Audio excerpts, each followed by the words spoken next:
Howdy, howdy, howdy, Brogan Leaf. How are you, brother? Rebel, what is going on, brother? Man, I have had one hell of a week. Oh, God. The electric company are bastards. I will tell you that much. I've had a hurt puppy. I've had a visiting child. I almost took someone out, like legitimately. Dear Lord, it has been one hell of a week. Lost internet on Friday. I don't even know when they restored it. I fell asleep right around 1:30 in the morning, and it still wasn't up. Oh, it's a mess, brother. Rebel. Good Lord, was it a mess? So I guess the week should start at the beginning, and I'll get to painting soon enough. I also got the Odyssey I watched. Dear Lord, skip that movie if you can. Before I really get into it big time, though, I do got to give a shout out to Don Benitez. I even have it in the description. Thank you, Don Benitez, who runs Parasocial. He rated me last week, and shout out to everybody who subscribed. Like 110 people subscribed, or 111, only one of them unsubscribed so far. So thank you very much, Don. I appreciate you. That was a kindness, and I appreciate it. I'll pay it forward when I start getting bigger myself. But yeah, I mean, I guess we'll start off with the week. Monday morning, I wake up, and I'm up streaming late on Sunday. So I wake up to the wife going, somebody, I don't want you to panic, but somebody took out the tree. Somebody took out the tree. Go outside and look. The corner of my yard, now directly across the street from my house, right? I basically let the bushes kind of grow out of control and get high and tall. And an old cypress tree was on the corner. Now, this thing must have stood probably about 11 foot tall. So, no danger in anything or what have you. And I go out, and the tree has basically, it looks like somebody cut off the branches at the bottom and then sawed down the tree and just left it there. I'm like, what the hell? Like, maybe the electric company, because I'm looking, the power lines are above it. I'm like, that doesn't make sense, though, because it's an 11-foot tall tree. It's not even close to the power lines. And all they had to do was bob the top. But now the whole corner of my yard is like wide open.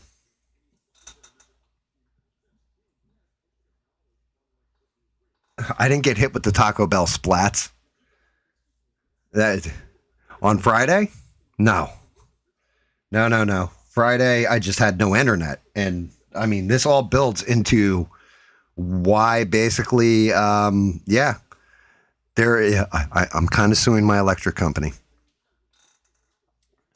So they take out the tree, and they've left the whole corner of my yard open. The people across the street are irresponsible dog owners. They've got like 4 pit bulls, and they just let them run in the pack wild when they get home from work. They just open the door and let the dogs run out. They've got not a fence in their yard, so the dogs just run up and down the street. So I'm like, damn, this is dangerous for me, the cats, the dog, plus now where I had this natural fence line that was blocking the road, you can see my house clearly. Not a big fan. So I'm pissed.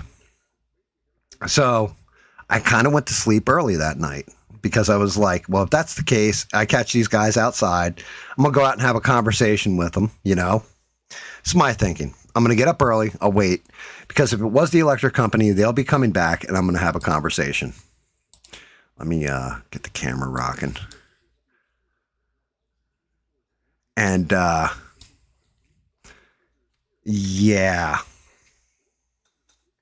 let's just say the word yeah again. So I go in, I'm just chilling, drinking coffee or whatever. I get up, I take a leak. I kind of hear machinery, so I go outside, look. I don't see anything. The next thing I see are my 2 big bushes that are covering right next to where the tree was. All of a sudden, branches start falling off them, and I see the arm with a saw blade on it off of one of their machines. I'm like, oh, hell no. You mother, and just ran into the bedroom and grabbed the rifle, right?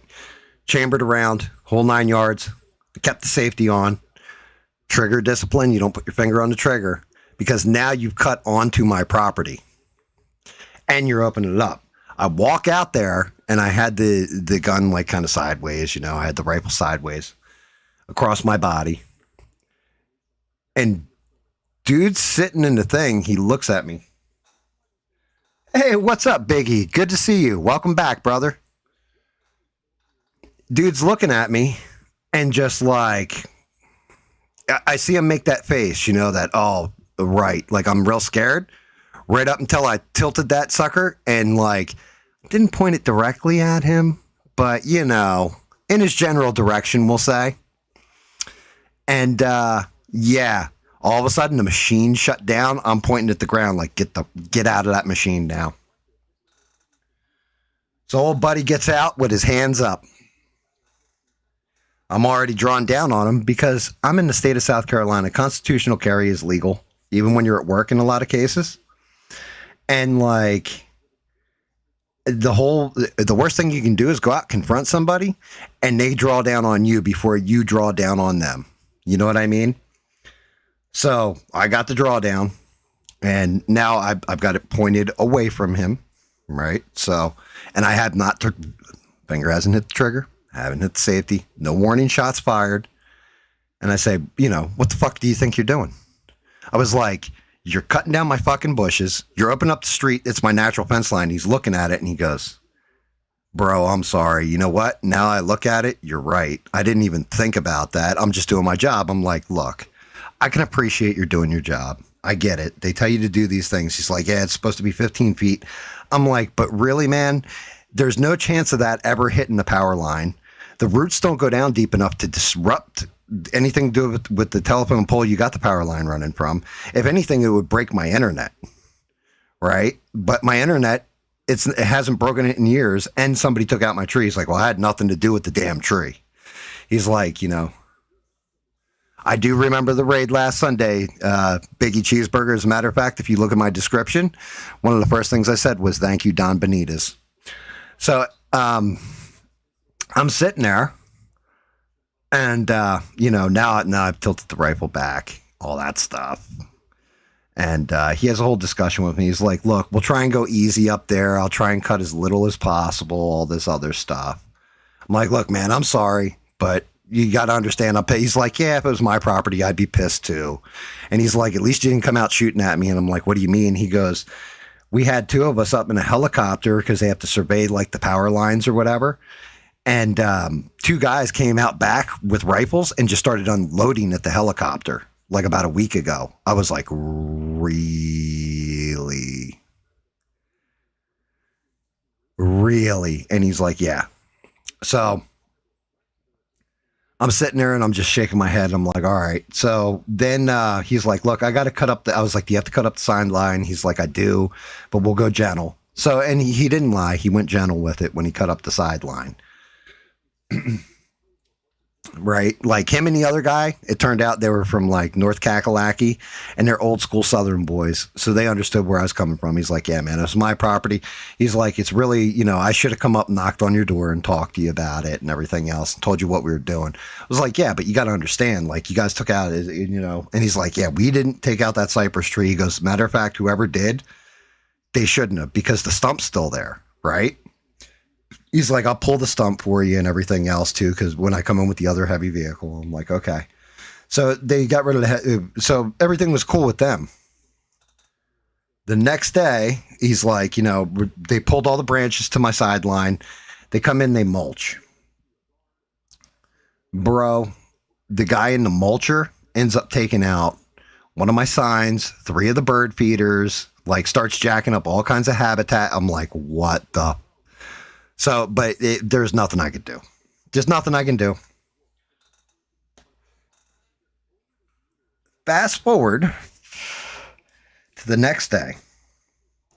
Wake up, I look out, and it was already too late. These assholes, not the 2 guys that were nice, not even the mulcher guy, but I guess it's like a cleanup crew that comes through and picks up all the loose branches and all that. Dude came in with a chainsaw and took out the 2 bushes completely.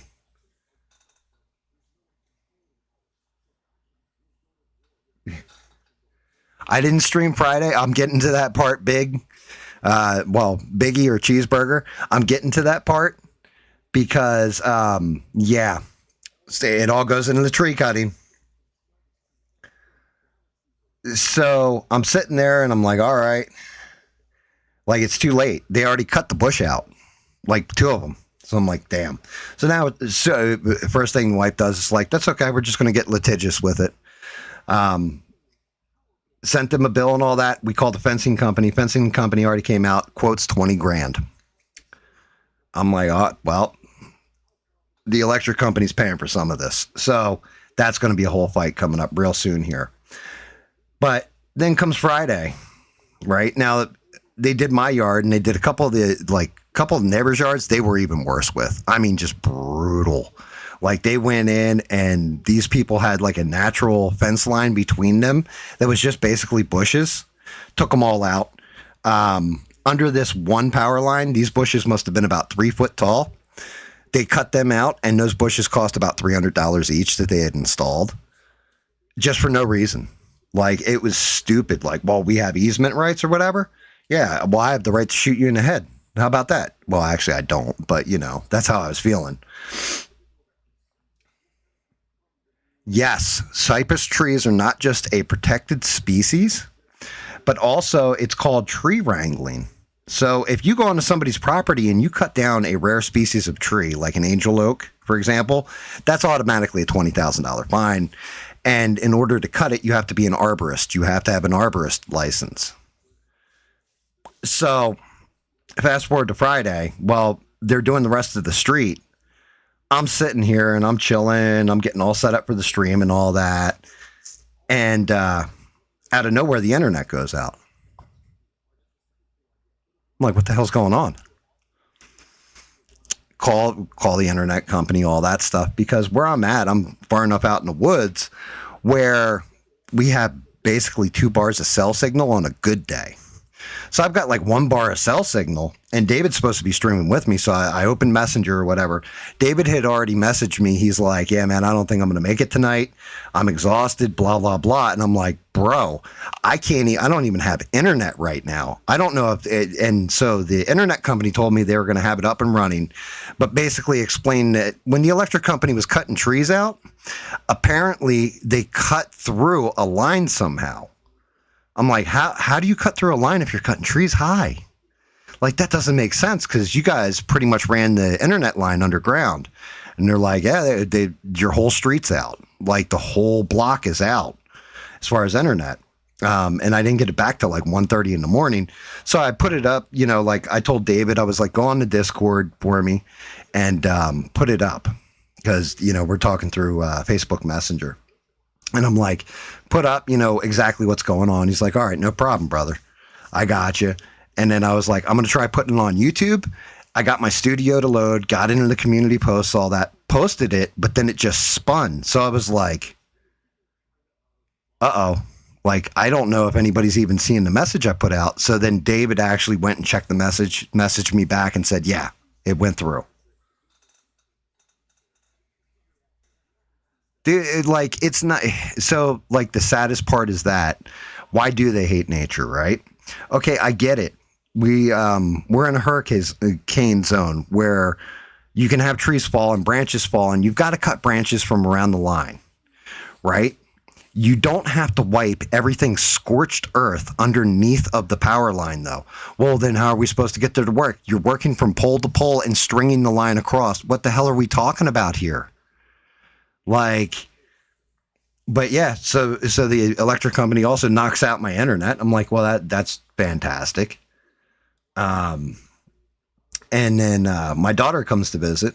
I haven't seen her in 2 years. She comes with her, I guess, eventually will be my son-in-law or whatever. And I try to be nice to him because the kid is kind of, he's weird. But she came to visit and my dog was all amped up. All excited because new people in the house. Oh, I get to see you, everything.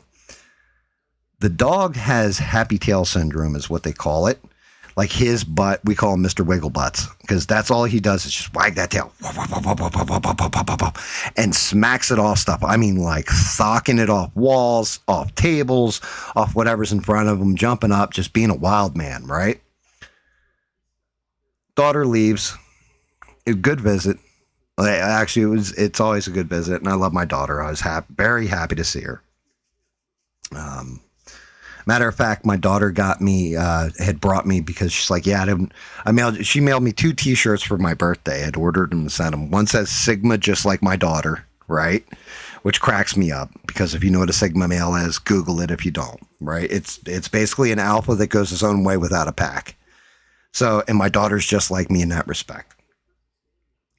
Don't give a shit what anybody else thinks. You do your own thing. Be original. Don't be a follower, right? The other shirt I'm actually wearing right now, it says, "Don't worry, I got this. I watched a YouTube video." Because she breaks my balls every time I say, like, "Oh yeah, I'm going to do this." Well, do you know how to do that? Well, I watched a YouTube video, so I got it. And yeah, out of nowhere, daughter leaves. Oh, and the other present my daughter brought me for my birthday. She got me an Art of War coloring book. I was like, baby, my daughter knows the Art of War is my favorite book because it's strategy and being clever and figuring ways around things and all this. And it's actually sound advice in there. But I noticed when she left, it was like my dog usually has his tail up and we always call it a naughty curl, like a chow. You know, that kind of half hook to the tail where the tail comes up like this. His tail's hanging down like he's got to take a dump and he's trying to hold it in. I'm like, what is going on with my dog? I'll grab the book. Yeah, give me a minute. Let me go grab it, Reb. I'll be right back.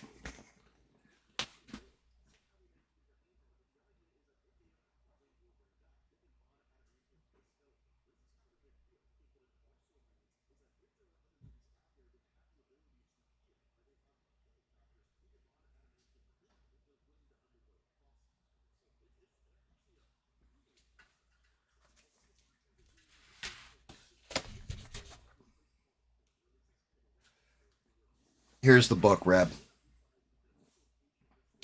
So I'm sitting there and I'm looking at my dog. I'm like, what the hell's going on?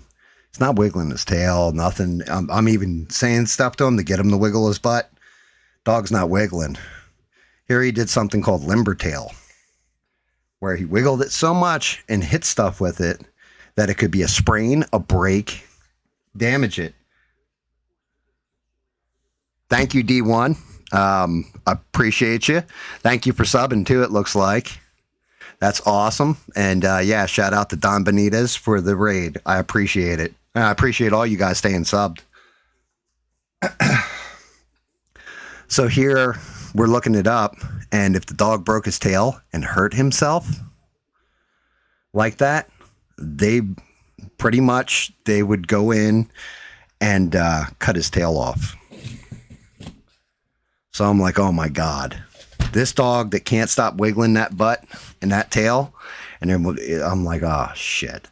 So he got CBD for, like the past day and a half, and his tail, he started wiggling it again. So he's all right. He just strained it.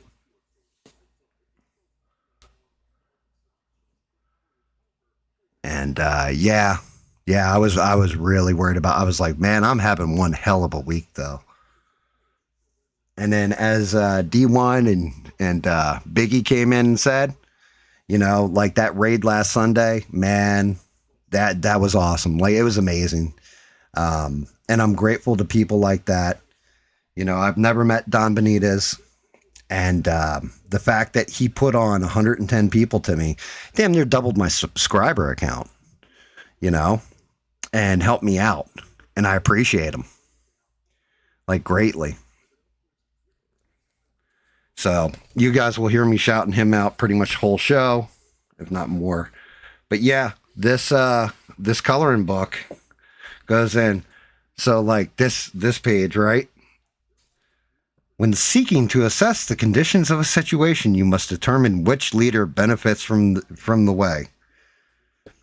Which of the two generals is most able? Which side has the advantages of heaven and earth? Which side is more disciplined? Which army is both morally and physically stronger? Which side has better trained officers and men?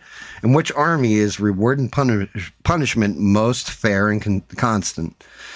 Answering these 7 questions will enable us to foresee victory or defeat. The general who heeds these words will conquer. The general who ignores these words will only suffer defeat.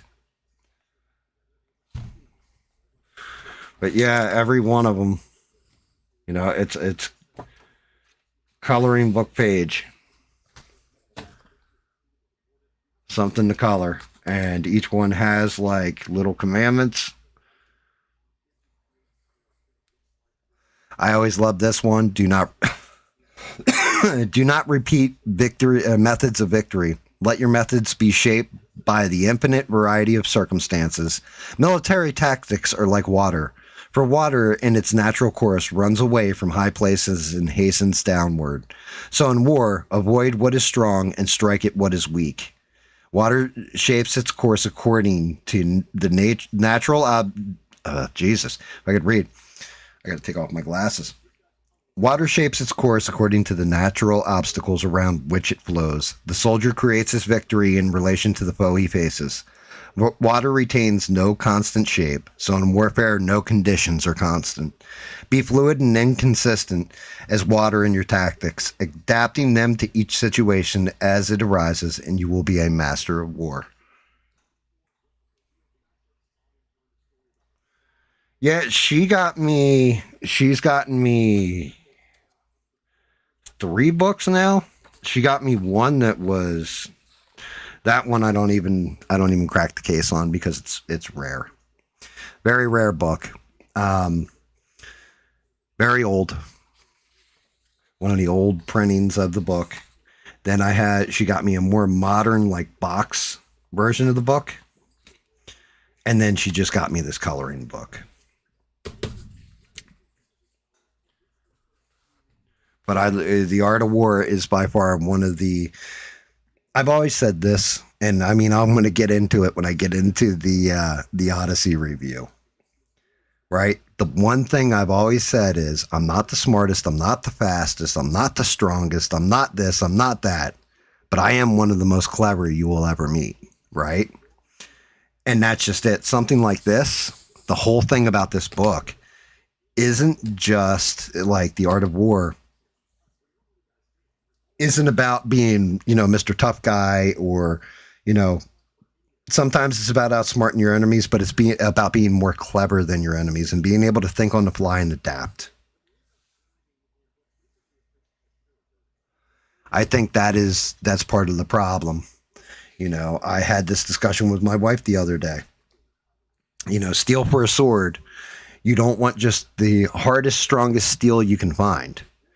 Because that steel, while it's hard to break, will shatter because it can't flex under heavy impact.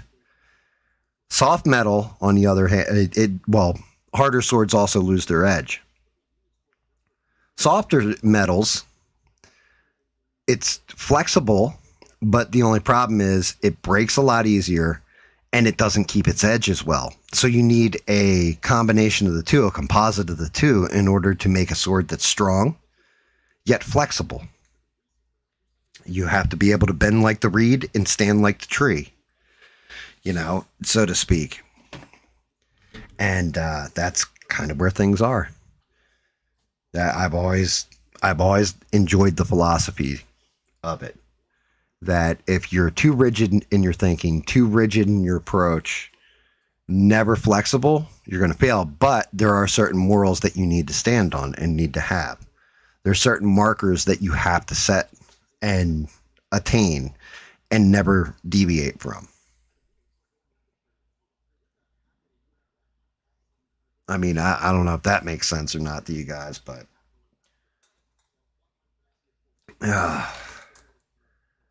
oh God. So I'm going to avoid talking about, pretty much World War III kind of kicking off everywhere because it's just been insane with Russia bombing Kiev, us cracking Iran, Iran cracking back to all the different Gulf states and all that. And I figure you guys don't really want to talk about that, even though I've kept a major eye on it. Like, I mean, I always have it going in the background at this point. But I figure you guys want something a little lighter, a little bit more fun, a little bit more relaxing. Well, Rebel, with some girls, that's a good problem to have.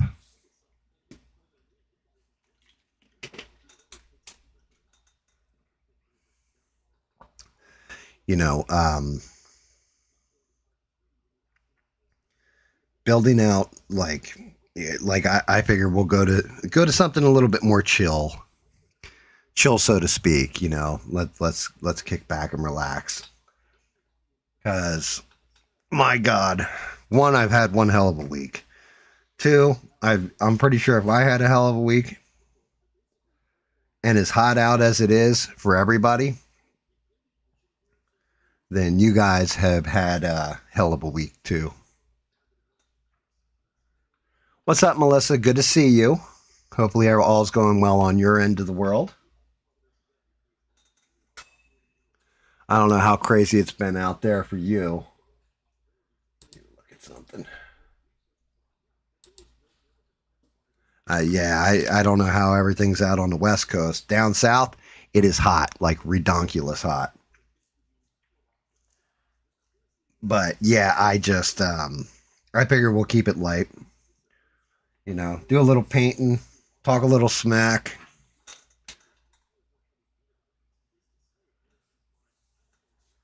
Keep trying, Melissa. That's awesome to hear. Keep going. Keep going, keep going, keep going. You know, the whole thing is you're taking accountability. You're trying to better yourself. Keep working at it. That's all you can do. You know, if you fail 1,000 times, 1,001 will be the one you succeed on. Just keep trying.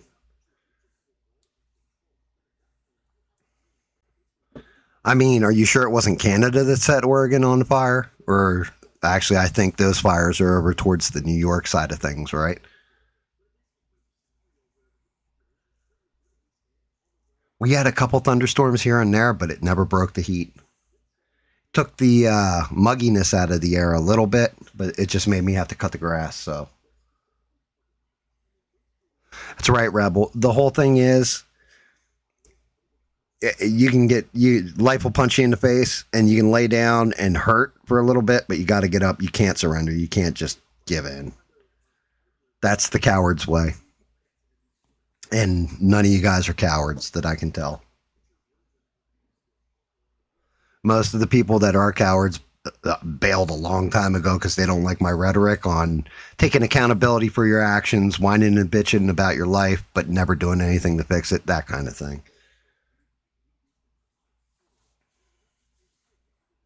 Nice. Hot then wet. That's what she said. Well, that's okay because Rebel's always hard too. He said that's one of his problems. You got some of the smoke from it down there. I haven't seen anything, but I'm too far down the coastline, so I'm sure it's just blowing out to sea before it even hits me.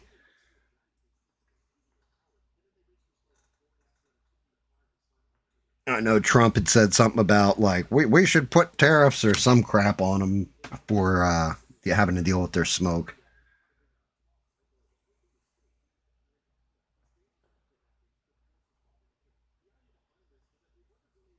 Yeah, you're a parent and a good parent from what I can tell. So therefore you don't have the option of ever giving up.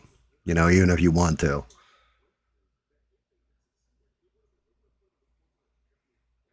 I mean, if you're going to San Francisco, make sure you look up the poop finder to find out where the human feces is on the roads.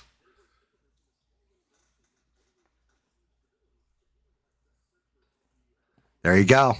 That's it. It's a hell of a reason. That's one of the most important reasons. Just look down. Yeah, but I'm telling you what, some of those guys are real sneaky with it.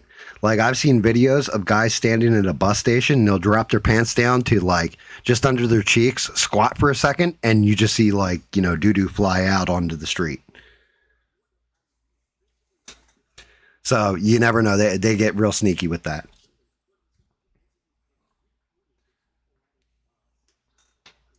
No, I agree. Stranded, I'm 1,000% with you on that one. We got bigger, we got way more bigger issues than smoke coming down. Hell, California burns down like what, once a week. So, I'd say we have our own issues when it comes to smoke, and I don't think Canada threatens us with anything.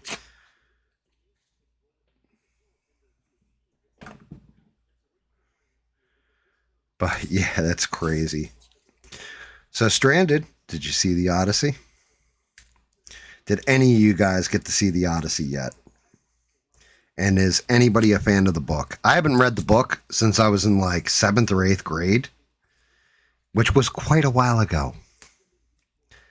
And yeah, I'm probably gonna have a brutal review of it, but it's just what I observed.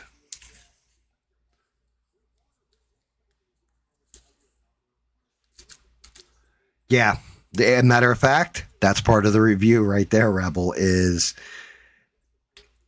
my recommendation for the movie.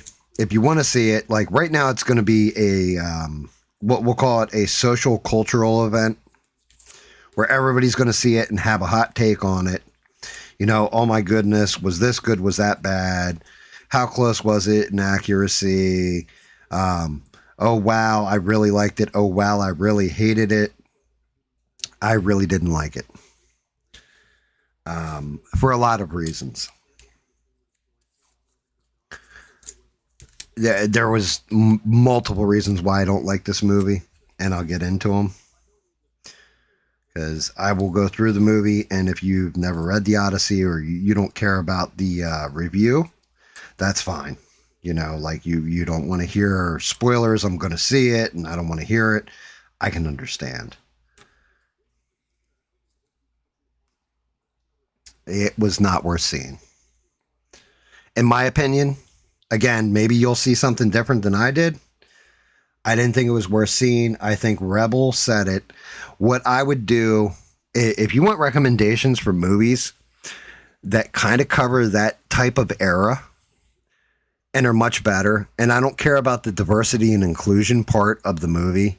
I'm sure that's world breaking for some people, but just a better looking movie, a better story, stuff like this. And like I said, I'll get into it. We'll get into it because there's multiple angles to it. I would recommend that you go watch any old school Sinbad movie. So Sinbad and the Seven Seas, or what is it? Sinbad and the Seventh Voyage, Golden Voyage of Sinbad, like one of those.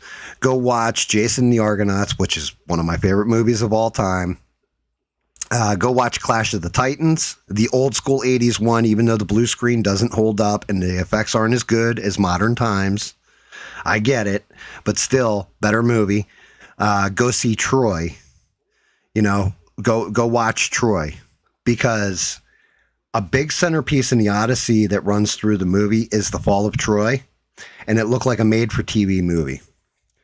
It didn't have an epic feel to it at all.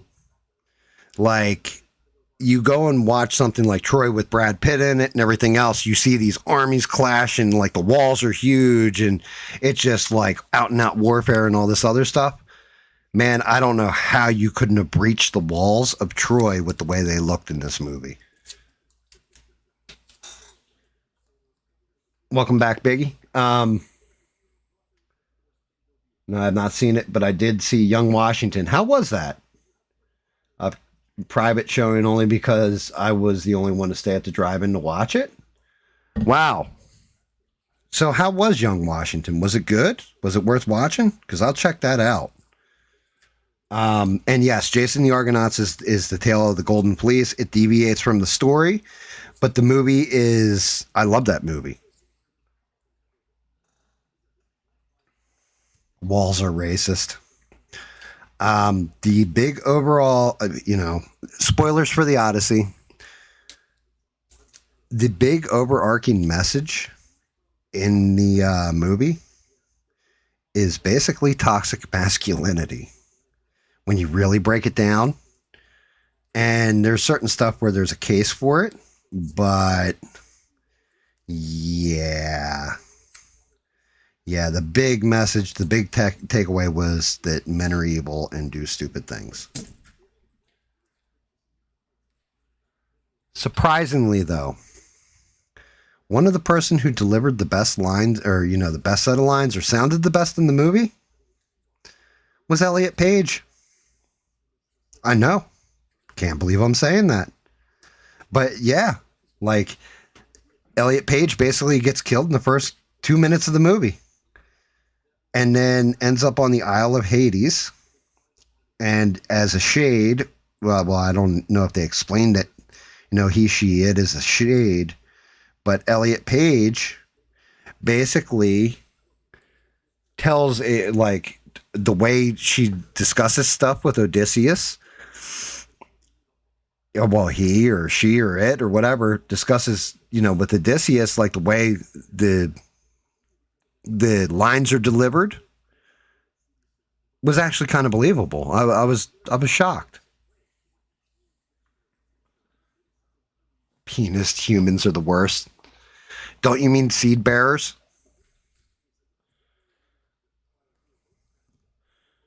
Cockman oppressors. Um, so to get into it, how many of you guys that are watching know exactly what the Odyssey is and everything else? Like, I just need baseline. If you don't know or you haven't read it in a while, because I haven't read it since I was, like I said, 7th, 8th grade. It was required reading. You had to study it because it's a good character study about a man just trying to get home to his family, basically, after a war.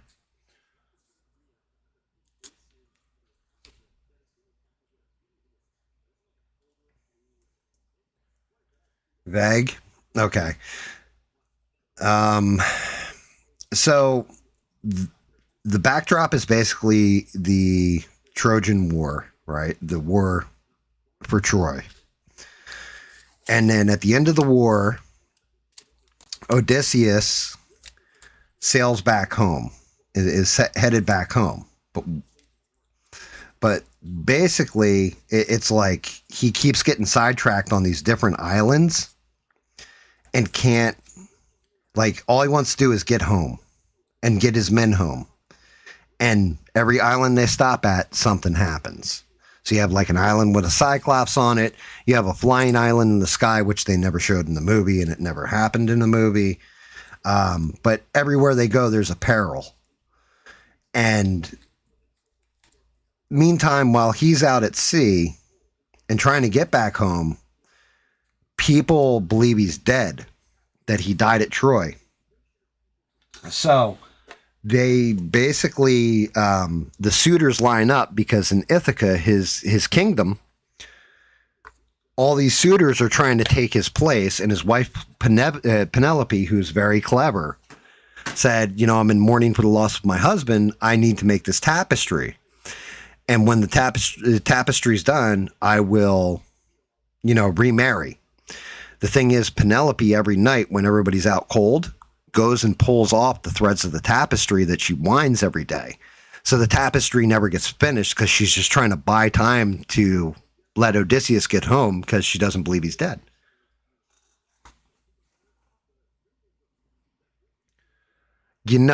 What's funny about that? Have I listened to epic musical version of it?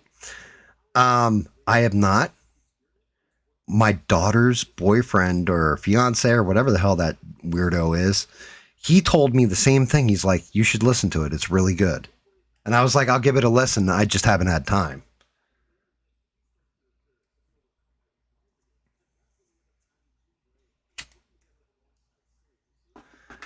So basically, the way this story kicks off, the movie kicks off. Yeah, I'll have to check it out then. Um, the way the movie kicks off, it's basically you have Elliot Page's character, Sinan. I think the name of the character is Sinan. And Sinan, he, she, it basically is there to present the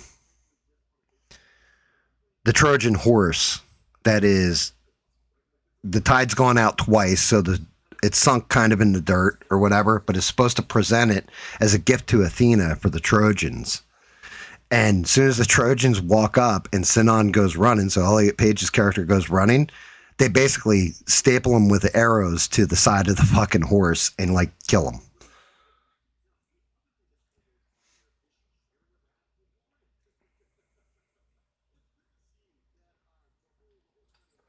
The Cersei part, yeah. Well, and the good parts of this movie, the best part was probably the Cersei part in it. Even though they didn't do what happens in the story justice, the way they did it, where she's turning the men into pigs, is pretty epic. So they basically like that's the fall of Troy and all that.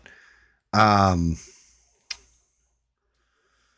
Good old Odysseus is like, yeah, I'm sailing back to back to home, and I'm going to take a different route. I'm going to go this route instead,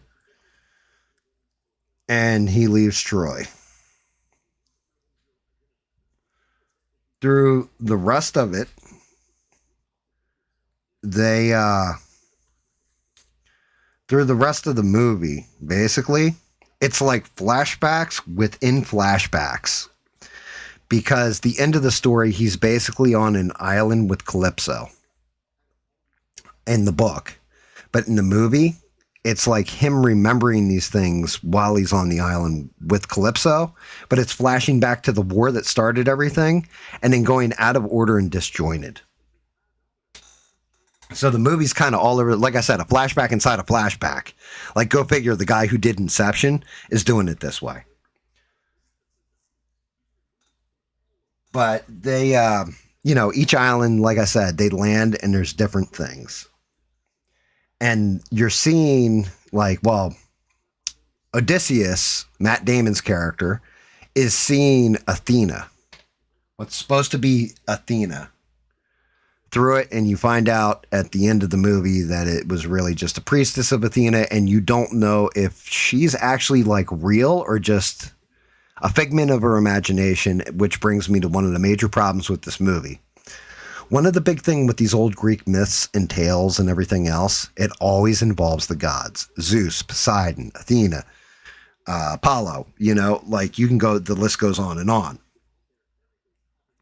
There's only one part where outside of Athena that Zeus is really even mentioned. And like the whole point is that the whole Odyssey, the whole curse on Odysseus is basically the gods cursing his journey home. So it's like they made the gods kind of vague. But the one part I was real worried about, I was like, oh, it's going to be awesome to see how they do the Cyclops. And I got to give them credit. The way they did the design on the Cyclops was interesting because instead of the Cyclops' face being like, we'll take Shazam, for example, instead of it having like no eyes here and just one eye in the center, it has that eye in the center, but the eye is like if he had tilted his head this way, and that's in the center of his forehead. And then his nose is angled weird, so it's almost looking like a face turned sideways. It's weird looking, but it worked. Like, it was a cool effect that they got with the Cyclops. In the story, they end up chasing sheep into a cave. The Cyclops locks them in and keeps them there, and every day eats like a couple of Odysseus's men. Until Odysseus, being clever like he is, starts having conversations with the Cyclops and then ends up getting the Cyclops drunk. Odysseus tells the Cyclops, my name, because the Cyclops wants to know his name, who's being so charitable with this drink. And he's just like, yeah, my name's Nobody. So then he gets the Cyclops drunk. When the Cyclops gets hammered, they had built a spear. They take out the Cyclops' eye in the book, and then the Cyclops is screaming and yelling and everything for help from the giants on the island. And yeah, they're like, who put your eye out? Well, nobody. So, like, he tricks the Cyclops, and then when he's leaving the cave, Odysseus eventually tells him, like, my name's actually Odysseus, and I did this to you. Well, the Cyclops was the son of Poseidon, so he curses Odysseus because now Poseidon knows Odysseus's name, and that curses their voyage going forward from there even further, as far as like his men will all die to the sea and everything else. They cut all that out. They basically like wander into this cave. Cyclops comes in, pulls the rock closed behind him, grabs two guys, eats them, and goes to sleep. They never have a conversation, anything like this. He just like bites the head off two guys. And for a movie that, you know, is covering the fall of Troy, all these monsters are supposed to be in it, all these different myths along the way, there is like no blood. There might be like a trickle of blood here or a trickle of blood there. There's no blood, no dismemberment, no like open warfare, nothing. It was like, why is this rated R? I still don't know why it was rated R. It had no reason to be. I think they dropped it.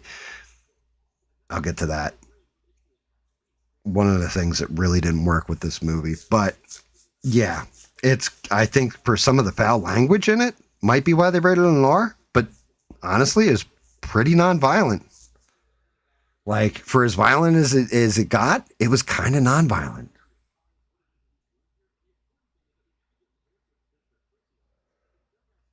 That's pretty cool, Stranded. I didn't know that. But anyway, they escape the Cyclops, and after putting out his eye, like he falls asleep again. Odysseus stabs him with a sword. His men poke out his eye. Cyclops opens the cave. They do just kind of like in the story. They took like brush and put it on their backs because now the Cyclops can't see, and he doesn't want the men to escape. So he puts his hand out, and then as the sheep go through, he's feeling the back of the sheep. And because he feels the brush on the back of the men, they're able to get out of the cave. As they get out of the cave, Odysseus turns around and shoots them with an arrow. And the Cyclops chases him, kills probably like 10 guys. And like they get to their boat, and I'm just like, bro, why would you do that? Like, for a man who's described in the Odyssey and the Iliad as one of the cleverest, most cunning of all Agamemnon's like generals or whatever, he's like an idiot in this movie. Like, there's no cleverness, no cunning until like maybe the very end. But even then, that's kind of debatable.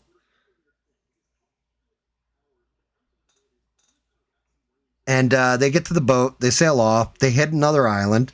The next island, oh God.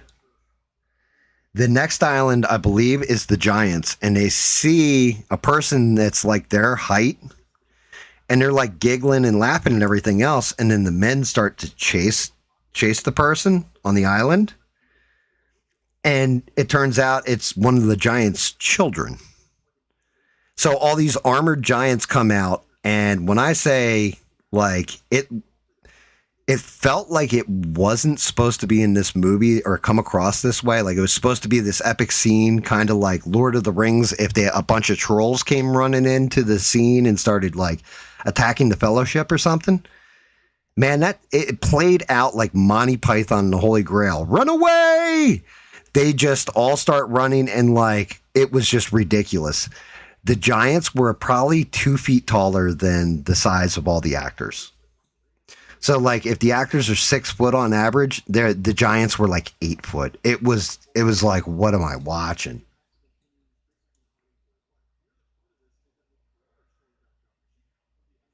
So that's 1,000% correct too, Stranded.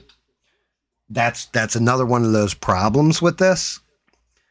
The I've seen cosplayers put together better outfits than what they try to make these.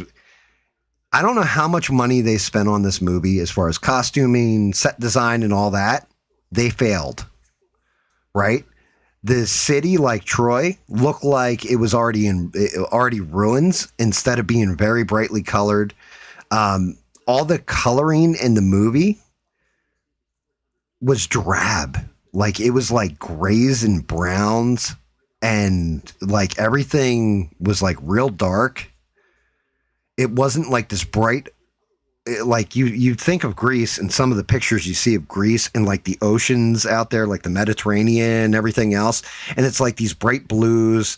Everything's real brightly lit from the sun. Everything. It looked like somebody filmed everything in the middle of a thunderstorm. And yeah, the armor was terrible. Um, the acting was pretty wooden. But yeah, so basically they get off the giant island, and I think I'm doing this in sync. I can't remember 100% because I was like checking out through the movie. So you guys know most of the way I watch most of my movies. I will tell you this: I got about a third of the way through the movie and fell asleep. I'm just going to tell you that. That's how bored I was. They kept flashing back to like the suitors being just total scumbags with his wife Penelope, and Tom Holland plays his son. I can't remember what his name is, but it was tragically like why I don't care. We already have established that the suitors are assholes and scumbags, right?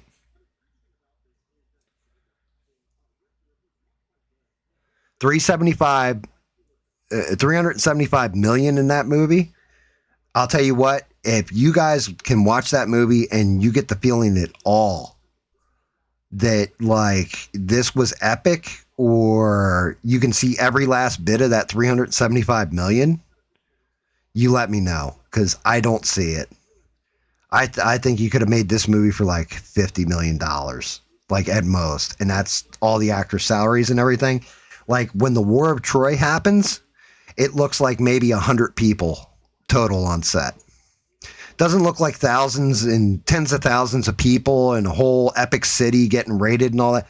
It legit looks like a made for TV movie. But yeah, they go to I want to say the next island they go to, I think is Cersei. And Cersei, yeah, I think it goes Cersei, then Hades. But they go to Cersei's island. Matt Damon is off hunting, and he tells the men like, "Be careful, go investigate, but be careful." And they're coming across like lions and cheetahs and tigers and all this stuff, and they're all like docile, like nothing's trying to hurt them. They get to the house, and it's a woman, and that's Cersei, and she offers them food. But she goes, in order for you guys to come in and sit down and take meal, you need to put your armor and your weapons outside. And they go outside, and bro, there must be like 20, 30 sets of armor and weapons just strewn everywhere in this backyard. And they're like, oh, okay, cool. And like take off their weapons and their armor and throw it all in the pile next to the other stuff. Like, what are we doing? Like, that's not a warning sign to you that all of you just see like piles of weapons and everything, and no other men on this island. You're not seeing anything. So then they start eating this food, and it's like they're possessed while they're eating the food and can't stop. And she's walking up, and this was the coolest scene in the movie. She's like taking her hands and putting them inside their mouths and pulling their faces out and stuff and turning them into pigs, like molding them like clay into pigs. And she turns all the men into pigs. Odysseus, he ends up shooting like this deer, and then he goes over to go retrieve his arrow in the deer. And when he gets to it, it's turned into a man. So he's like, oh shit. He goes running to the house. He threatens Cersei. She basically turns all the men back to pigs, but gives her backstory. And she's, like, again, toxic masculinity. But she really sounds like she was an SA victim, an assault victim. The way she's putting everything and phrasing everything about how men treat you this way and take what they want and do this to you and that and like the actress was actually pretty damn good. But again, toxic masculinity. They were eating, I don't know what it was when they got possessed. It was like, maybe it was Ham, maybe it was other people. I don't know. but it was like these white stringy chunks of stuff that was in like a soup. And yeah, so that happens. And then she directs them to go and go to the land of Hades. They go there, they see Agamemnon, who basically was killed when he got home because he sacrificed his daughter before the Trojan War to the gods so that he would have success in battle. So Helen of Troy, by the way, the chick who plays Helen of Troy, you know, what's her name? I can never remember the chick's name. Lapita, whatever, right? The black chick. She plays Helen of Troy, but she also plays apparently the twin sister. And yeah, he explains how she killed him and all this. Then Elliot Page goes through a whole diatribe.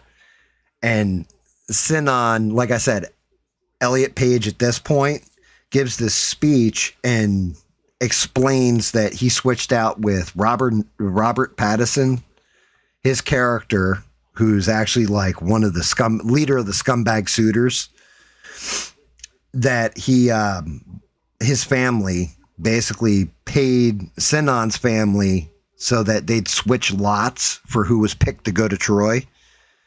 And they reneged and never paid them, like paid the other family or whatever. So visit vengeance upon them and all this kind of crap. It's fucking.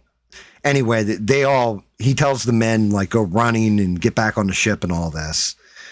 And then one guy gives them a prophecy that you're going to face a whirlpool or Scylla, the six-headed monster, and your men are all going to perish.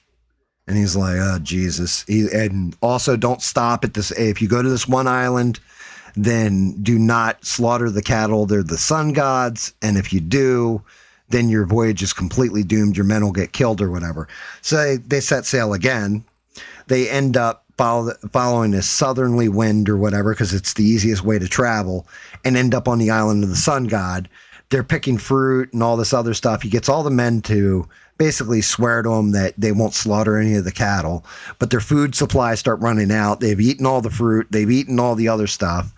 And then he ends up walking up on them, and they've killed like a bunch of the cattle and are eating it and everything else.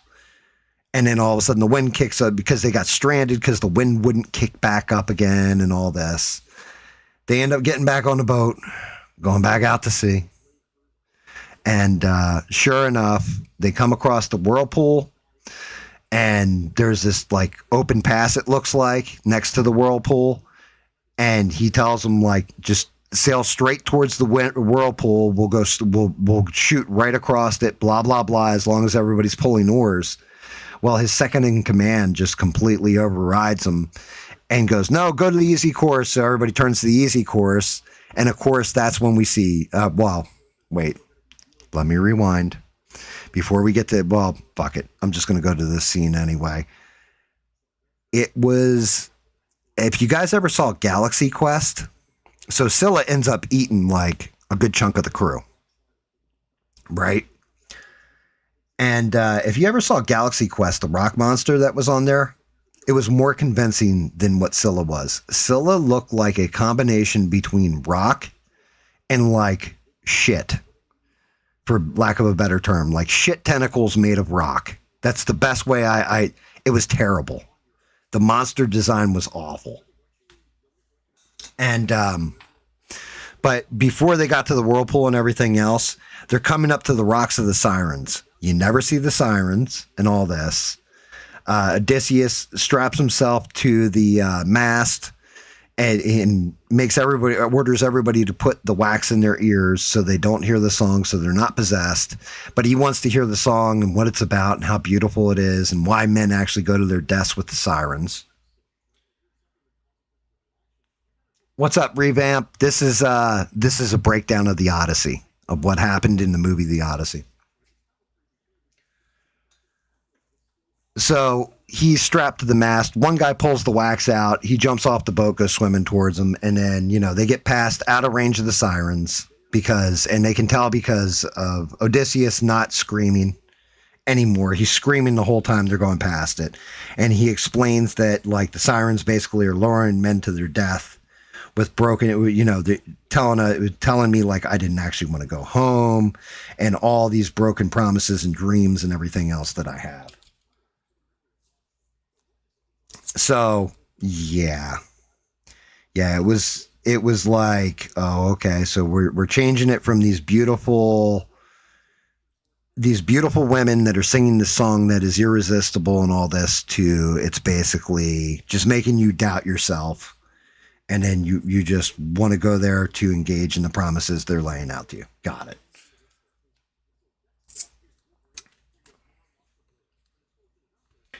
I'm breaking it down, revamp, because I was not impressed with it. The movies, I said, go watch the original Clash of the Titans, go watch Jason and the Argonauts, go watch the movie Troy. Um,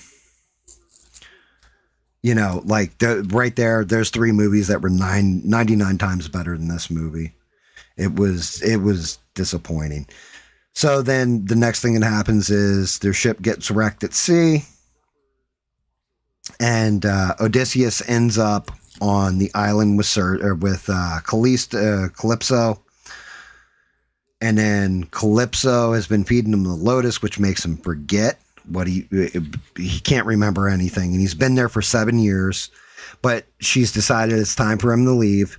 So she's slowly like not letting him eat the lotus. He's getting his memory back. He builds a raft out of the wreckage of his ship and heads for home. He gets home, and one of the warnings when he was on the island of Hades from all the shades is that when you go home, because he talks to Agamemnon, and Agamemnon tells him, like, when I got home, everybody threw parades for me, everybody was all excited for me, and then I got murdered. So if you go home, make sure that you're in disguise.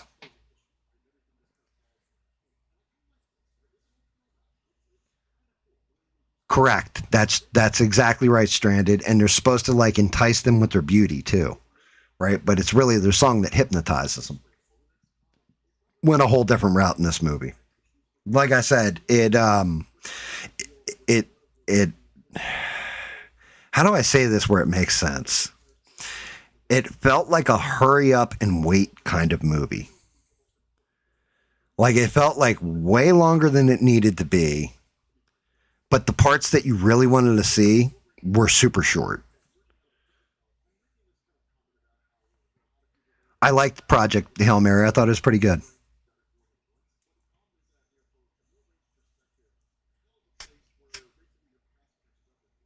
I didn't think it was that bad of a movie. I've never read the book, but the movie I didn't think was, I thought it was serviceable.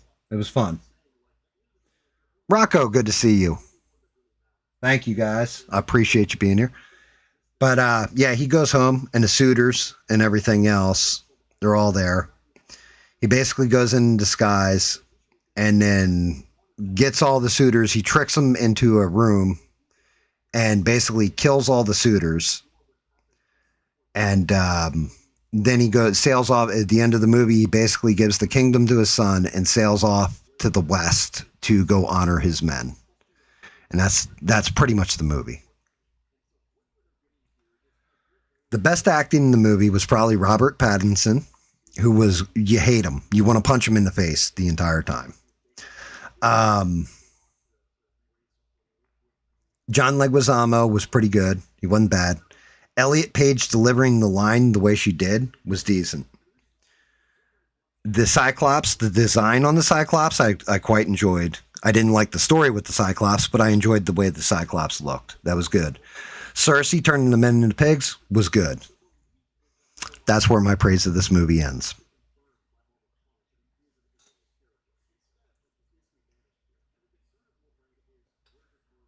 Like that was it. That was those were the parts of the movie. Everything else in the movie, what ruins it for you? What killed this movie for me is when you're watching something that is old school like the Odyssey is. You want that vocalization. You want that that old timey speak. You know what I mean? Like you want them talking like, and by the gods we have come forth. Therefore, Father, I will avenge you. Like you want that old classic kind of everybody like John Barenthal, who I didn't even mention because he's basically unmentionable in the movie. Like he really had no big thing in it. He just talked with a New York accent and was, there for the ride. You know what I'm saying there? Tom Holland played Tom Holland, talked like Tom Holland. You had people telling other people they dropped F-bombs, I think, 3 or 4 times, including one guy saying, fuck off. Like they wouldn't have said that back then.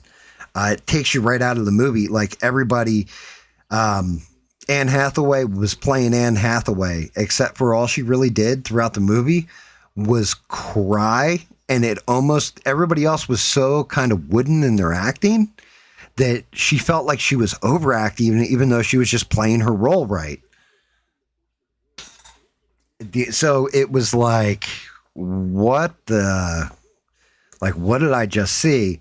Again, when we talk about that took me out of it, then the set design, like everything else, it was so drab, so kind of depressing.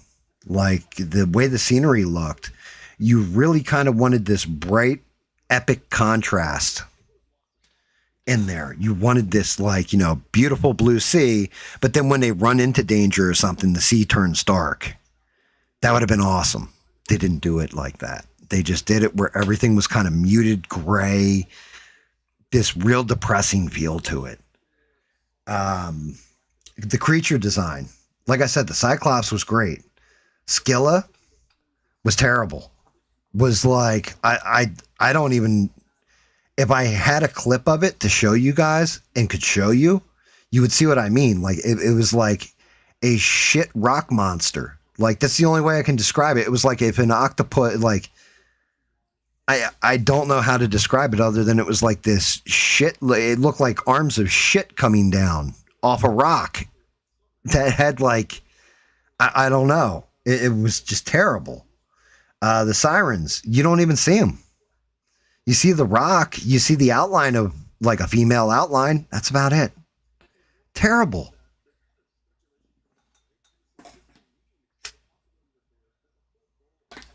Zendaya, like, looked like she should have. There's this old, I'm trying to think. It was like National Geographic, I think, and they had this chick on the cover who had these stunning blue eyes, and she had like a scarf over her head and all this. Zendaya basically walks around with like this white scarf over her head. She looked like she was visiting the Middle East. Like she didn't look like she actually belonged even in the story. Like I don't know. And like they're not terrible actors. None of these people, they're all good actors. And it didn't land. Like what's his name? Matt Damon. You wanted to see him be clever or actually have some kind of emotion or whatever. And the way he played it was just like, okay, I'm here. Okay, my men died. I don't want any more of my men to die. Like, there was nothing to his performance. And I've seen Matt Damon put in like hell of a poor, like really good performance. It was just bad. Like, I really did not like the movie. Like, if I had to rate it on a scale of 1 to 10, it gets to like a 2.5, maybe a 3.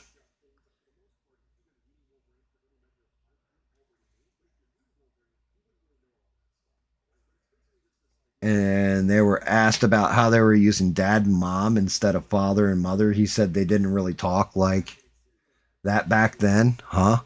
Yeah, well, and that's what I'm saying is, like, and that exactly. Like when Matt Damon comes in and starts wiping out the suitors, you expect them to start screaming, "Daddy's home." Like it was just bad.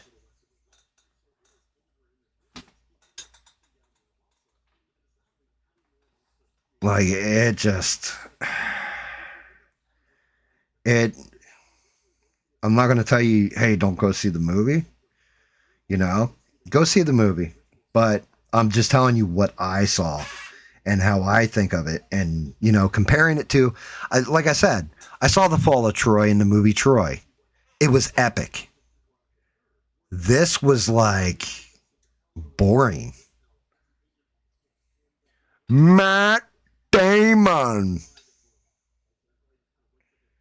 Let me see. My wife actually sent me over a. Here it is. You ready for this? The Odyssey. My wife sent this to me, and I about peed myself because I'm like, that's kind of spot on. The Odyssey plot synopsis. Jason Bourne arrives home from a shitty Mediterranean cruise with Furiosa to discover that Batman is trying to marry Catwoman and kill Spider-Man.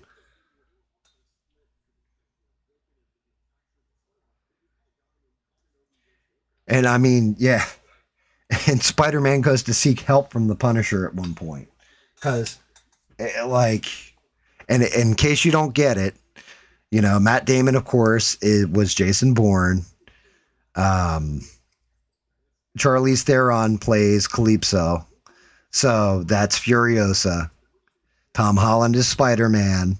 Anne Hathaway played Catwoman. And Robert Pattinson was Batman.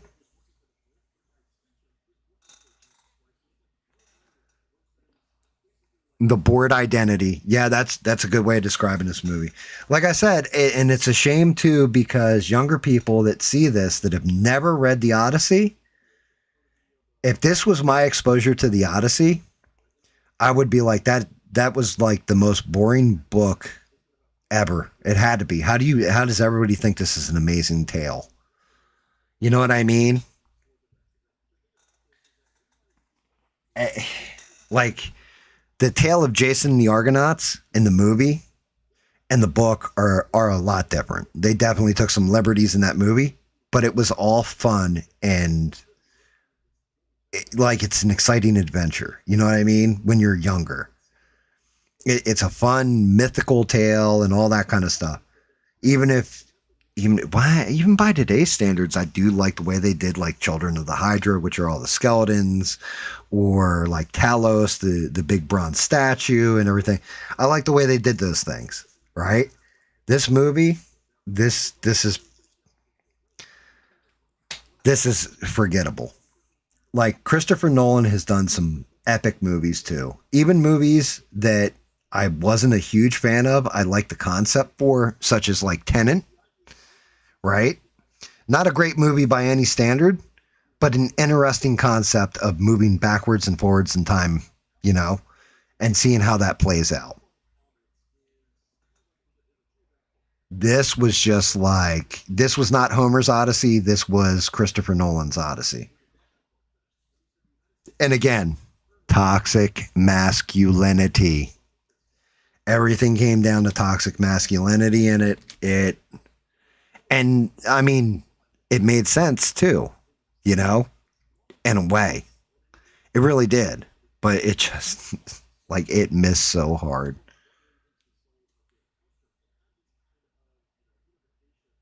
Welcome back, Biggie. Yeah, well, like I said, maybe you'll watch the movie Stranded because there's other movies where, and this is where we disagree. I guess it is subjective to who's watching the movie. Where you watched a movie and I was like, yeah, I really did not like that movie, and you were like, yeah, it was. I thought it was all right. I thought it was an okay popcorn flick or whatever. And I can't remember what movie it was. But that was just recent too. So you know what I mean? Maybe you'll watch it and have a different set of eyes than I did and be like, oh yeah, I enjoyed it. I didn't. The parts I was super excited for. Yeah. Yeah, they just fell flat. Like I said, I guess for me, again, not fastest, smartest, strongest, everything, but I am one of the most clever people you'll ever meet. And that's the way Odysseus is described. And like, I didn't see it on display. And it's like one of those things where I wanted to see him be clever. I wanted to see him trick the Cyclops. And, the sirens, for example, because he was able to hear their song and resist it because he's tied to the mast, the sirens end up dying because of that. I wanted to see the gods in it too. how do you not have like the influence of Poseidon even just being in the ocean and the clouds? You get a vague curse from the Cyclops shouting out to Poseidon because they took his eye out. Maybe it was Supergirl. Did you like Supergirl? I didn't. I don't think it was Supergirl. I know it was something else that I saw, and you were like, I didn't think it was that bad. But yeah, just super disappointing.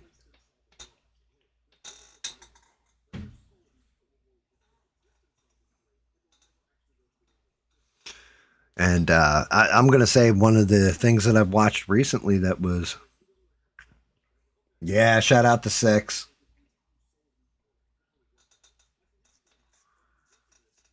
Shout out to Six.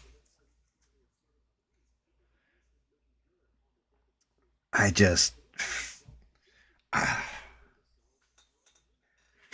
don't know. Like, you could have gone in all kinds of ways. Like, if I'm to be honest, I think Christopher Nolan was the wrong person for this movie. I look at somebody like a Peter Jackson or a Guillermo del Toro, and I say, like, yeah, could you imagine what he would have done with the design for the Cyclops? What he would have done with Skilla? What he would have done, you know?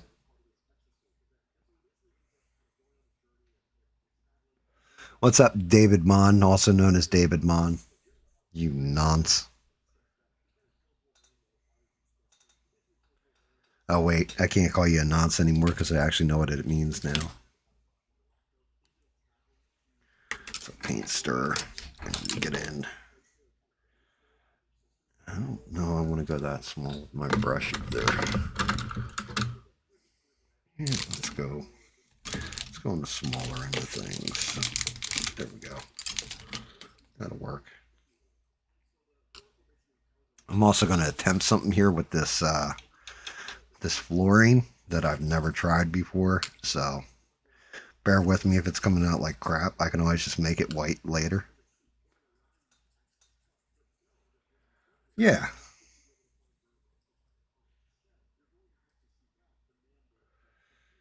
Yeah, I mean, that's just it. You're not going to agree on every movie. You know, people are going to see it different than you. I can just tell you what I saw, how I felt about it, and, you know, warn you ahead of time. Maybe you'll watch it, you'll be like, "Oh my god, that was amazing cinema."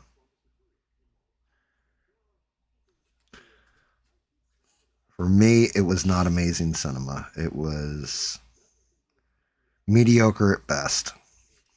And like I said, there are some people like John Leguizamo was good in his role. He played like a slave that served Ulysses and took care of his dog and stuff.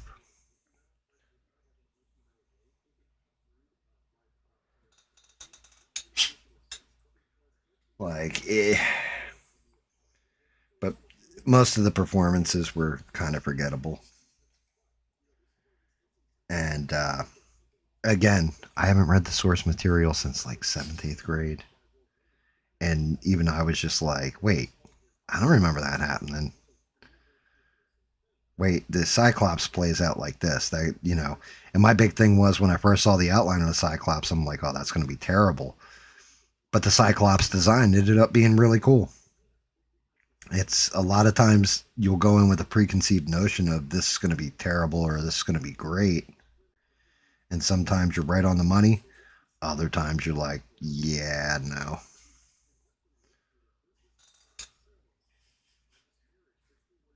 Yeah, I mean,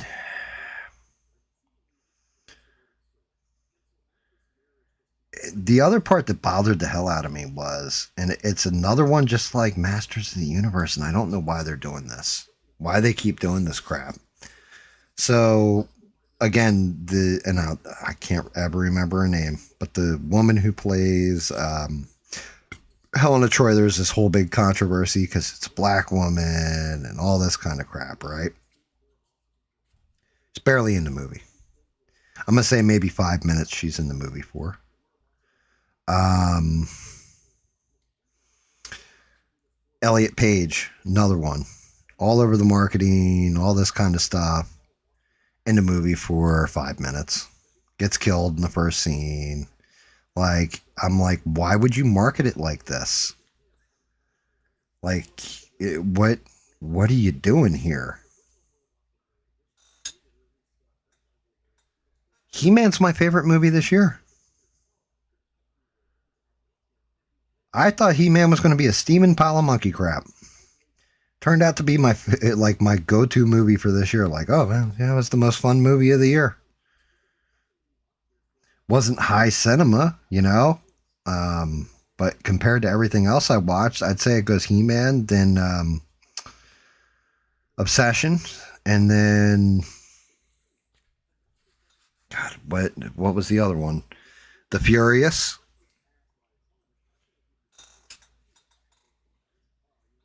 Lupita Nyong'o, that's her name. Yeah.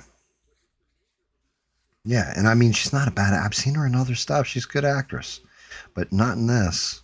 She there's just no. Like, I think they did it on purpose just to piss people off and get them talking about the movie. If I'm to be real with you, because there is actual historical precedent for somebody non-white, actually a black woman, playing Helen of Troy. However, the black woman that played Helen of Troy was Eartha Kitt. And we all know she was Catwoman. And I think maybe if Halle Berry was in that role, there wouldn't have been such a big outrage. I think it had to be somebody who's, in my opinion, Lupita Nyong'o is not very attractive. Not a very attractive woman. Helen of Troy is supposed to be beautiful.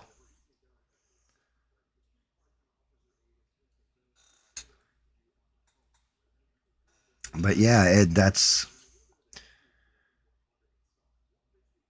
there is actually a movie I'm looking forward to seeing, and I would show you the trailer, but I don't feel like getting nailed out and getting copyright struck on YouTube. You know what? Do you guys want me to take that risk? I can try it. Maybe we can get away with it. But I actually did see a trailer for a movie that, we still have The End of Oak Street, which actually looks pretty good. With Ewan McGregor and everything else coming up. We've got the new Spider-Man coming up. That looks pretty good. Looks like it could be okay, entertaining. But there's actually this other movie that's coming out that I had heard about it, and I was like, yeah, I don't know about this. Nobody's going to be able to pull off this swagger or do it right or whatever. It actually looks like they're about to knock it out of the park. I mean, really, really knock it out of the park. And I think it's going to be interesting to see. But it actually made me want to go see the movie. Like, trailer actually makes me want to see the movie. Let me see. Let's see if we can pull this one off, guys. And I don't get kicked smooth off of YouTube or this. If all of a sudden the stream stops for a second, give it a minute because I'll just shut down the trailer and then the stream will come back up. Yeah, I'm not. You know what? The devil be damned because I'm not worried about it stranded. Let's go for it. Hopefully it's not a Warner Brothers film. I don't know who's producing it.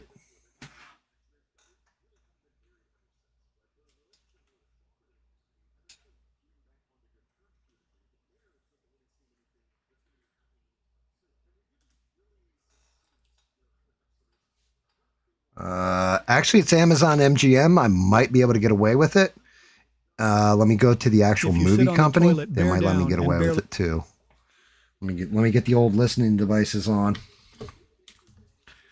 This is one of those movies that I kind of wish Smurf was in the chat for.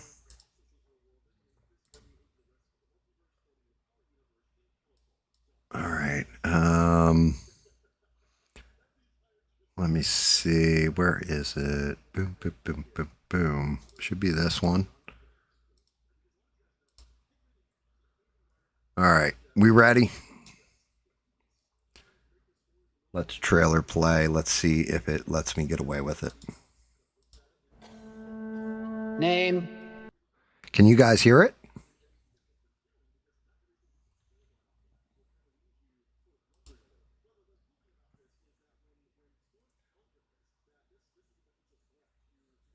Yeah, I think it's actually a show called Crystal Lake. I don't know that that's actually a movie. You can hear it?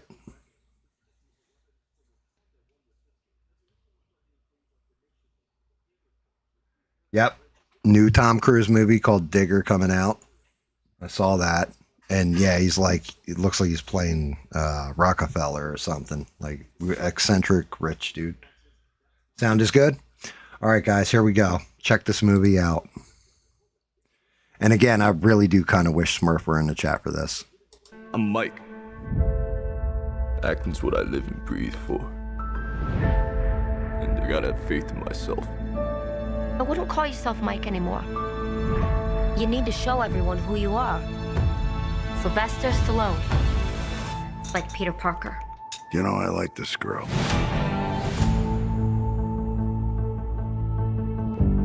You don't got the looks to be a movie star. Not everybody gets to have their dream. I'm gonna have to write a script for myself or something because they're never gonna give one to me. Yeah, so do that. Write a script. And give yourself the best part. You wrote this in 3.5 days. This is freaking good. Touch someone like Chuck Bronson, or we could do Eastwood. Guys, I play Rocky. I have no idea what that means. So the writer wants to be in it, as the lead. No, absolutely not. Throw some money at him. $25K. What are you guys thinking so far? You digging it?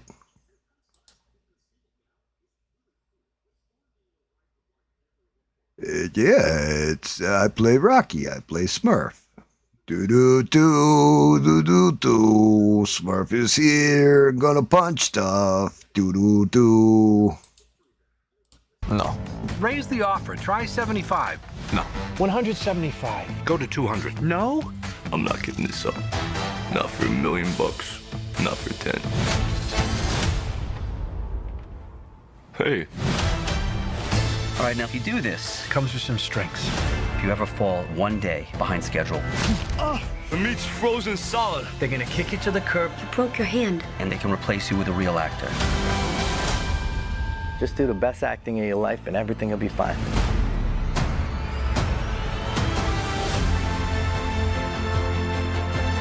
How far behind schedule are they? They're not.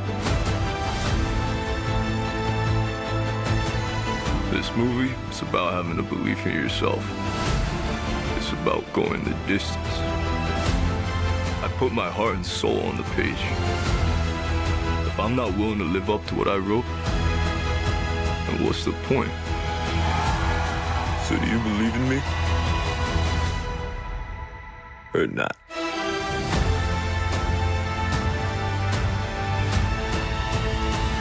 I thought you said you could box. I lied. Let go of the head! I'm an actor, goddammit. Yeah. Yeah, I thought you said you could box a little there, Apollo. What are we doing here, huh? Has potential. Yeah. Yeah. It caught my interest, though. I don't know who it's directed by. I don't even think it said. Let me see. I'll shut it down so I don't get nailed with the... It looks like we made it through those rocky waters, so to speak. Just says coming soon. Doesn't say it's directed by. Directed by Peter Farrelly.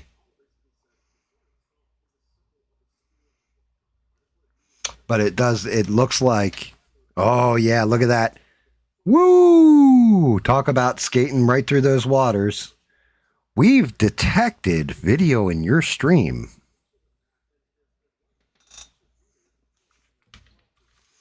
Yep. We just skated right out of it. So thank God that's done. Because, I can't even go and revisit it again.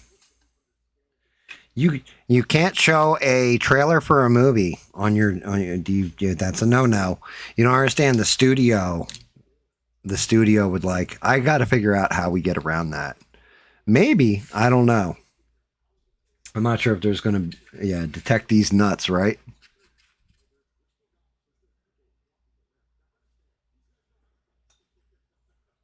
Shit. Is my, let me see.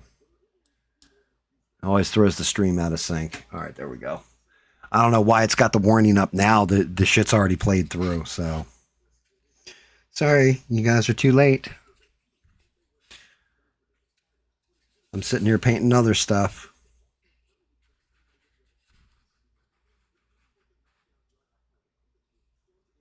I already stopped the trailer. I mean, the trailer is off screen. Nothing's running, and that's just it. Like, I got to figure out how they, there's a way around it, because there are entire websites where all they do is movie trailers, and they're all monetized. So there is some way that you can bring up a trailer, have discussions, and show stuff in the background. Yep, there we go. My warning went away. Now, Gam, we told you, you're not allowed to show people stuff that you enjoy. I mean, that's just it. You would think you want to promote your movie. Instead, it's like, no. You know what? We want money from you. Oh, God, this guy doesn't make any money off his streams. Well, then we'll just shut down his stream. You know, it's like, I know there's channels.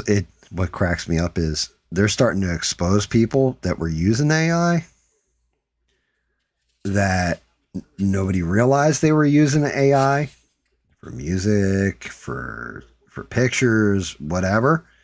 YouTube now puts a warning on them that they're using AI. I do all those AI songs, and they've never hit me with one. So you got to be real egregious. Like, it's got to be like your whole video, your whole song, whatever, for them to really hit you with that AI one. But I found that to be crazy. And you'll see it. It's like a little symbol right next to the description of whatever video you're watching, and it'll say AI and then have like an information symbol next to it in a circle, like an eye in a circle next to it.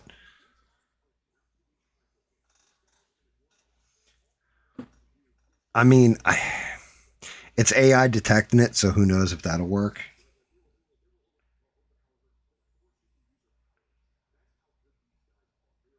I think they just, I'm sure there's somebody out there that is cutting that into, I don't even know why the hell would you even bother with the trailer then?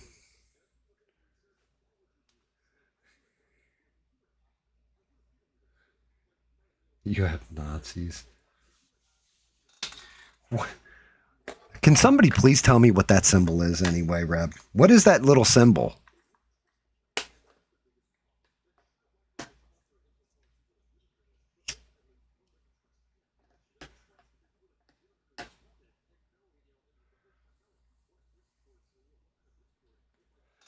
Our favorite political, are you talking about the man with an A in his name? So he didn't go live again this week?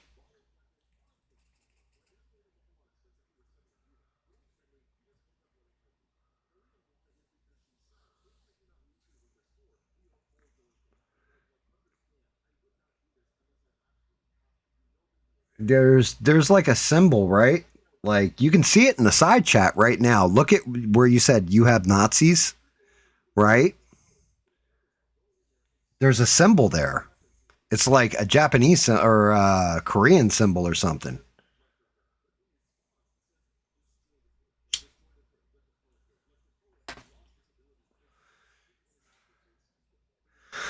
No live again.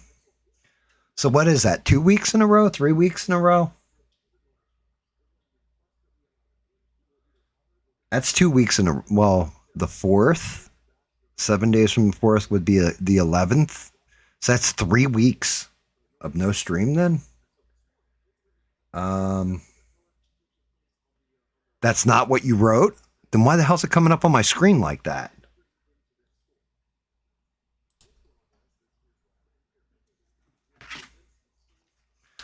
Yeah, I kept seeing that damn symbol and I've been trying to figure out, like, it comes up all the time and I'm like, what is that? Did you do like an emoji or something?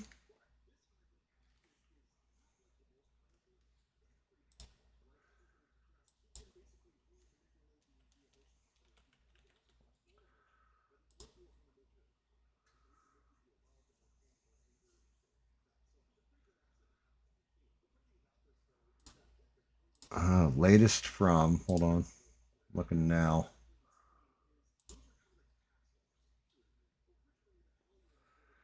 So I'm going to say he quit live streaming. Oh. Oh. Oh. Now that's interesting. So, hold on, I'll show you guys what I'm looking at, right? Let me bring this up. Right here. He was at 1.1 million subs. He's down to 1.08 million. So he lost another 10,000 subs. And then this was his latest. This one right here. And if you click on it, let me pause that because I don't need to be showing that off and getting in trouble. And you look at the info count on it, which it's not showing up for you guys. He posted this on July 17th, 2026.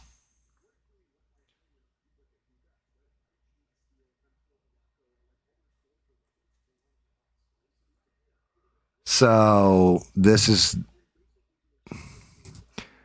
that's interesting. I think he gave up live streaming.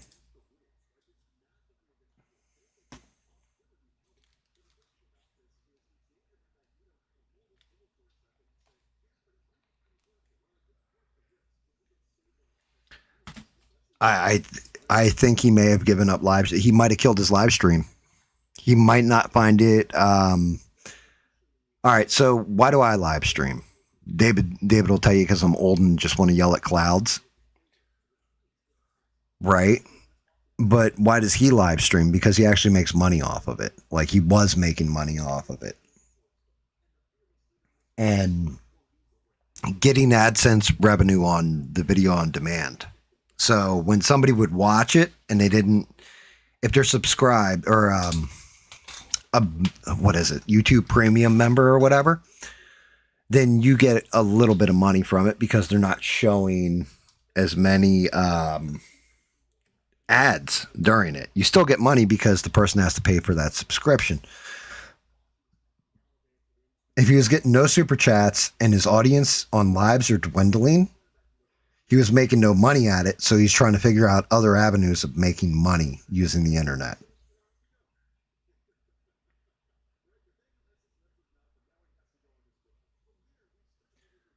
So that symbol must be AI then.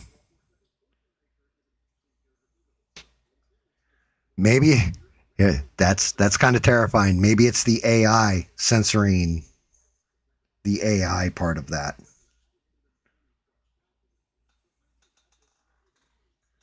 I don't think he's taping another Jubilee. That doesn't take 3 weeks. The other part of it could be he is working another job. He might have had to go back to work. He's lost 10,000 subs and then 10,000 subs. If we look next month and he's down another 10,000 subs, it might be YouTube reducing him because Ben Shapiro, same thing for him. Every month he lost 10,000 subs, even though if you looked at like his real number, he lost like, I think it was like 60K subs or something like that. But the way YouTube does it is they cut down 10,000, then 10,000, then 10,000. So it may not have been lucrative for him. He may not have been, I mean, I don't know. That's a rough one to call. Because once he did that whole take after Carmelo Anthony got hit with the sentence and he doubled down and everything else, a lot of those older boomers and stuff like that were pissed. And like people saying they were going to unsubscribe. Like some of the stuff he got called, he shouldn't have been called for it. But, you know, he did upset his primary base of people that have been watching him for years. And then when it turned out he was wrong on it, instead of just eating it and saying, yep, I was wrong. Yep, you guys were right. I was wrong. He quadrupled down and people were really upset about it.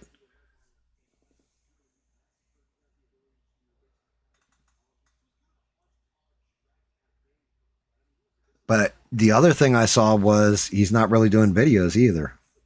So maybe his channel is, it's a ghost channel. Like he'll upload to it, but it looks like if he's doing that short form crap, that's a way that you, like, if I wanted to get a bunch of subscribers, they've told me if I do shorts, that it'll drive subscriber numbers up. I refuse to do shorts. Shorts are not my thing. That's not what I do. I get online, I paint stuff, and I talk smack. Now, a video of me painting something sped up and all that is one thing. Maybe a short of a super fast paint job. Okay.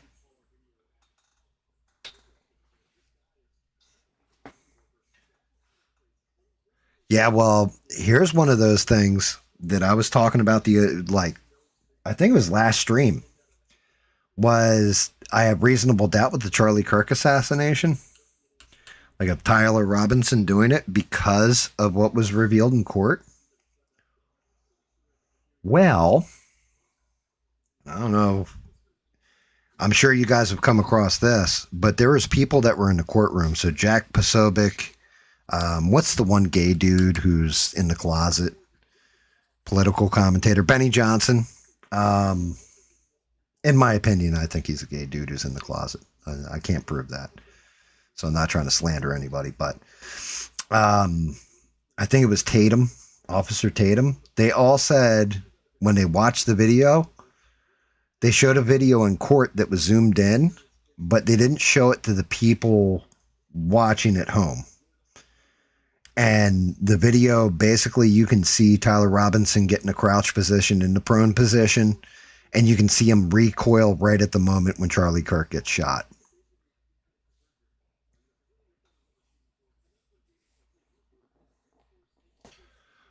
Who likes short shorts? We like short shorts. Talmud Tatum. Jesus. Yeah, Tatum's got some interesting takes, but he's still making money. You know, people haven't disavowed him or hated on him or anything like that. People are a little upset with the whole, like you said, Talmud Tatum, right? But he's still hanging in there. I don't know what was the other one, because there's three of them. There was Tatum, there was ABL, and there's Jericho Green. And I don't want to see ABL lose his channel. I think he's a valuable voice. I don't agree with him because I think he's a jerk off too. But you know, at the same point in time, I don't want to see anybody lose their channel.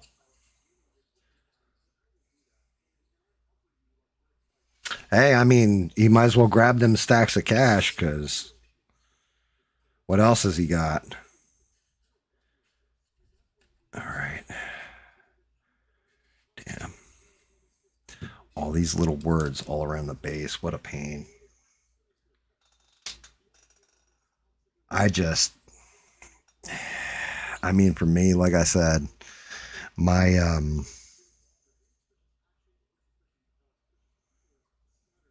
some people join this platform for different reasons. Some see an easy way to get money. Some, and they game the system.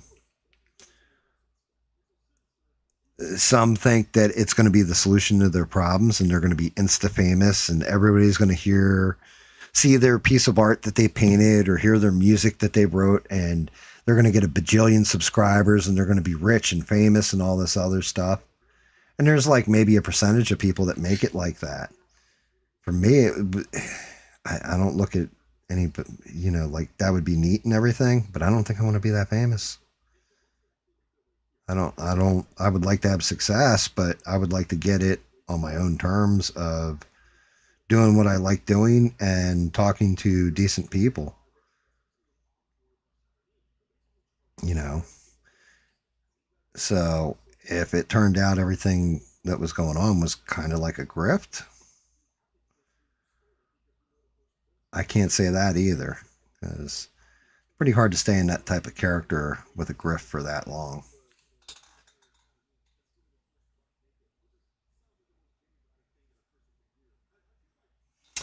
So, right, but what I'm saying is, how's his channel doing? You know what I mean? I don't know all that much about Jericho Green. I just know it was like the three of them used to do shows together. They used to talk all the time. Same thing, Candace Owens in ABL. Like, he used to be all about Candace Owens to a point where I thought, like, he was trying to, like, marry her right up until she fell in love with a white man. She got white man fever. You know? I always thought, like, ABL was always, like... Because he was all about her, and then everything happened with Charlie Kirk, and then he kind of treated her like she was retarded. But then when it came to Carmelo Anthony, he went full retard, so I don't know.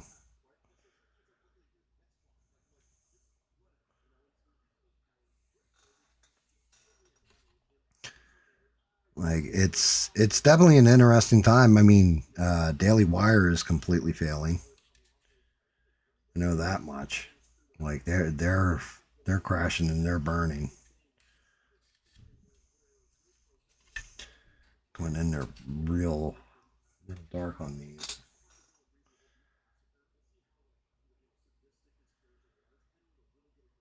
Like, YouTube, in a way, YouTube is kind of... I don't know if it's in the transition period where we're going to see new personalities up and coming. But people are starting to switch from the way it was. You're seeing guys that have been here for a long time starting to get ousted. Like, you know, Rebel's favorite political commentator, that dude, what's his name? Tim Pool. Like, you know, Rebel's favorite guy in the world.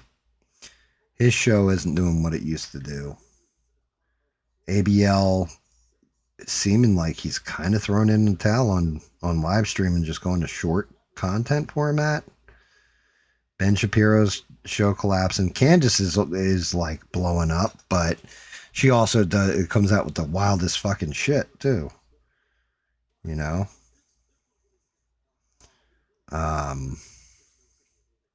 It feels like there's a fall off from people that are just like, okay, yes, you're just repeating a narrative, but in the opposite direction of the one that I wanted to escape. And then when they realize that's what they're doing, people are done. Like, yeah, I'm done with this. I'm done with you now. Tim Pool, to me, like I said, I lost. It was basically like his live streams are. He gets really good guests, but his arrogance went on full display with those live streams when he started getting big. The Quartering, same thing. Quartering's always been horrible at what he does. He's always felt like Timu Tim Pool. The way I said it is he's the one who sells like the Chinese knockoffs of the Power Rangers. They're called like the Electrical Explorers and such, but he sells them at like flea markets. Like, hey, look at my wares, where Tim Pool had the Power Rangers. And the Quartering's like, whew, that is a meteoric fall. But he also went and took down people's channels, allegedly. I can't say positively, but all the evidence I've seen, it definitely looks like he took down their channels.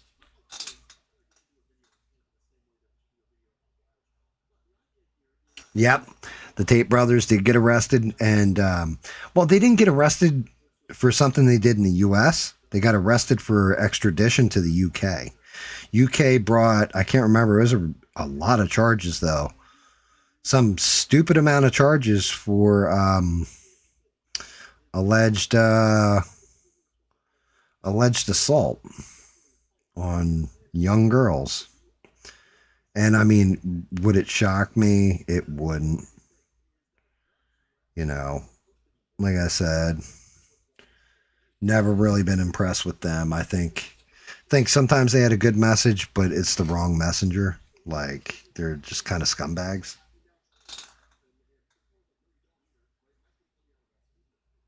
Yeah, exactly. Trafficking, like whole slew of stuff.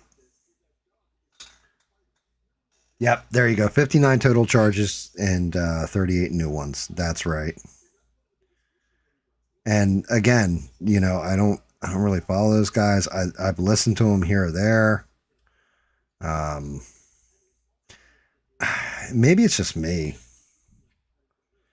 I don't. You can be Elon Musk and have his money. That don't impress me.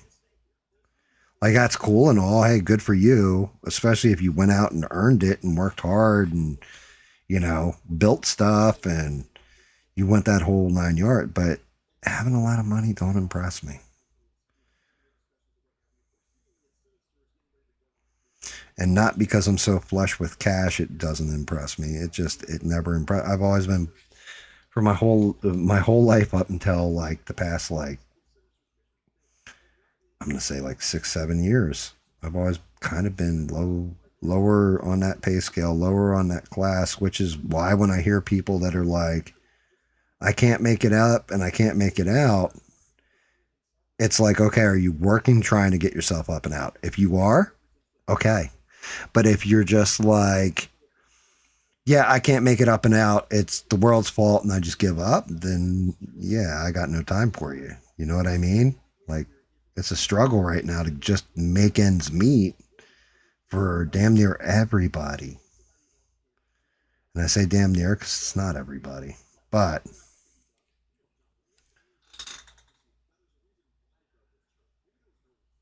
I mean, I can see it when you're young. You want to have that flash, or you think that makes you're a billionaire and you're a complete scumbag. Well, you can buy friendships, I guess, but who the hell wants to be around you? Like, be a good person.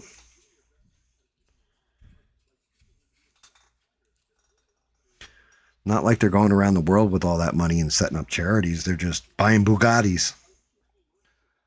It's like, okay, wow, you got a fast car. Very nice. Yeah, it looks sexy and all that other stuff. That's great. What have you done to help humanity? Well, nothing.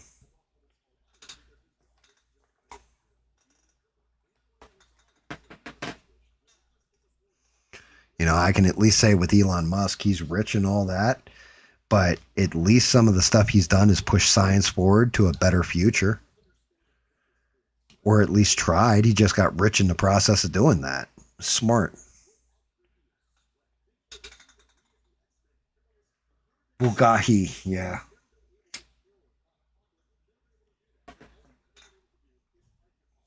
I mean, I've definitely found that, you know, knowing some of the people I've known over time, having a lot of money don't make you a good person.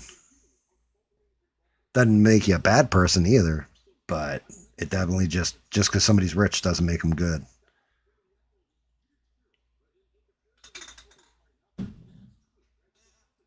I know some seriously evil people that were filthy rich.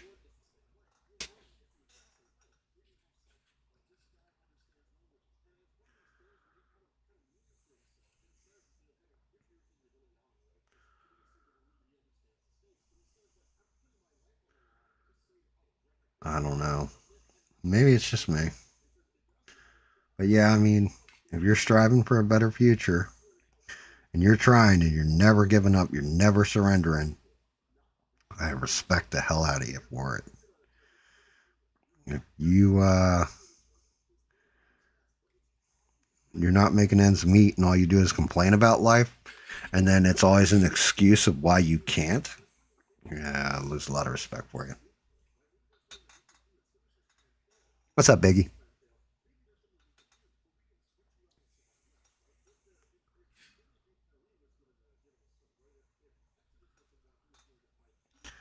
I mean, I'm looking at that I Play Rocky movie. Do you think that's going to be inspirational? Like, Rocky was inspirational, right? Do you think the movie about how Sylvester Stallone bet on himself and made it big, do you think that's going to be inspirational?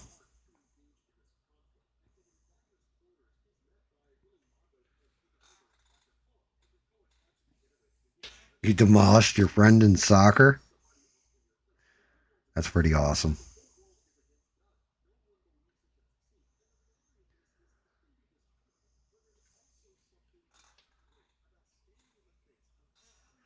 What's up, Francois? How are you?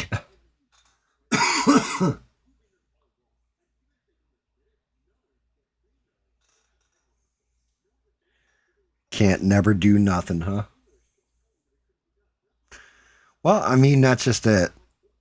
Certain things you can't do. You know, you can't just walk out in your backyard, spread your arms, and fly into the air, right?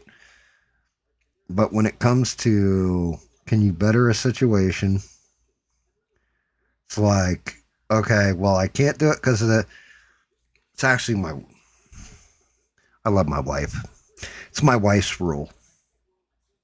Tell me every reason why this won't work. Tell me why you can't do it. Tell me why it's impossible. Tell me why you can't pull this off. Okay, can you give me one reason why you can? And then you'll think about it and you'll be like, well, I could do this. Okay, then there's a way to do it. Figure out how to make everything line up to make that one way work. If you say you can or you can't, you're right.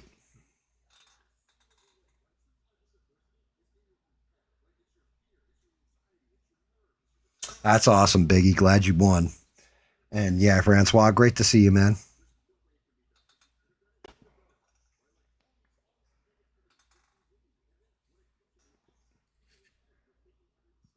But yeah, I'm not big on the whole, I'm a sad sack of potatoes, feel sorry for me because, you know, life dealt me a bad hand.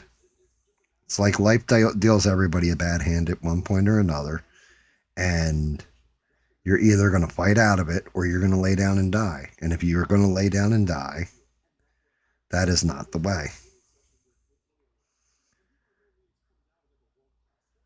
That's not a way to think. You're never going to get anywhere with that process. Figure a way out. There's always some way out of your scenario. Almost always.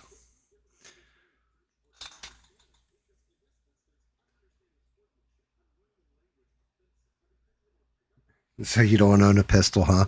No, but I showed some guy who was cutting out my bushes for the electric company my rifle the other day.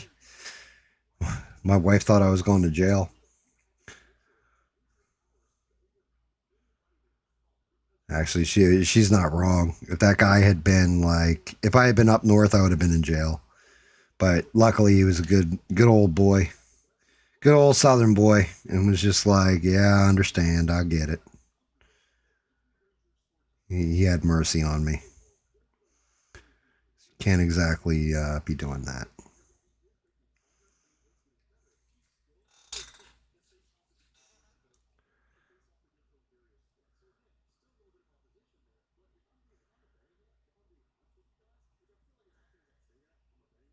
Yeah, I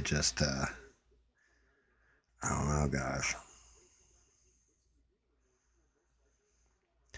Most of the news has been bad. So, again, that's why we're not covering a lot of the news. It's just been ugly. But what about entertainment? Give me something good, guys. Give me some fun stuff you watched lately. Anything? X-Men 97's been pretty good. The second season of it. They actually they're doing a lot of fan service.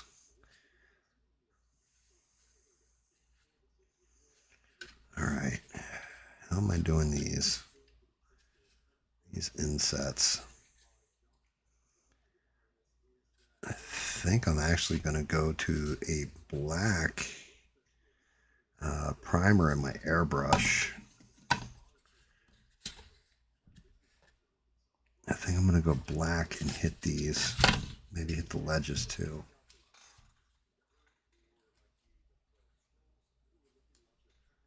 The Smurf song? I've got two of them. Which one, Biggie? Which Smurf song do you want to hear? There's Smurf's Big Blue Dingus and then Smurf's Second Shift. Those are the two Smurf songs. The one I played last time? Let's see.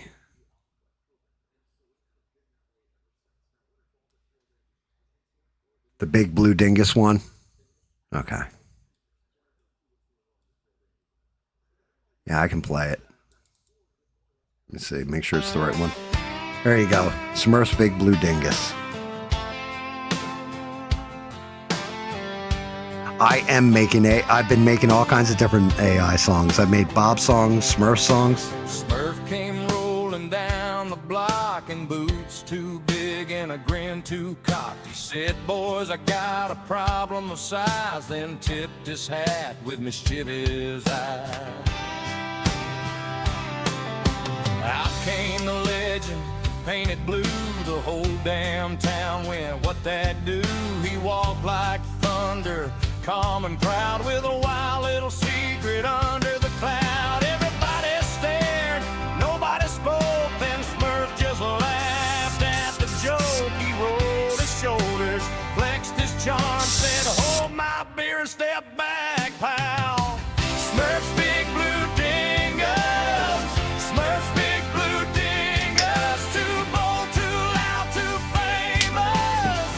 Smurf's Big Blue Dingus, Smurf's Big Blue Dingus, Smurf's Big Blue Dingus. When he walks in, man, the room goes righteous. Smurf's Big Blue Dingus.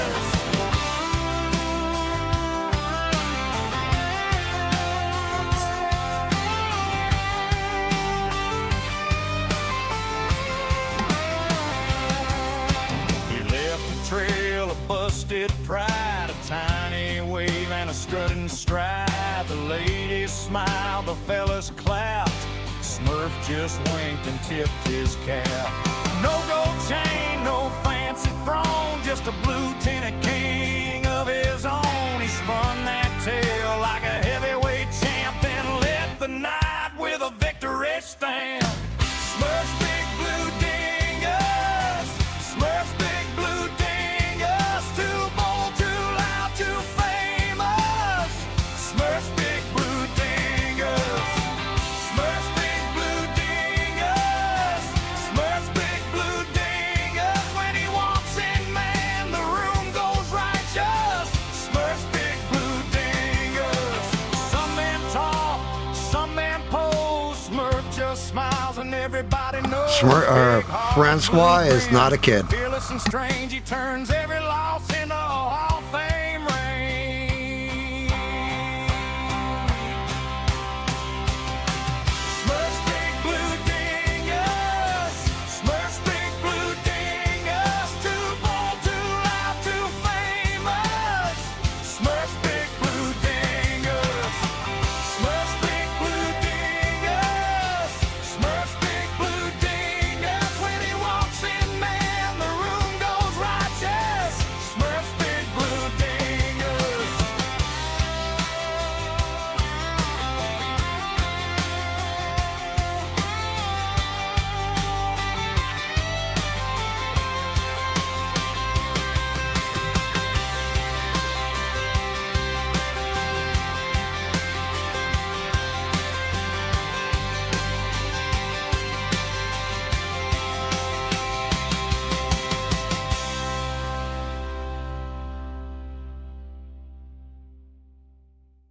What song did you want to hear, Reb?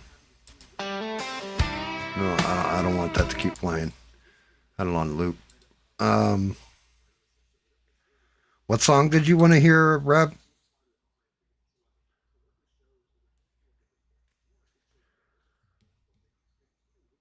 Sitting there taking apart my airbrush. It's got to get cleaned.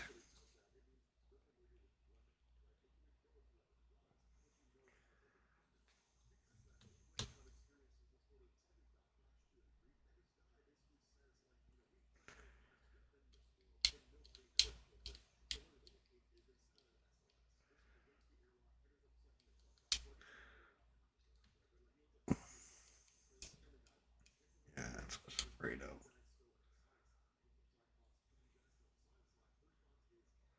On my 90-pound weekly account on Suno. Shit, I don't know how to get to it. You're gonna play the night night song? Get some rest. I mean, Francois, did you hear the Bob song?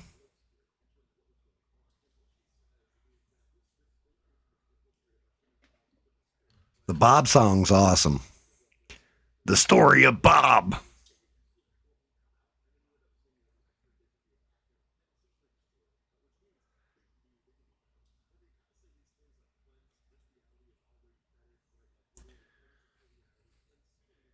The story of Bob is definitely, well, it's called Bob's Nut Kick.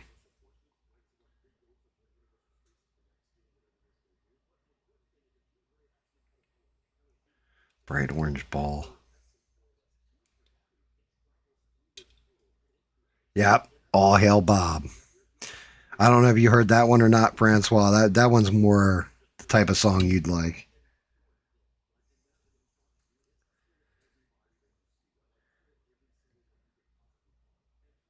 Yep, Bob's Nut Kick.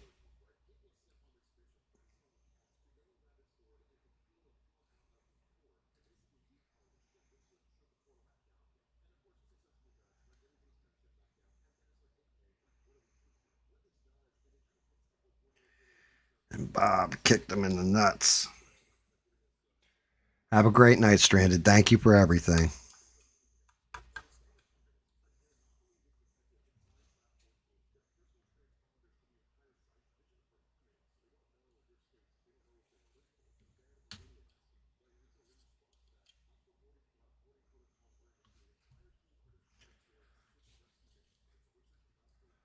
Try not to work too hard either, Stranded.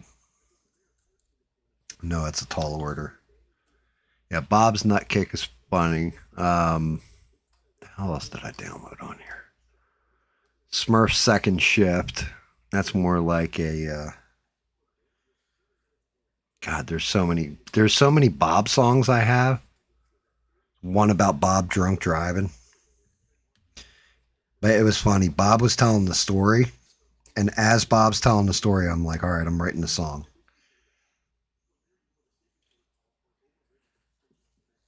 Completely caught him off guard.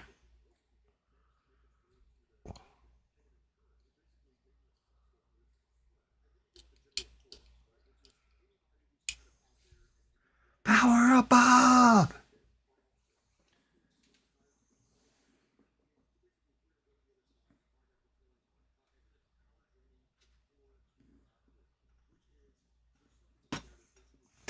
Yeah, I mean, doing the AI songs, like, they're fun to write. I gotta have the brain right to do the lyrics for them, though. Or else they come out like, eh. Tried to do a couple where I was just like, oof.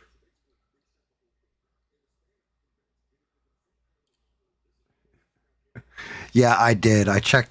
I did. There was one song that you had suggested, and I listened to it, and I was like, it was all right.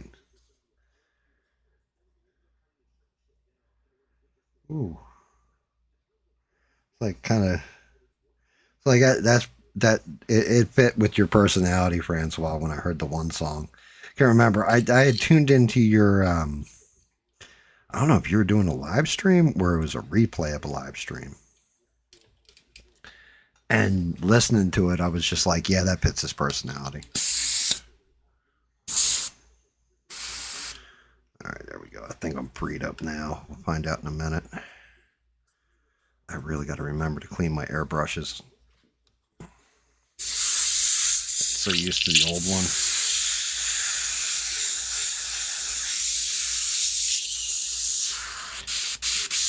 There we go. Now we're moving again. Ooh. I mean, I could write a song. I'm just not sure what I would write.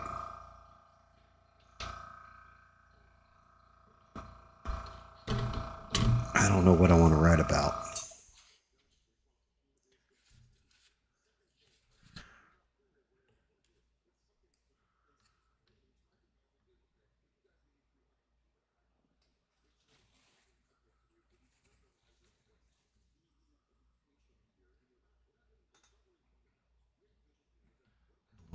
I am actually gonna try doing this. Oh, yeah, like normally, like nights like this, I put on Art Bell. Just something quiet, relaxing. Listen to people say crazy things. Yeah, I've noticed that. I did notice. I saw the one stream and I was like, wow.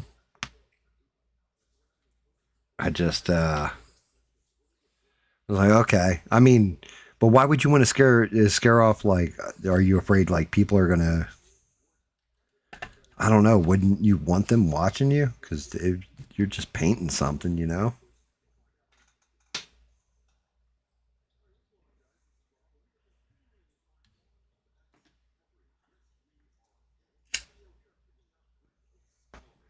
Like I have enough issue where I just give an opinion on something and offend like 5 people. So because it's not in vogue. So I couldn't imagine doing it on purpose.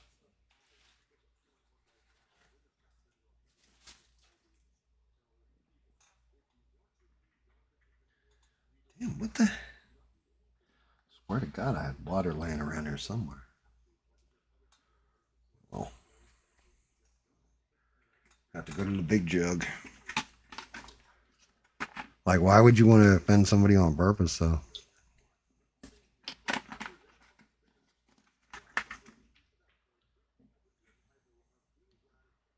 Let's see.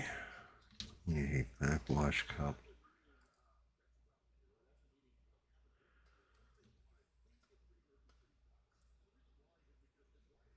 Wait, In Vogue is playing live shows again? No way. Never gonna get it, never gonna get it. Never gonna get it, never gonna get it. It's kind of cool.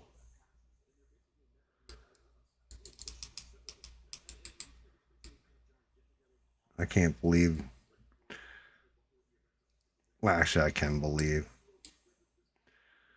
I'm just shocked by that revelation that In Vogue's still a thing. I saw another old band that, honestly, their lives is what killed me.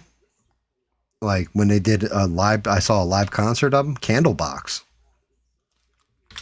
Candlebox is apparently doing a tour too. Yeah, so that first point, I 1,000% agree with you with the paying taxes part of it.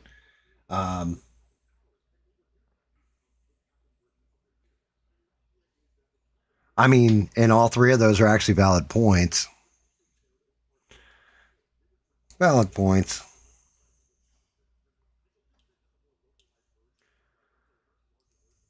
I mean, it makes sense. The second point's one of the best parts right there. You got to be genuine.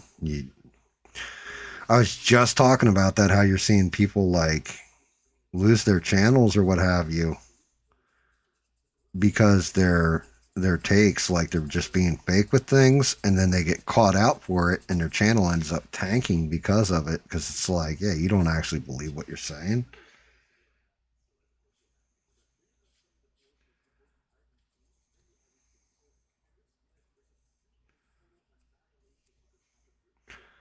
So yeah, I can definitely, I see all 3 of those points. Those are good points. I just, like for me, I listened to that song. Because you had told me about it on the one stream, and I went and listened to it, and I was like, it's all right. Like, it just didn't appeal to me. But I didn't see it as offensive either.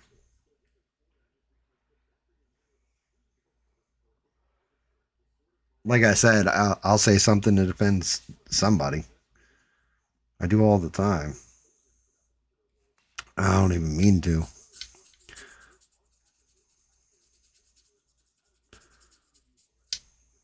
Which is okay. I mean, look, people got to disagree. If you don't want everybody to be the same, and life would be a lot more boring. Like everything you said is exactly what I think. It's boring as hell.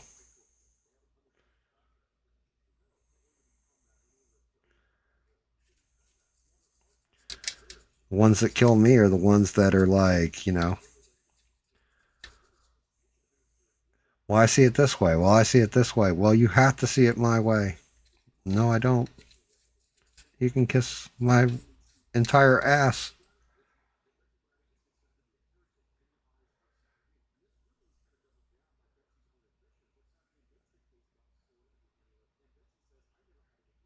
Yeah, you're not wrong about that with the doxing part. I mean, reality is the only people that really get doxed, though, like you have to be kind of big time to get doxed. You know what I mean? Like you got to have like, I want to say a couple 100,000 followers at the minimum to really have somebody be that offended to dox you. It seems to me like you're just like a nobody.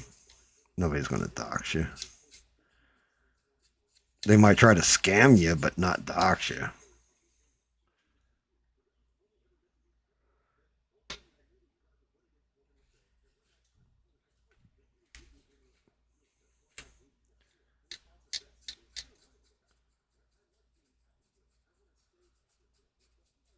Really get that black wash in there.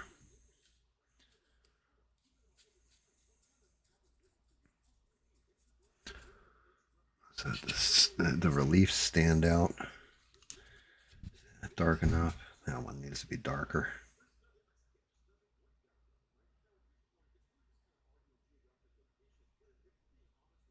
Yeah, that's fair. I mean, you can't really argue objective reality.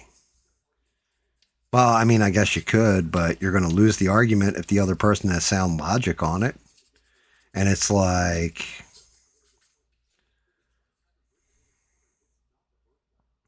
unless somebody has something that is evidence outside the scope, that's really going to, you know, nail you in the nuts. Like, going to catch you completely off guard. You know, I said the same thing with the whole Charlie Kirk pretrial for Tyler Robinson or whatever. I was saying the same thing. I'm like, the prosecution gave me more reasonable doubt, but then hearing people that were in the courtroom, hearing what they saw that we didn't get to see when they re-showed the video. Apparently you can see the recoil from the shot. But again, we didn't see that yet. So as far as I know, that evidence isn't there. But if that is the truth, then it's a good chance that it was Tyler Robinson from the school, or, you know, from the school roof or whatever that shot Charlie Kirk. But until I see that evidence, I'm not just going to take somebody's word for it either.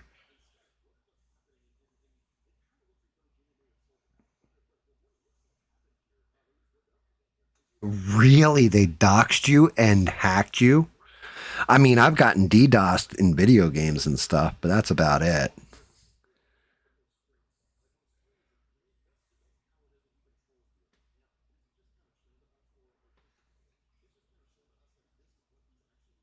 Damn, bro, you must have really gone out of your way to piss in someone's Cheerios to get that level of hate going. That's not an easy thing to do. Not an easy thing to accomplish right there.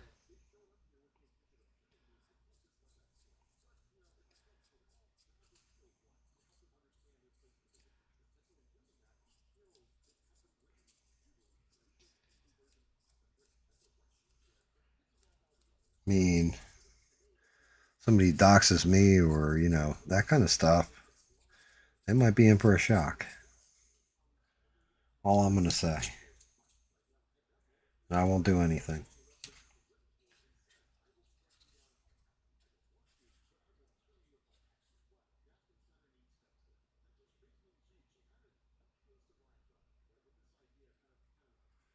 Yeah, I mean, that's just it. I need to see. So apparently there's 4K video. They were saying like the video that everybody got shown at home was like 720p video basically. And they actually have like 4K video of it, like high definition. You can see faces, everything else kind of video. And that's what I need to see. I need to see that stuff.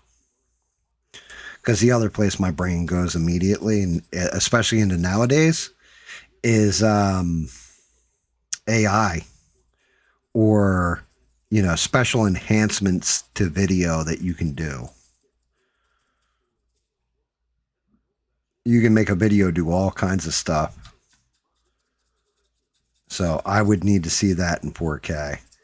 I can tell you 1,000% though, the Lance Twiggs testimony, that kid is lying through his ass. Like, he's just lying. He like, there is no doubt in my mind he's trying to play it off like he had nothing to do with it, and he definitely had something to do with it. And you can tell too.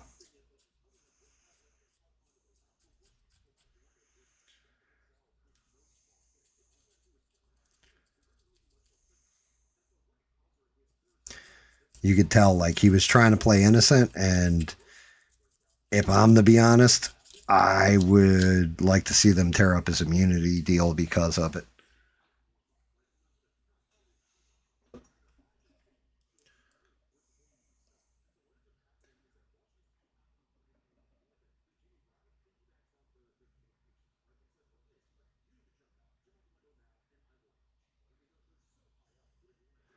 Yo, you know what though? But that's, I don't see where that you were wrong in that. You know, if you're I don't do face reveals. I talk about my family. I don't show pictures of my family. You know what I mean? They have nothing to do with my online stuff. Like they're entitled to their privacy. You know, that's just the way it goes. Like, everybody should be entitled to privacy on the internet, unless they, you know, do dumb shit to try and make themselves famous and then end up getting nailed out, you know. That's on them.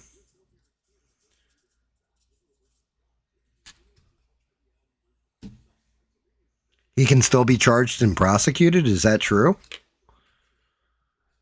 That might be why he's given the testimony the way he's given it then. Like, I had nothing to do with this. Because I'm not buying that for a second, Reb. Not for a second. I watched that entirety of that friggin' 5 days of pain. Good Lord, was that a painful one. Like, I can tell you now, the court system felt, in my opinion, inadequate. Like, it almost felt like they were not equipped to handle everything that was going on. Like, there was so much stuff that felt like they should have had it set up beforehand on what was going to be admissible in evidence, all that kind of stuff. And they kept switching it. Like, oh, you can show the original video. You can't show the zoomed in. Oh, you can show the video to everyone, but you can't show it when it's zoomed into people. Like, what's the difference? Oh, because one's going to actually show that, you know, this dude's guilty or not. Like what are we doing here? I guess it's just so you don't corrupt the jury pool. I don't know. Because you do have to convict. You do have to convict. You do have to protect a person's constitutional right to a fair jury. So there is that part of it.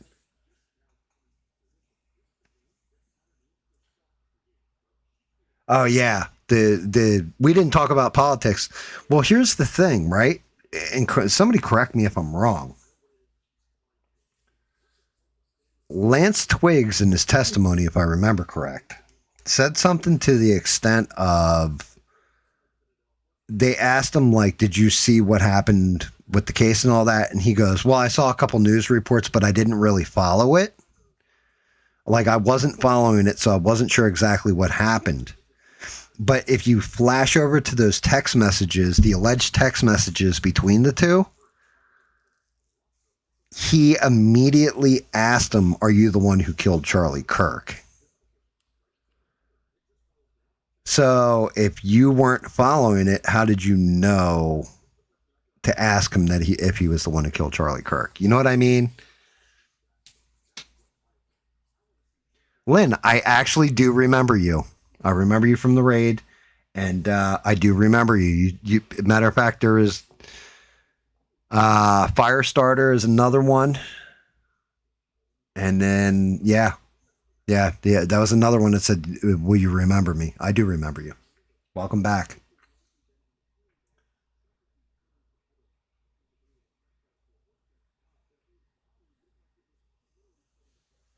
I mean, his defense attorney's like,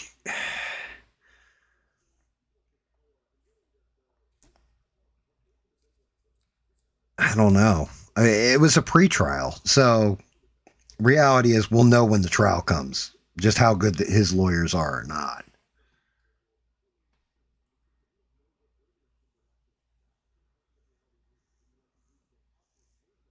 You think Lance? I thought the same thing. But again, if Tatum, the gay guy Benny Johnson, alleged gay guy Benny Johnson, and Jack Posobiec, if they're to be believed, the shit they saw in court, they actually saw him go into the prone position, sit there for a minute, and then they saw like him recoil from the shot. So how true or not that is, again, we need to see the video. Like, I need to see the video. I need actual evidence.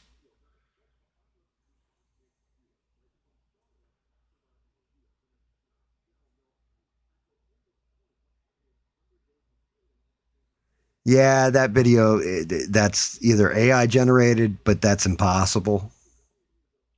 It's not possible. You got no entry. You only have one entry wound. And it's in the front and in the throat. So if he blasted him through the back, you would have had leakage out the back, and there wasn't any.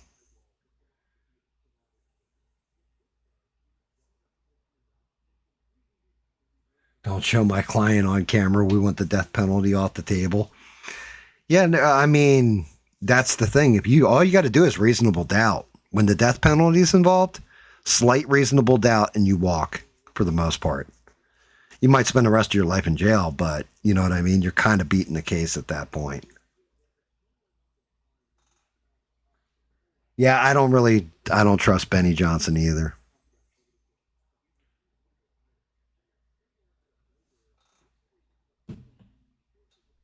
Yeah, Bill Nye.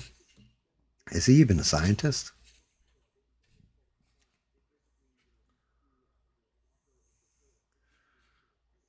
I know he's the science guy, but it doesn't make him an actual, like, Neil deGrasse Tyson at least has letters after his name.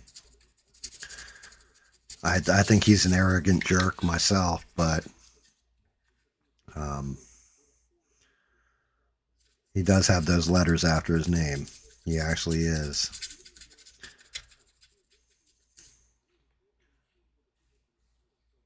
Yeah, an honorary degree. Bill Cosby has an honorary degree too.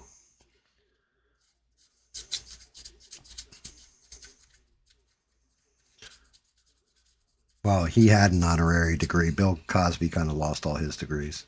Temple was not happy with him. I wonder why.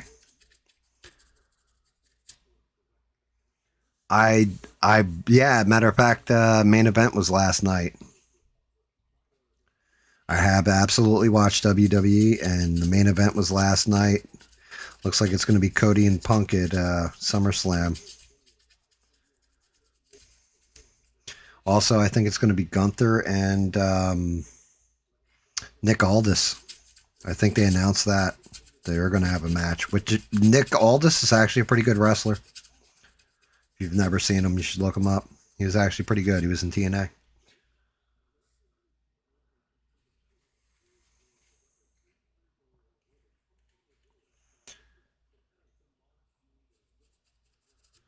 All right, I'm washed out pretty good. I am.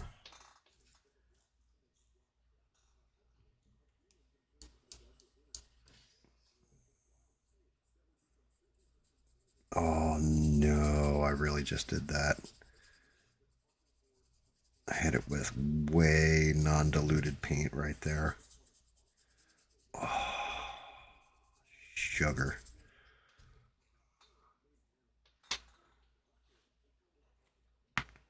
Snap, crackle, and pop.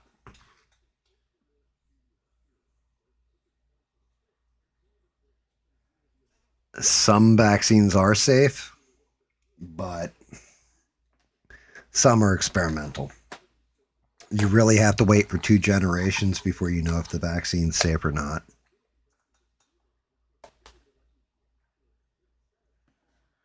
Comes down to you need 2 generations of people. So, like, for example, if we're going to say the polio vaccine isn't safe, yeah, you lost your mind. Polio vaccine is safe. You say something like the COVID vaccine's safe, yeah, it's still experimental. It's not a proven.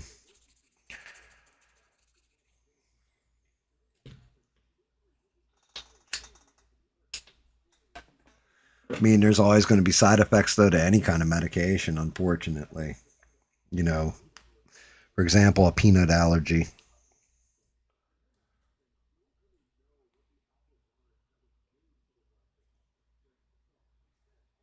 Yeah, well, 30-06 is a rifle, though. If the grains were very low in the 30-06, my bigger problem is this when it comes to the 30-06, when it comes to Charlie Kirk, is the bullet fragmented, and the bullet they were showing is a bullet specifically made to hunt moose. So it's known to, what do they call it? The magic mushroom bullet. It's supposed to not fragment. It's supposed to just blow through. So that's where I'm a little confused on that part myself.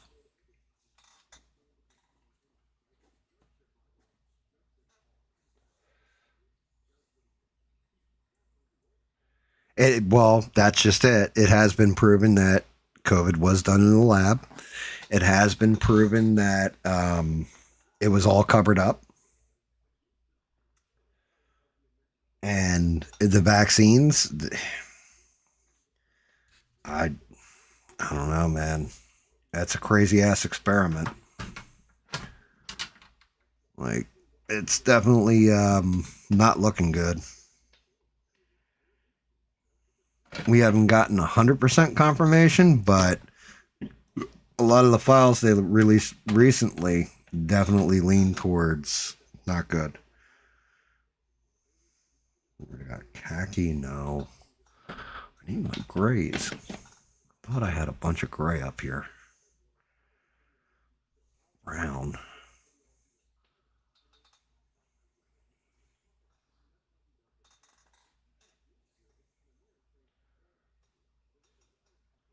No, and that's what I'm saying too. How do you have that much fragmentation off a 30-06 bullet?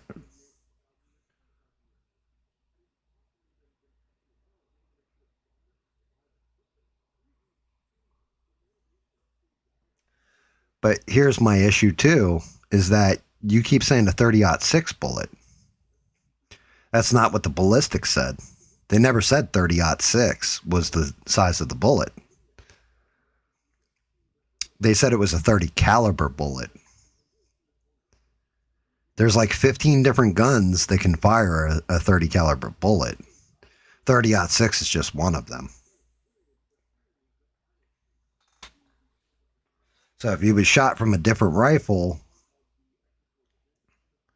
outside of a 30-06, like you had a sniper, think about it this way. The way I'm looking at it is if you had a second guy and he was maybe another 100 yards away, and he's the one who actually took the shot, Tyler Robinson was just a distraction, right? So everybody was paying attention to him so that the actual shooter could get away. Kind of makes sense to me. It's a well thought out plan, though, and I'm not sure. Tyler Robinson doesn't exactly look like the smartest person to me. But looks can be deceiving.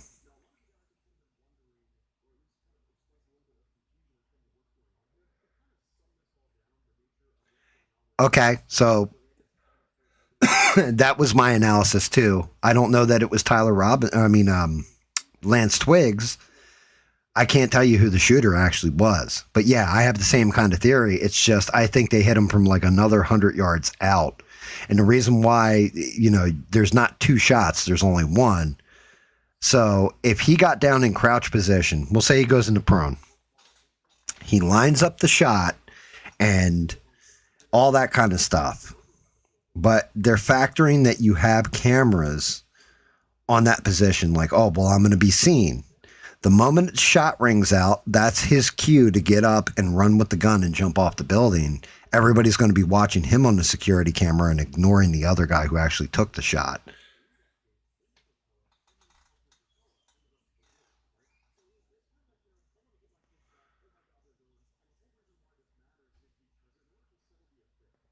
That's kind of cool, though. It's always good to have a friend that, you know, cares that you're still around and wants to wish you a good day or a good night. That's awesome. Government understands this, and pre-trials dog and pony try and get the conspiracy exposed. So that's just it. Who killed JFK? Who actually shot him? Lee Harvey Oswald.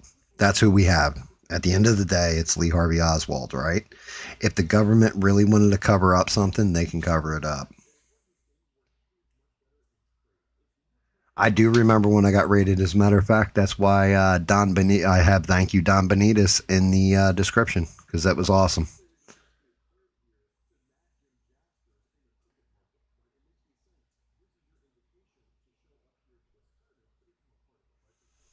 I don't think it was that close though, because then you would have had. The problem is you got the bullet fragments, right? So if he was shot in the back, then what you're actually looking at is an exit wound, which means that the bullet, it would have had to been a pretty big damn bullet to fragment off that many pieces and still make that size of an exit hole.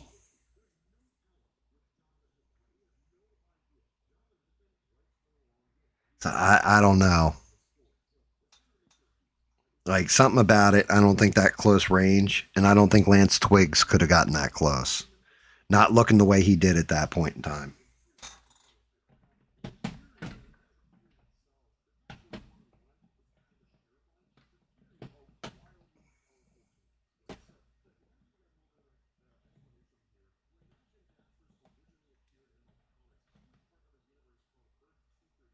Silver.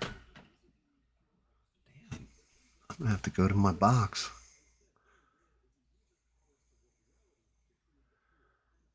Right, but think about the size of the exit wound then at that point, right?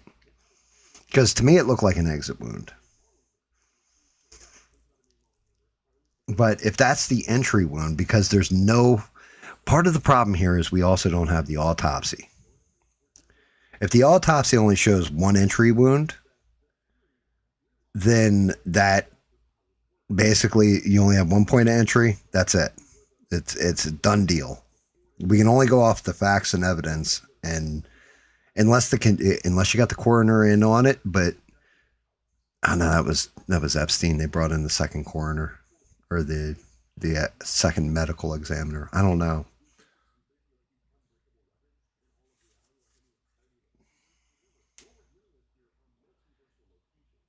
Yeah, but the actual, that's just it. Again, we need the autopsy. Because where the bullet hit severed the carotid. That's obvious from the arterial spray from the shot. Like, if you saw the video, it's obvious. The arterial spray. So it severed the carotid and probably hit the spine. But if it's blood loss or it's bullet trauma, ballistic trauma to the spine, two different things. Welcome back, Biggie.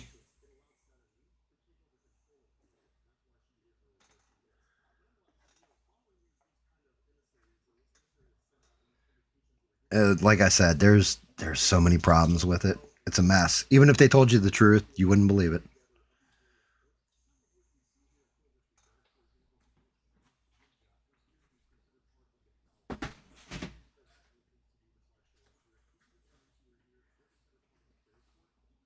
The only thing we can wait for is for the prosecution to lay out their entire case in the court, look at all the evidence presented in front of us, and then make a decision from there and see what the defense comes up with. Because like I said, I actually had reasonable doubt after watching the pretrial, and I didn't before. I was just like, okay, we'll see. We'll see what they present. And after the presentations, I was like,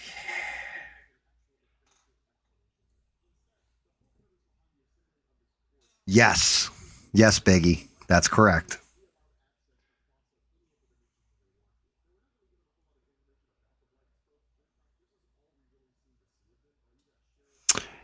He didn't turn himself in.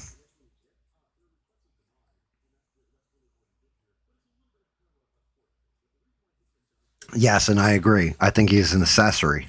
I'm not entirely sure he's the shooter, but he's an accessory. Because one of the other things, this is something else that's problematic to me, right? And has been since the beginning. If you're going to do any kind of criminal activity, what's the one thing you always do? You wear gloves. You're telling me this kid figured all this stuff out and where he's going to take the shot from, how he's going to take the shot and everything else, and forgot to wear gloves? Doesn't make sense.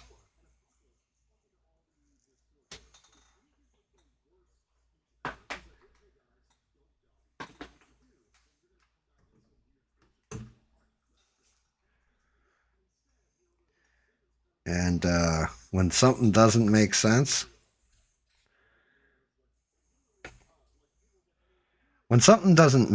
to somebody like me, when you've got somebody who is used to being in a trial or court situation like that, it's definitely not going to make sense to them.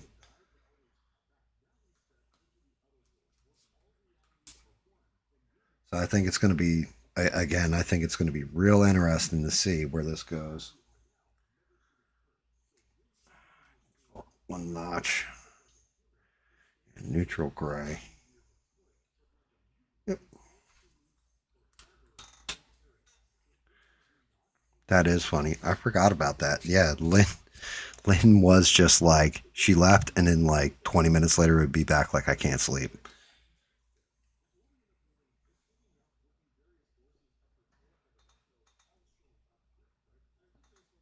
I mean, like I said, I said it earlier. Thank you again, Don Benitez, because he definitely sent me some cool people.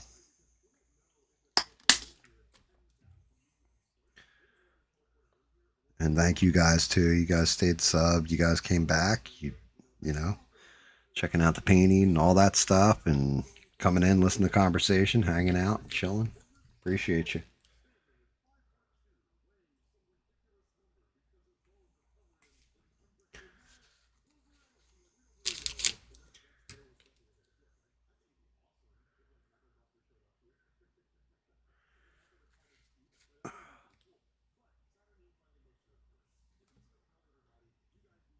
Yeah, that's the other part. One thing that bothers me is, how do you not have ballistic match?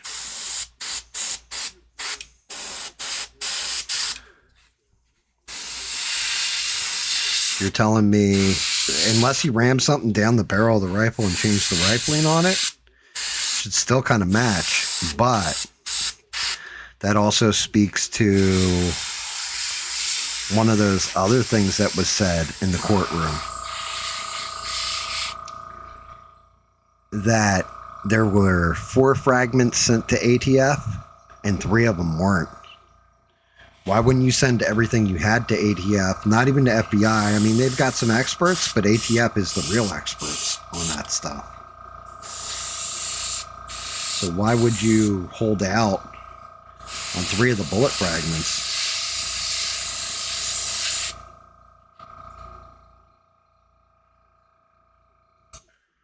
I mean, there is. You definitely have a way that things hit and they are recreatable. You got to run like anywhere from 4 to 5 rounds through any rifle, and the rifling on the bullet and the impact zone on the ballistic gel will show you a pattern. But the whole thing is, again, we're talking about 4 fragments out of 7. So where are the other 3 fragments? How come they never made it?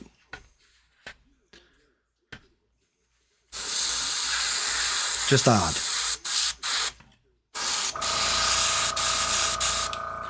You would think with as invested as Cash, well, actually I think Cash Patel's kind of laughable, but you would think that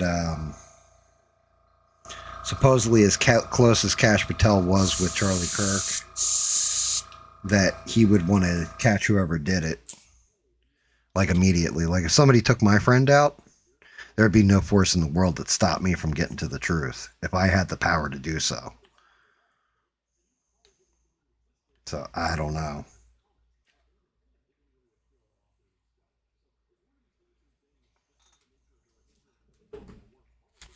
Bullet casings, they have.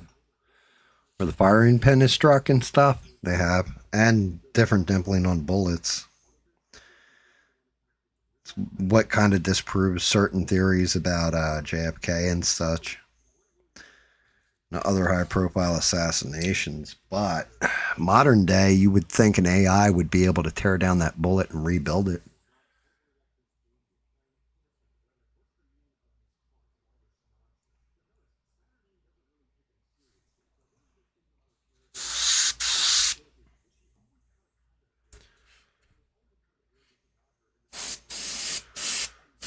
Man, interesting thing. We'll have to look that up. But I thought they have definitely linked ballistics.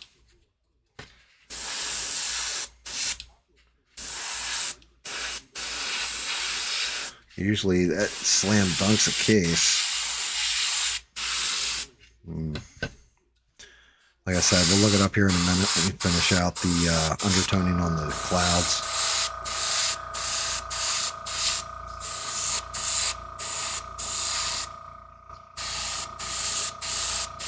May even want to go heavier with this undertone.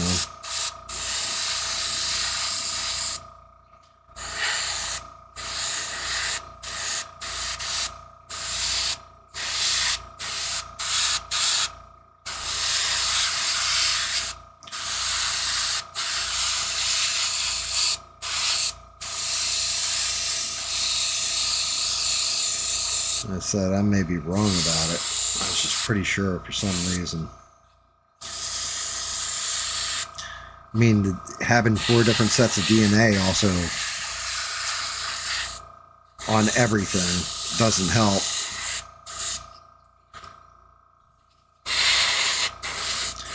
The one thing I do know for sure, though, is Lance Twiggs is lying in his testimony.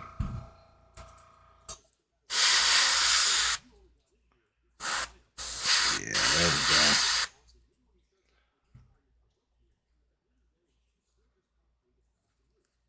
I don't know about government hopes and dreams, which is why I said I'll look it up.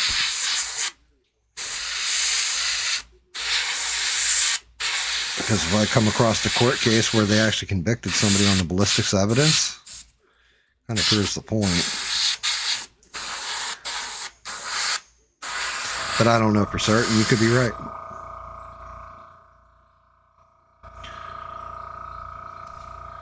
I do know DNA evidence has nailed people, and like I said, 4 sets of DNA evidence, yeah, not a thing.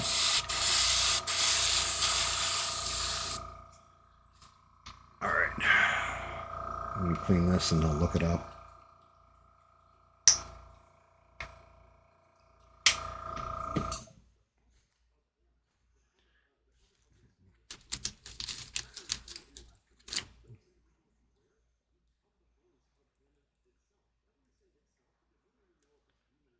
Lord.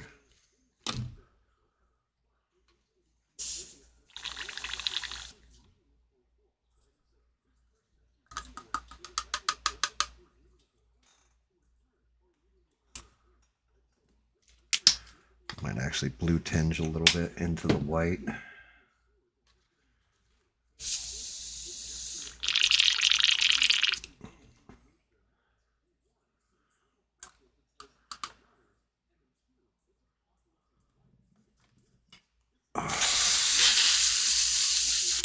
All right, let's take a look. Oh. Yep. Well, trajectory ballistics is easy. You can do that shit with string. And nowadays it's even easier with lasers. Just take a laser pointer, mount it. Shows exactly where the ballistic came from. You can do it with a ballpoint pen if you needed to.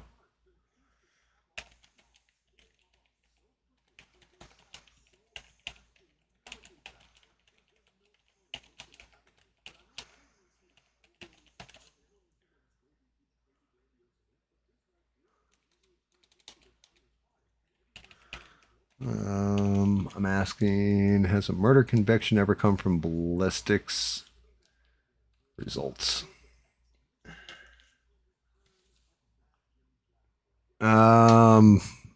This is what your return on that result is. Ballistics and tool mark evidence has been used to secure numerous murder convictions. Firearms examiners typically match microscopic markings on fired bullets and shell casings to a specific suspect's weapon. While it remains a standard tool in homicide investigations, ballistics analysis has faced scientific scrutiny, to your point, in recent years regarding its subjective nature. Some wrongful convictions have been successfully overturned after retesting revealed that earlier ballistic matches were incorrect or inconclusive. Courts are increasingly requiring examiners to adhere to stricter and less absolute guidelines when testifying. So it goes to your point, and it also goes to mine. People have been convicted for it, but they're also saying that there are flaws in it, and it may not be a specific science either.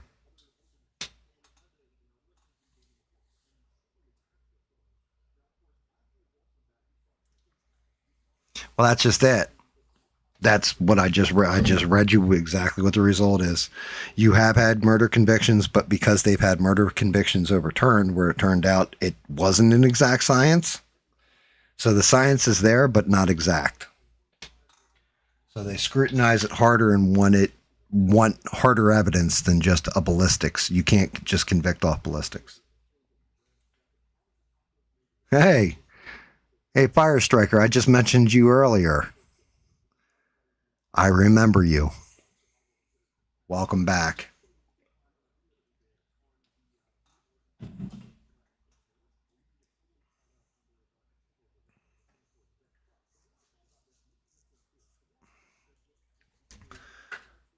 We live in an age anyway, Francois, where we have enough video, and they had enough video on that campus where, again, if the people were in court, you know, the one thing though is nobody specifically said, I saw him actually take the shot. Everybody's saying, I saw it at the same time. I saw the recoil, saw this, I saw that. Let's see what happens. Yeah, but lie detectors can be, are pretty much inadmissible. Like, they can give you a baseline, but they're not 100% accurate. Because somebody could just be nervous and fail a lie detector.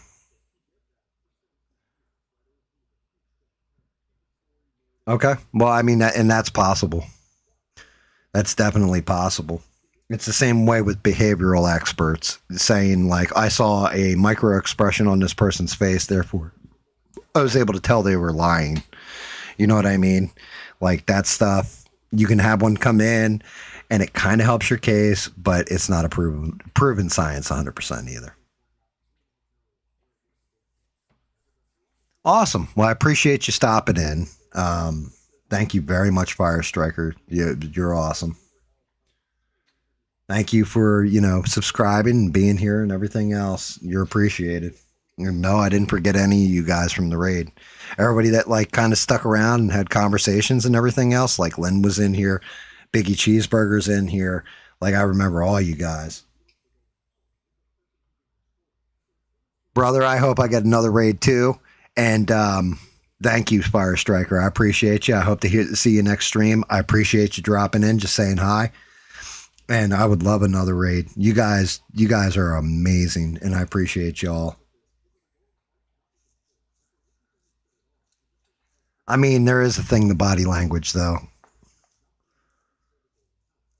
There's certain tells, but it's not a specific science either. Like, it's not like I could convict a killer off of it, but you can kind of tell when somebody's lying. You know what I mean? Or exaggerating or talking out their butt.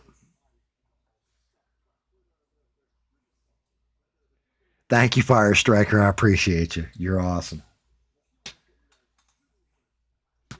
All you guys have been awesome. I am super happy about like every one of you, and that thank you, Don Benita is Benitez is going to stay in the is probably going to stay in there for another week or two too, because I appreciate the hell out of him. It was kindness, and I appreciate it.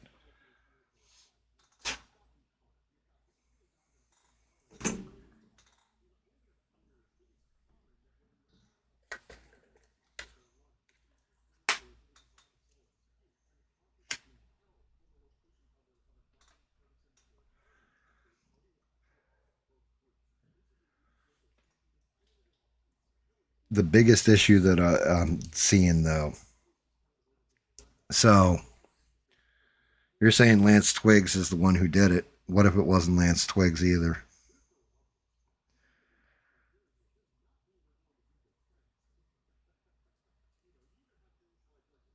Like, if it wasn't either of them, I don't think it was a security team.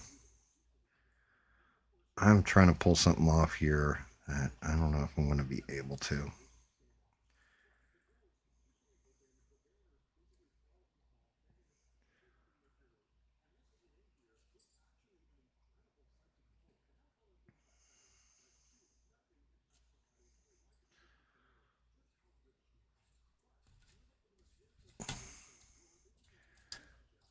That is not enough.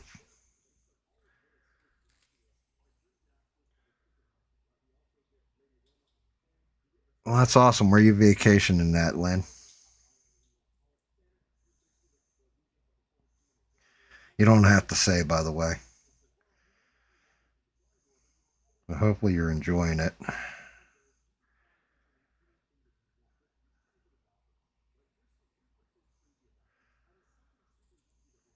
Sounds like it.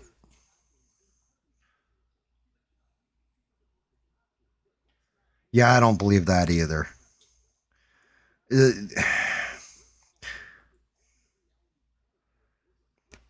My problem with Candace, with her whole take on everything,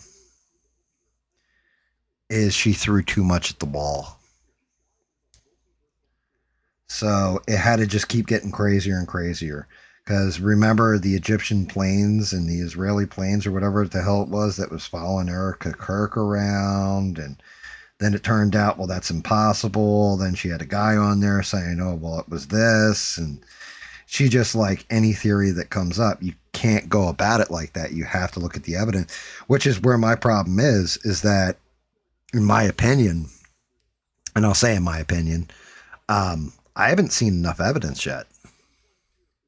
One way or the other, there hasn't been enough evidence presented to us where, okay, you're showing me video that I've already seen. You're showing me that you have inconclusive results on ballistics, DNA, and everything else. And, you know, we can argue ballistics or what have you, but ballistics, DNA, all this other stuff. You're also not showing me where, did you give them a gunshot residue test?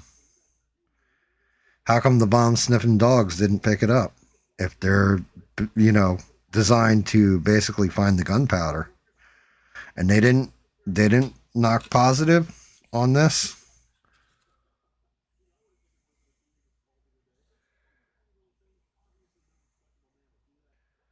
Oh, dude, that's Lynn. That's awesome.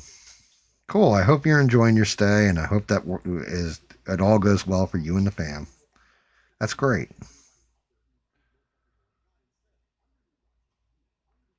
Nah, she didn't have to make herself. I don't think that's it. She's not on any hit list. Her husband's like got too many connections. She's not next on any hit list. If anything, the French government might take her out, you know. But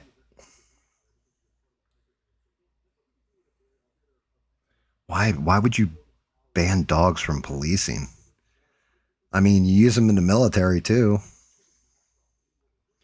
Tell you what, you don't want to run down a suspect. You just send a dog. Makes life a lot easier.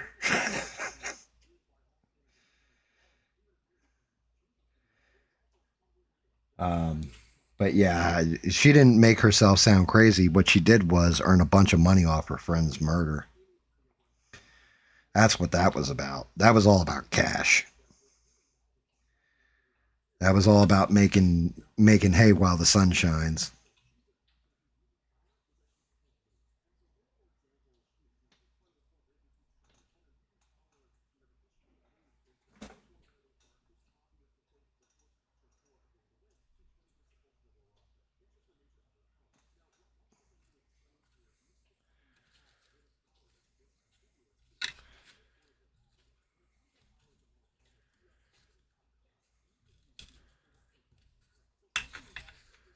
But like I said, I want to see all evidence. I don't want just partial evidence. So it's gonna be a wait and see for the trial and see if they actually broadcast the trial.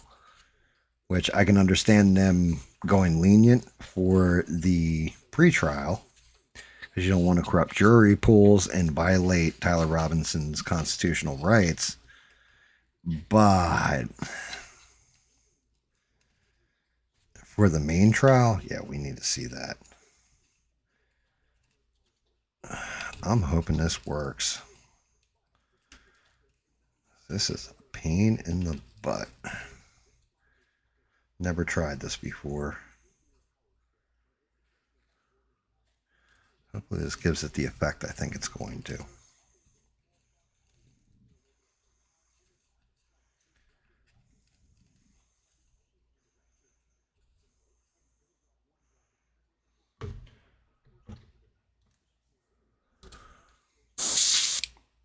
Oh.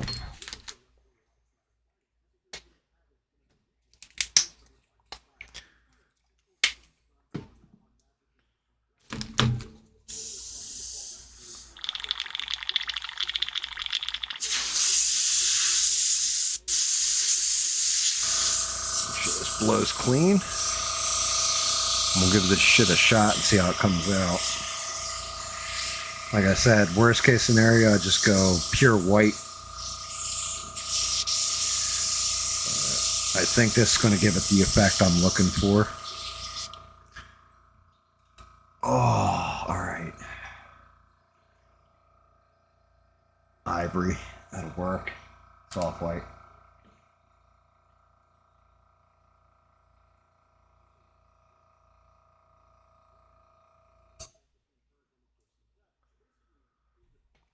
Yeah, I mean, there's that, and then there's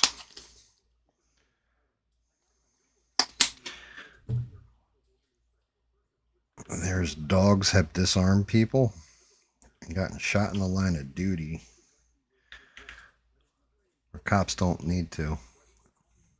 Which in a way, I would rather see the cop get shot than the dog. And I always get a kick out of it once the canines come in.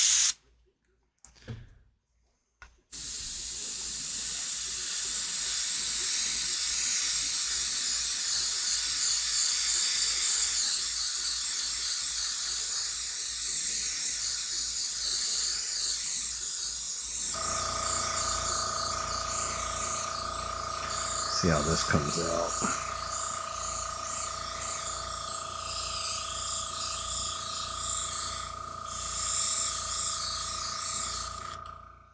Should be more than enough on there. Yeah, that didn't work worth a shit.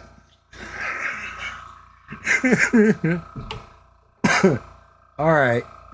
Have a good one, Lynn. Thank you for stopping. You have a great day. You have a great week. I'll be back next Sunday. Yeah, that definitely did not work the way it was supposed to at all. I don't think I thinned out the fabric enough. I can't.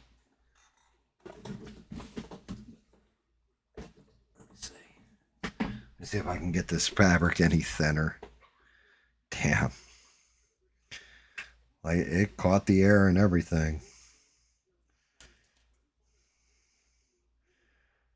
a little too well. Absorbed all my friggin' paint right off the statue.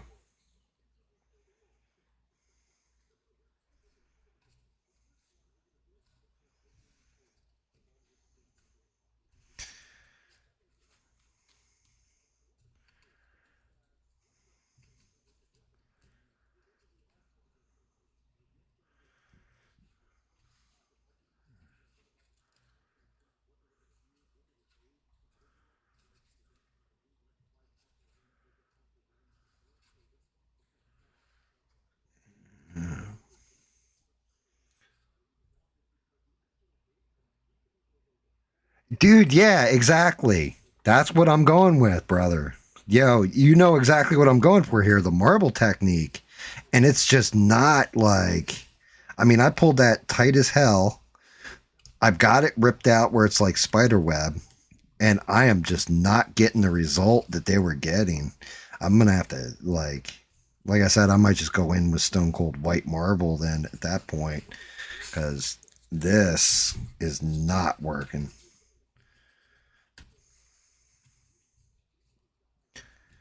Yeah, the baby wipe technique, it's like, yeah, I think even if I pulled apart a cotton ball, it wouldn't, like, it's not spider webbing enough. I don't know. It's like your pigment is getting stuck where it can penetrate to the actual model.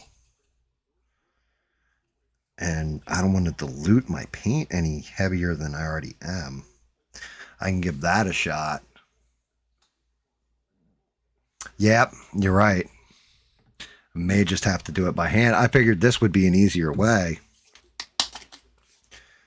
Doing the old hand paint on it, it's like, well, at that point, you know, I'll just nail it white. But yeah, it's my first time trying to nail this marble technique that I legit just watched it like 2 days ago, and I was like, oh, that's a pretty neat technique. I need to try that. You know what? Perfect opportunity. The floor on the pedestal he's standing on, but I'm not seeing.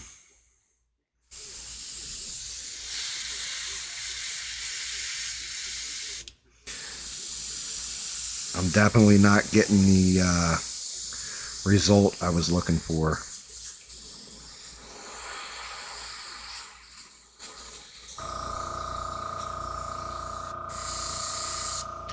Like, it's just, it looks like it's working, and then it just isn't.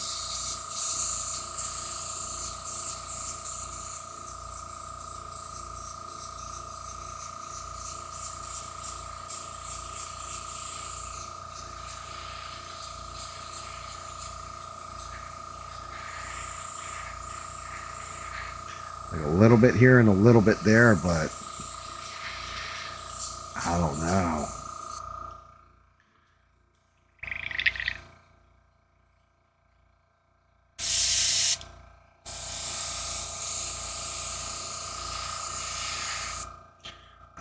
It does not feel like it's working to me. I'm giving it one more shot. I'm actually going to super dilute my my paint too. See if that helps at all. That it will. I really don't want to do this shit by hand. Even though it's just like a small portion of the model.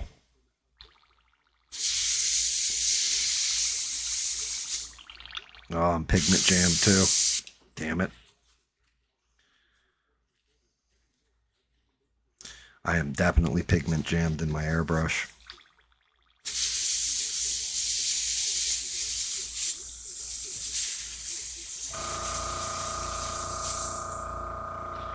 Son of a bitch. Come on.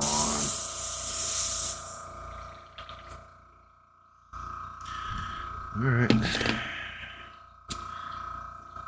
I have to clean out the Iwata and just switch over to the Galeri.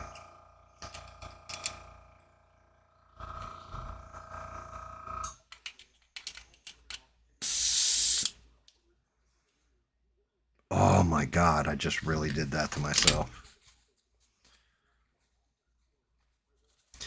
tilted back.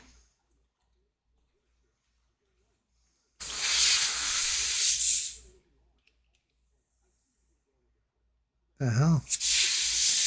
I just not have enough pressure? What's going on with this? Well, that ain't good either. There we go. Good Luke Galleri.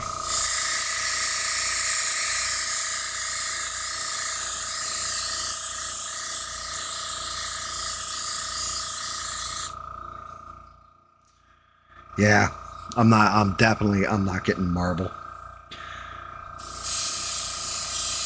That's one of those techniques I guess needs to be worked on.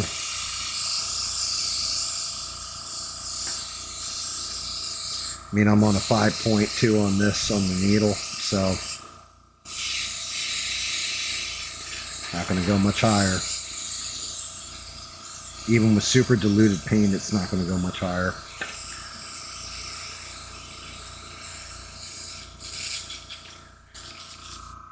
Clean these out. Nice.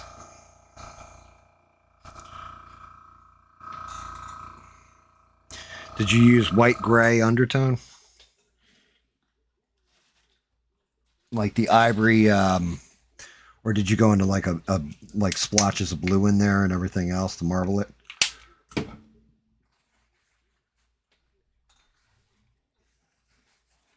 Yeah, there you go. Sepia wash.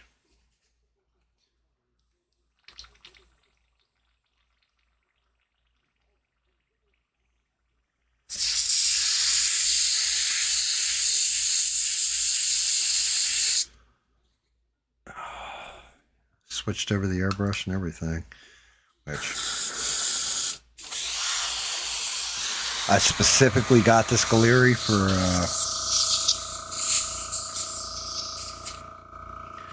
heavies.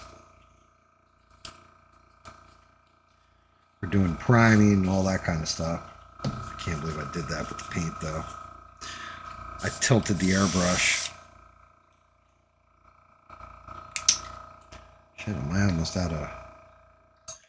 I'm gonna have to make more cleaner. Yeah, doing a... Do you actually like play Warhammer? I know a lot of people that paint Warhammer minifigs. I don't know all that many people that play though.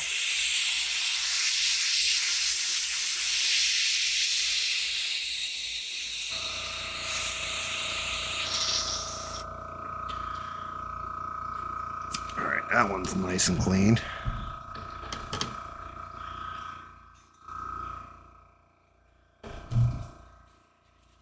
I'm gonna polish the hell out of it. Can't believe I just did that. Nice. Yeah, I've never played it. I tried to get into it at one point. It's just too much. Not price-wise. Too much like lore-wise. I was like, dear Lord, there's a lot of lore to this game.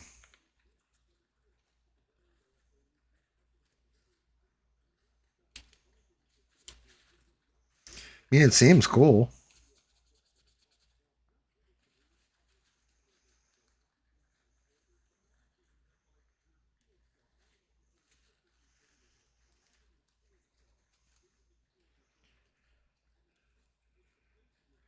Seems like it would be kind of fun. It's like sitting down and playing Dungeons and Dragons just with actual minis and an actual tactic.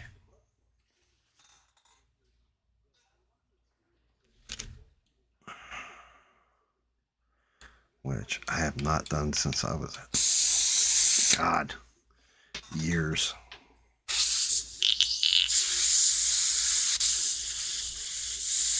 What the hell is going on with this airbrush? 40 years. Yeah, I was like I said, like me with D&D. I was like 16. Started playing in second. Well, actually, we played first edition when I was like real young, but we didn't know what we were doing. Probably second edition. Then we'd play off and on here and there. Matter of fact, Brogo the Leaf that comes in here every now and again, shout out to him. I started to do a campaign, and then unfortunately for him, the other people that were playing flaked out. Both of them. There's 2 other players, and they both flaked out on us. We're playing through Discord or what have you. I often thought about maybe doing it again, but I don't know. I hate painting bases.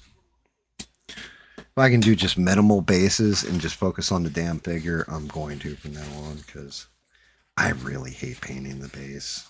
And they made this base huge.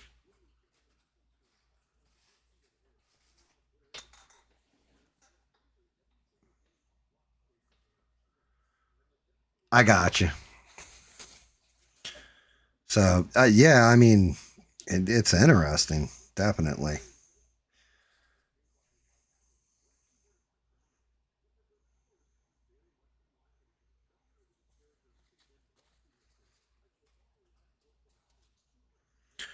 Where's my water box? I need to get that off. Give me my wrench.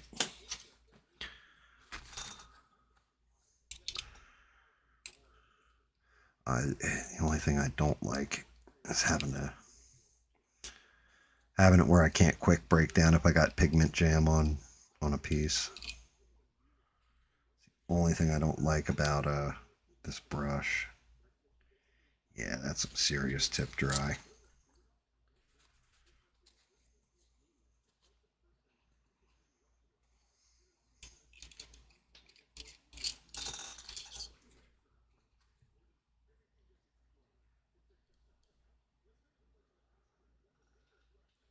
Yeah, I can hear that.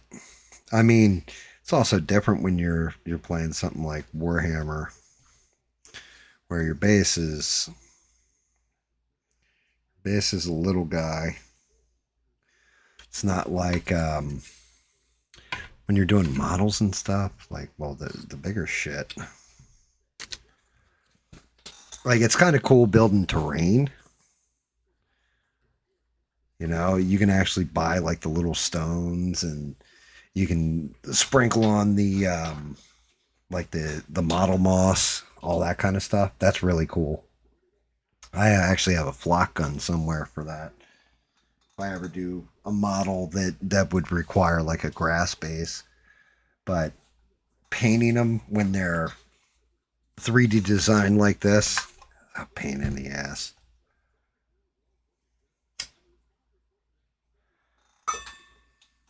Depends on what you're really going for with it too, I guess.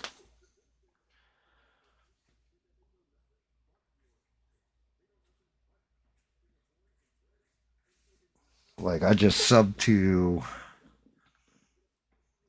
Actually, I got like 3 different Patreons this month outside of my normal ones. And the one I got specifically because they offered a Dr. Octopus that I can't wait to do.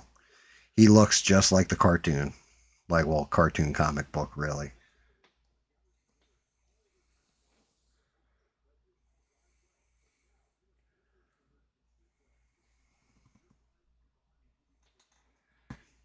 Yeah, I got you.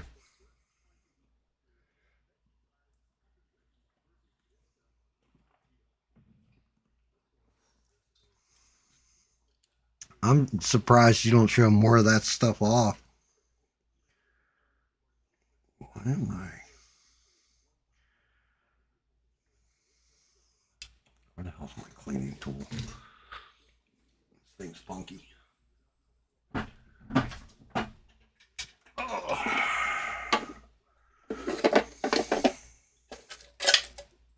Give me a reamer.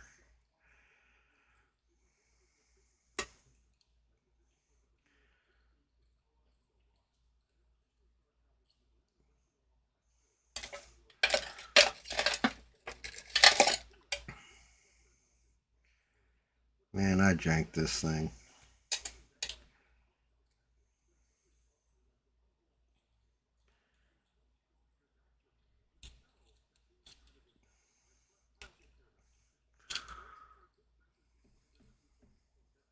It's on your other YouTube.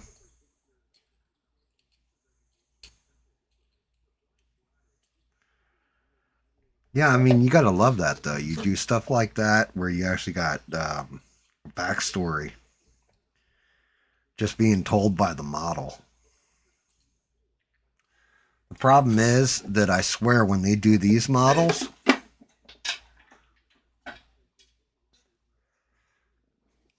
you'll get one every now and again where the base is actually telling a story. Like, so there's like a Cyclops that I saw.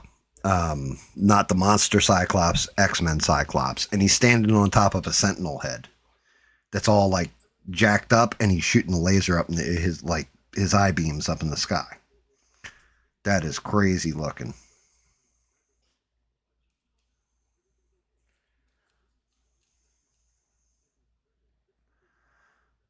Like, it's just, it looks awesome.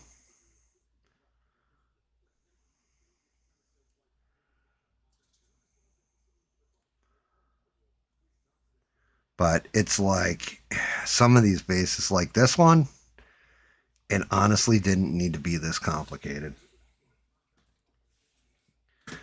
Like, to be honest with you, I almost feel like this part is kind of a waste, which I get the reliefs, but just standing them here on the pillar just by itself, that may be the best way of doing it, where it's just a simple base.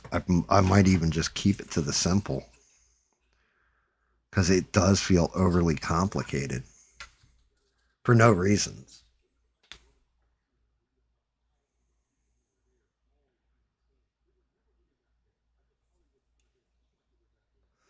Yeah, I mean, I've seen I haven't messed around with like a solid OSL yet. I really should, but I have not yet. Like, I started to do it with Evelyn, and I was like, it doesn't look right. I would have to illuminate like her face, most of her chest. It didn't look right. It didn't look correct because of the pose she's striking.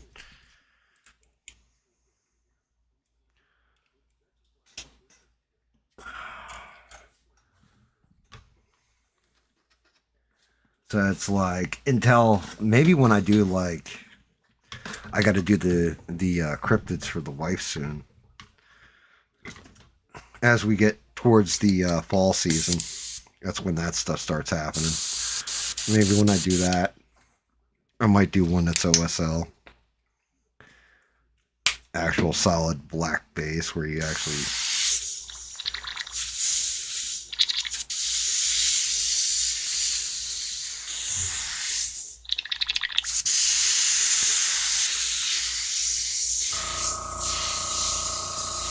Let's see, am I actually getting...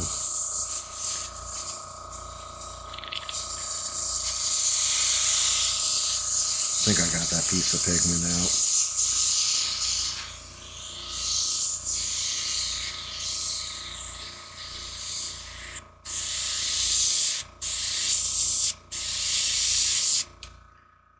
Yeah, looks like I got it.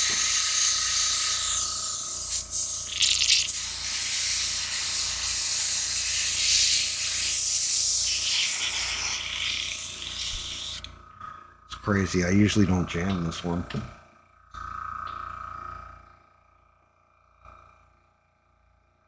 Yeah, too much bare skin, exactly. That, and you're throwing off like the whole thing with Evelyn. One of my things for most villainesses, right? Like, if you're going to do an evil woman, you don't want them to be ugly. You know what I mean? Like, you want them to kind of have an attractive look to them. That's what makes it unsettling. Like, the scariest thing in the world is probably a a beautiful woman that has like that kind of power that could just destroy you with her mind, you know, or without even batting an eyelash, and then other men would just send for her.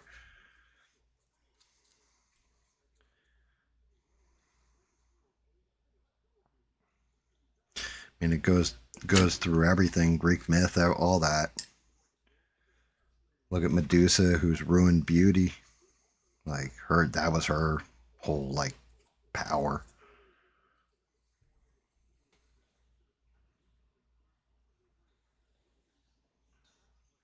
Yeah, I could understand that. That actually makes a lot of sense to me.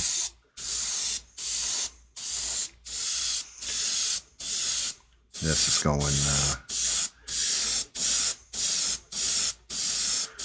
just gonna go nice and gentle with this. I'll start toning everything out.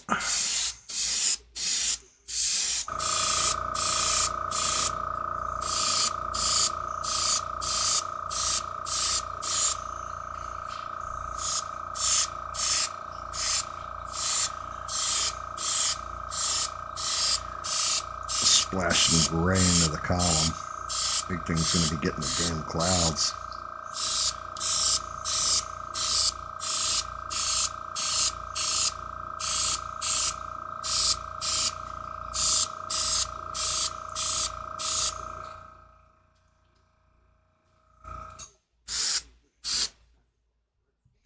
I'm a little light on my mix. Might need to thicken it up a little.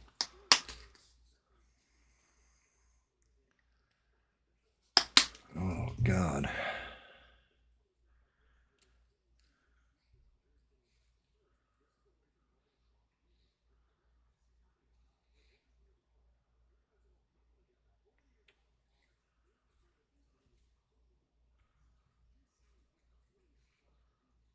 Which I'm going to have to go to browns here real soon.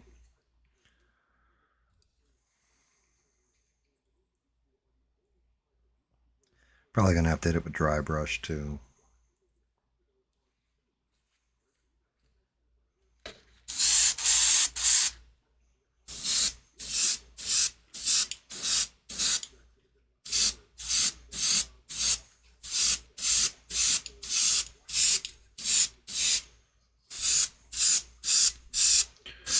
Also sucks I got to do clouds instead of like my hobgoblin. I love doing the fire.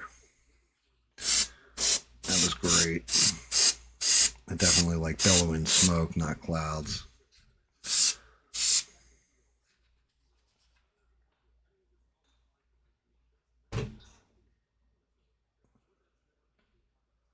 Clear border on the front and back side and creates its own shadows. I mean, I'll be doing stuff with capes soon.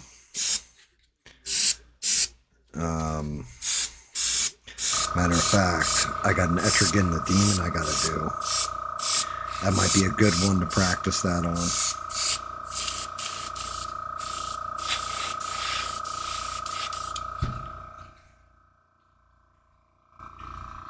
Etrigan might actually be the perfect one to try that on.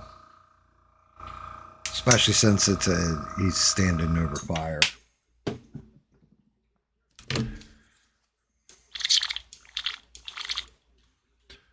I just got to make sure that I nail the hell out of the fire.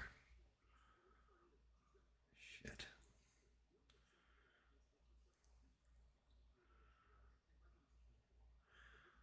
Matter of fact, I never even showed off the two that I just got done printing.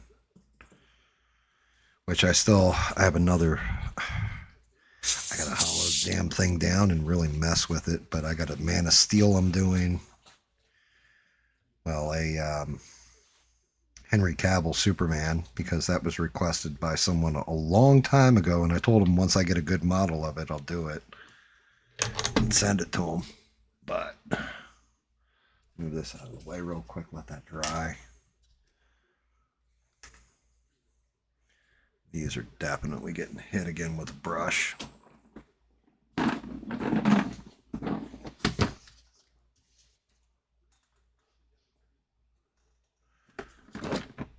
Here's the cape worm.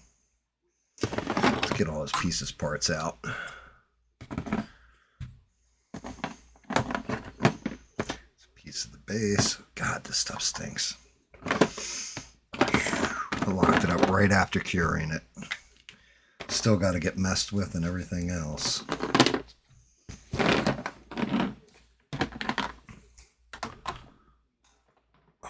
But this guy, this might be the one I tried to do a OSL with.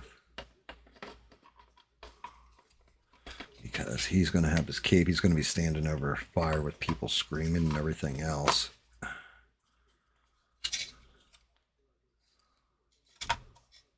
Just the head on him, though.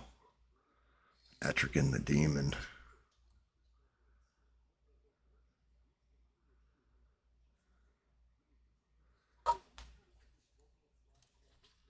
And then his body.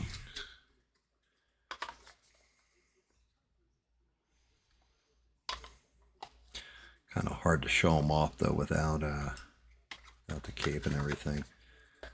He's in a crouch.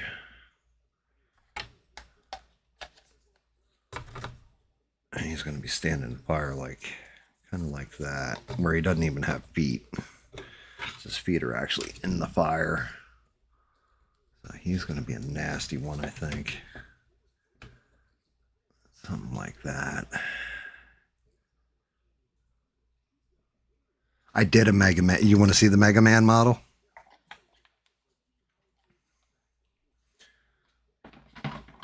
I did that a long time ago.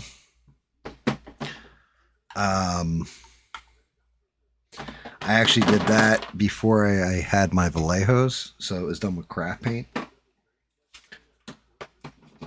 But I absolutely already did Mega Man once. I could do an updated one. Yeah, give me 1 minute. I'll grab it for you.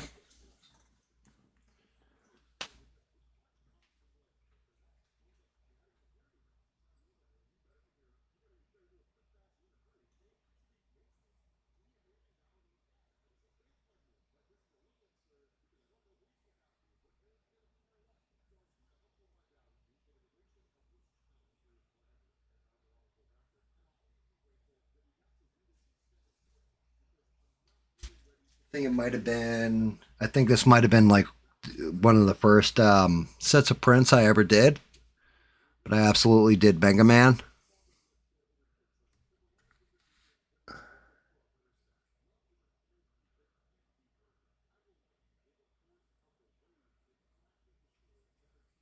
I did Mega Man versus Cutman.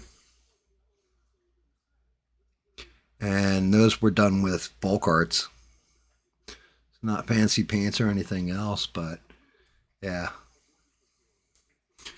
They legit go like this against each other. Yeah, I did them, over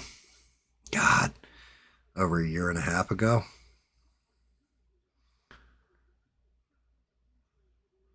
They're like one of the first ones I ever did was a Mega Man. Yeah. We do need a true metallic Mega Man would be fantastic. You're right. Because, I mean, you're talking about, like, I got the hue of blue right and everything else, but having them metal would be awesome. I'd probably do these things like 3 times the size they are now, too. Put them back. Actually, just set them here. But yeah, I did Mega Man. God. The first thing that I painted, and it wasn't streamed, I just did photos along the entire path, garden gnomes, and turned them into Justice League characters. And then showed them off, because we were all in the same Discord, a whole bunch of us. And that was like kind of the origin story of, hey, you know, why don't you live stream yourself painting this stuff? And then I've just slowly built from there because, again, I'm past beginner, but I'm like 2 rungs into amateur, you know what I mean, out of 10. So I don't look at myself like, oh, well, you're a fantastic artist and the vision of my art and all this other stuff. I'm still learning. Like constantly learning new techniques, new things.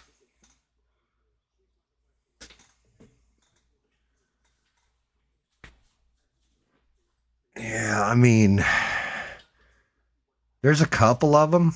I'd have to find. I have to look through. I'm sure somebody's got like a really, really good print out there somewhere. Because that print, that was a free print. And I can't remember who made it. Anything. Like, I couldn't tell you. I wish I could. I can't.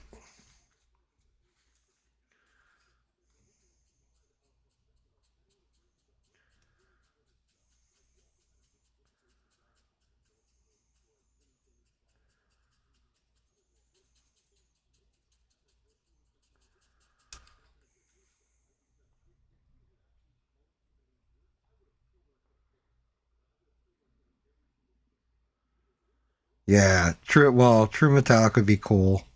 Um,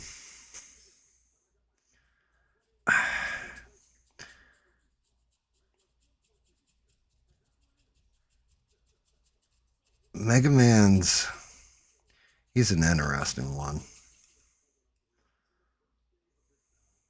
Not many people do Mega Man. Well, there is one that I know there's one artist that I've seen on Patreon that might do a Mega. I'd have to really look into it though. As a matter of fact, I might already have downloaded it.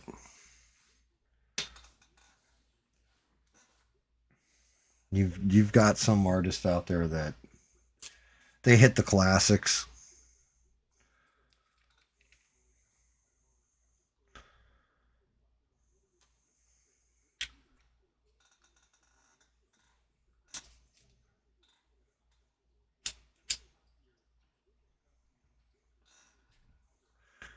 I mean, the non-metallic metallics. It's a cool technique. Kind of a rough way to get it though.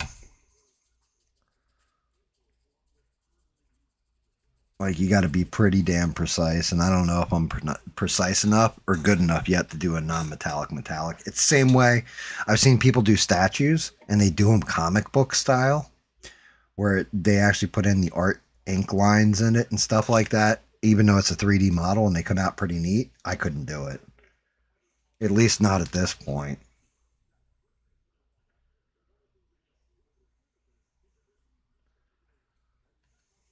I'll have to check that out.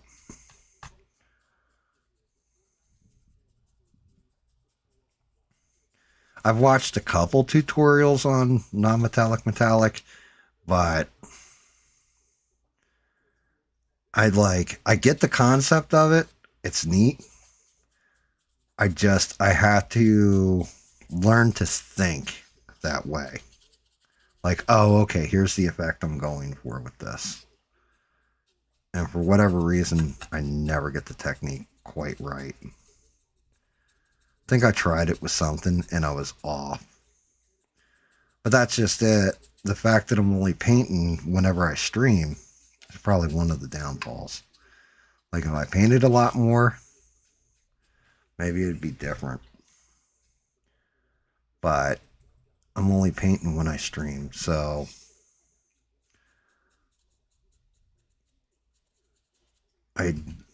matter of fact, I got a lot of stuff to catch up.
Yeah, that's that's one of those tricks too you do with airbrushing. You take it from whatever angle you're actually going with your light source, and then hit it with like you'll do a gray primer, but then you put white primer in, and then you go from a high angle. Like if you want your light source, I don't know, at 1 o'clock, at 1300, and go from there and spray down from there, and whatever that white paint doesn't touch, you're like, okay, that's my shadow.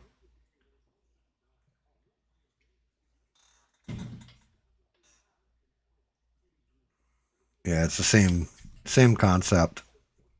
Works. I definitely have used it before.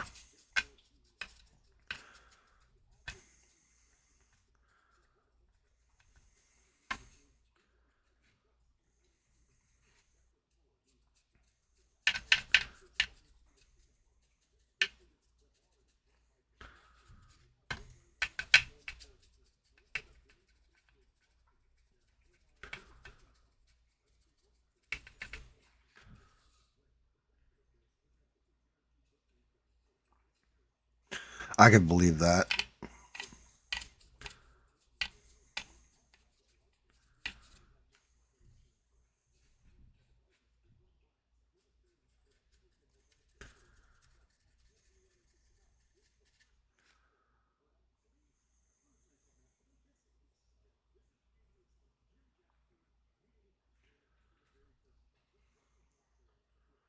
I mean, that makes sense.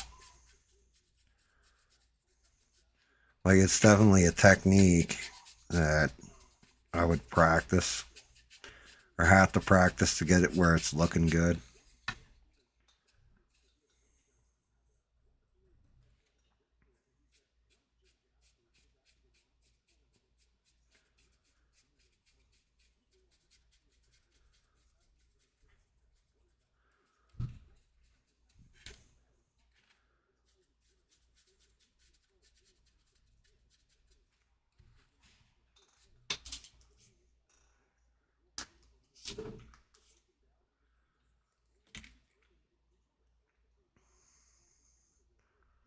I mean, that's just it, though.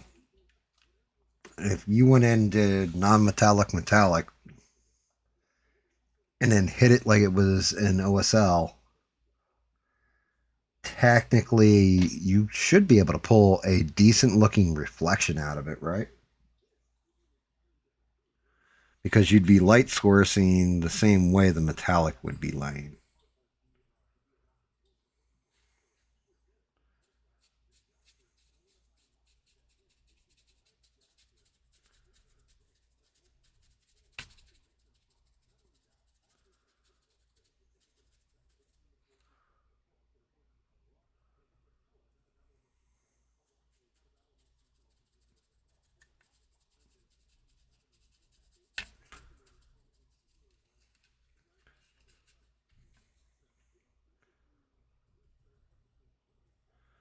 I mean, I don't know.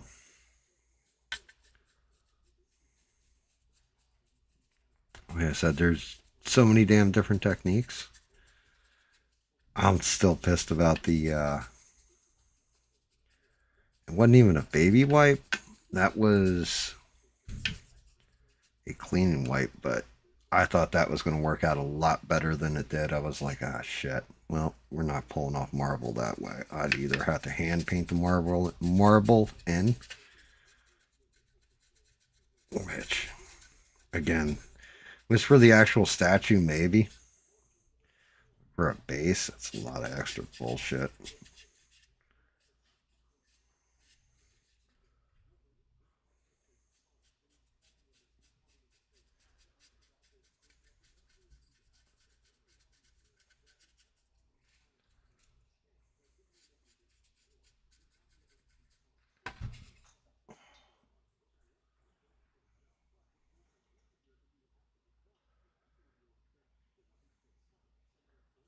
I could believe that. It does seem like I said, watching somebody do the technique, it's very impressive.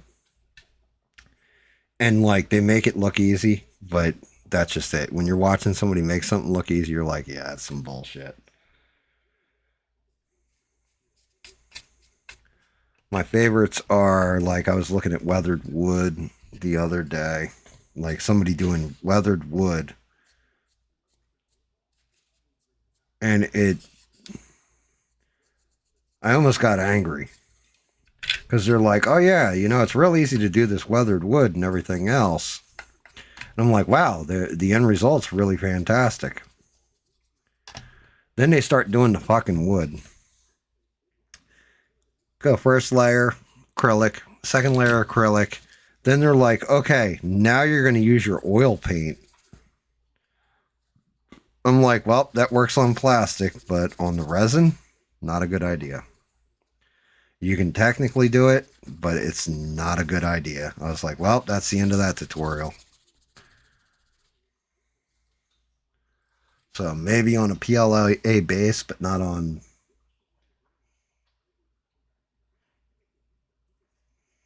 Yeah, I mean, that's one of those things. It depends if I got the patience for it, right?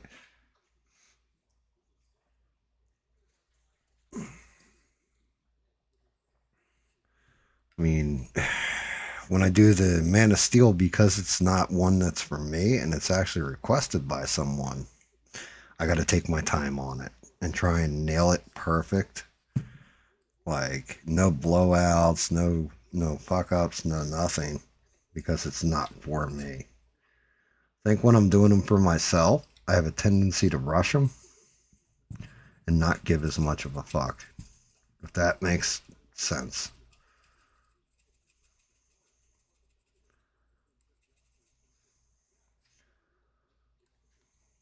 Like, I do have a tendency to just go, oh, yeah, that's good enough.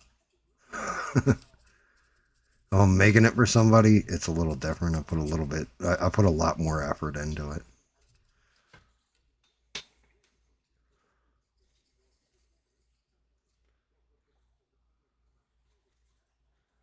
Yeah, there you go. Well, and that's just it. What I would do, I would have to print off stuff. I'd print off like 10 of them, right?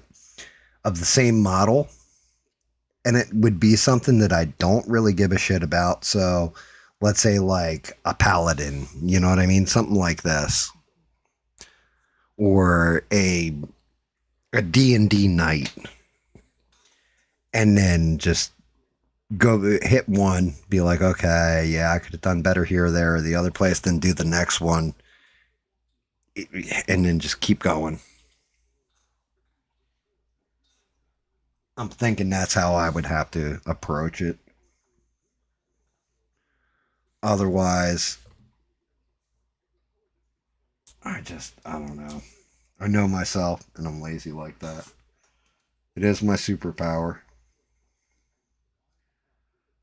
We got neutral gray and stonewall gray. No. I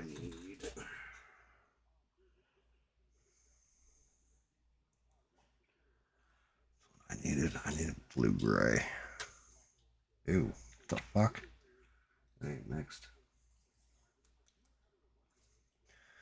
Like, I mean, you guys are nuts with the Warhammer stuff because you're buying the kit, and I've seen how much those kits cost.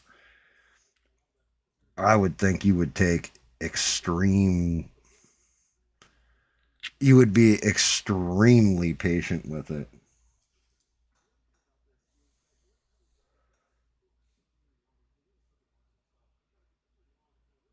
Yeah, that's a good call, Francois.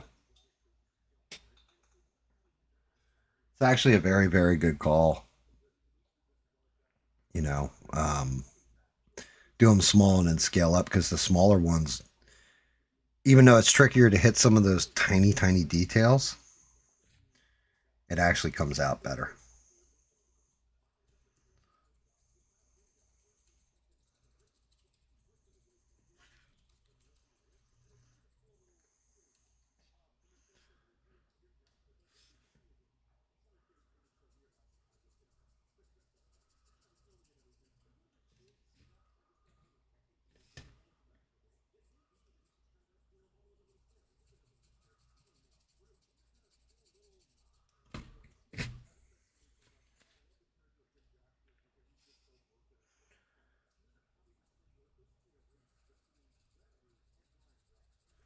Like, I don't know. For me, it just seems like easier for some reason on the small scales.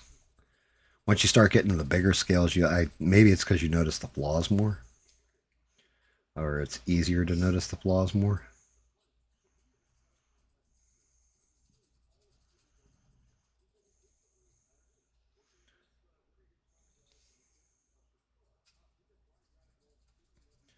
Which again, I think when I'm painting the figure, it's like everything's got to be precision and trying not to fuck up the eyes and all that stuff, and trying to get the skin tone right. Once I get to the base, I'm just unless there's something interesting going on in the base, like somebody getting shredded in half on it or something.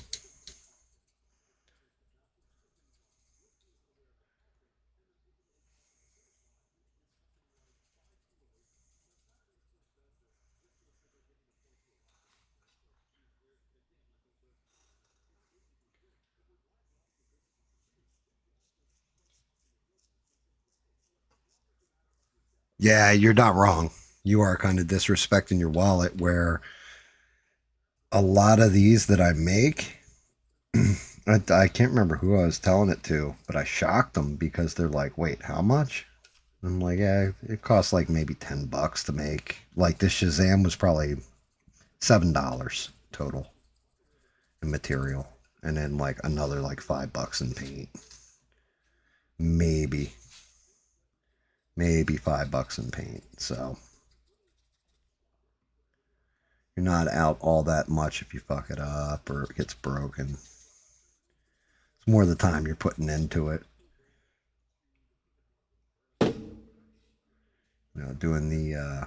Doing the live streaming, I just do it so I can bullshit with people, good people, and maybe learn something, or like I definitely like debating back and forth with you, stuff like how we were just debating on the Charlie Kirk thing, because different opinions, but different points of view, and both people are bringing something to the table with it. I like that aspect of the live streams. You definitely meet some cool people.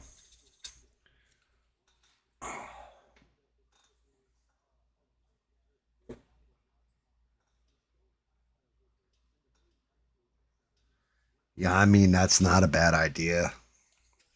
The reduction on it, though, to print him out would be fucking brutal. Because he's reduced down to, I think, 80%. I think it was 80% I reduced him down to already. So I'd have to reduce him down to like 10 to 15% and print them. And they become... You have to be careful because shit becomes fragile at that point. As a matter of fact, now that I'm thinking about it, if I was going to do that, I might do it as a one-piece mini.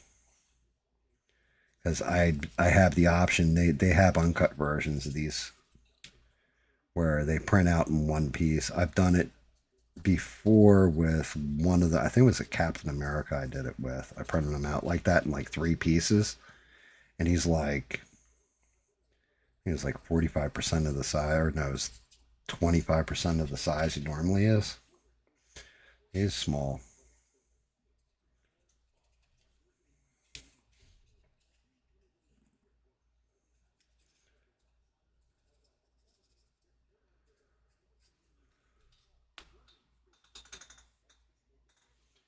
Etrigan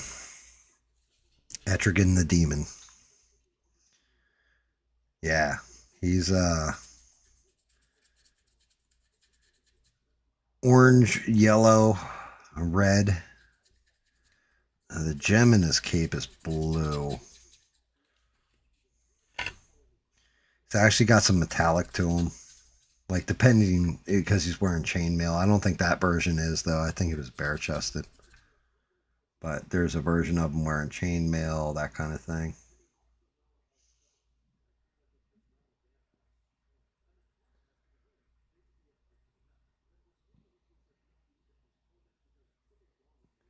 Etrigan. Hold on, I'll type it in.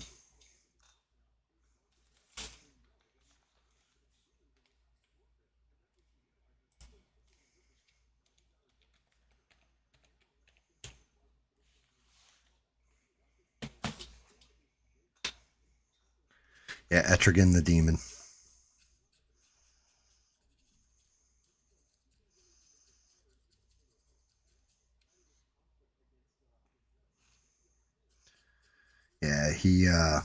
guy who summons, well, basically like transforms into him is Jason Blood. The wife doesn't like the normal characters. She likes the stranger, the better. So Mixoplex or the Wonder Twins, the really odd ones.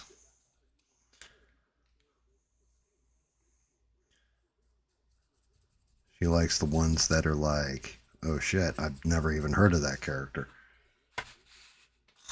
And Etrigan is definitely, like, Jason Blood and Etrigan are definitely fall in that category.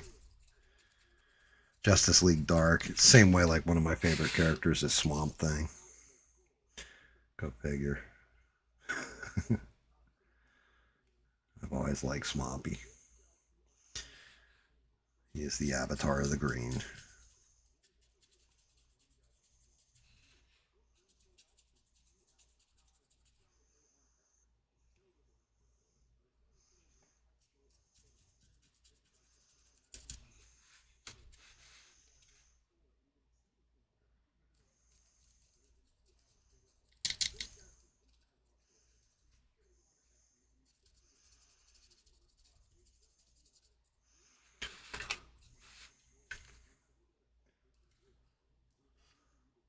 Yeah, he'll be a cool one.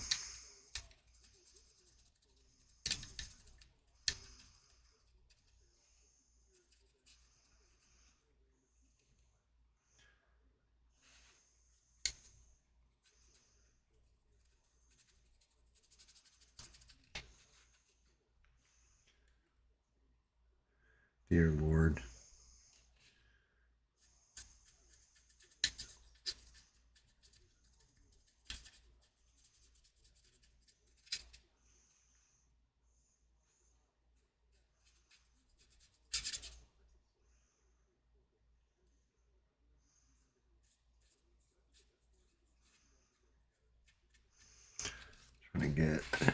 Trying to get this odd blue-gray coating on it. So this way when I hit it with the white, it picks it up. Doesn't look too fucking terrible.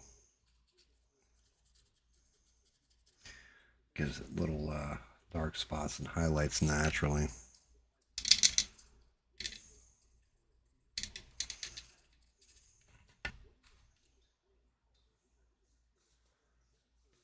Yeah.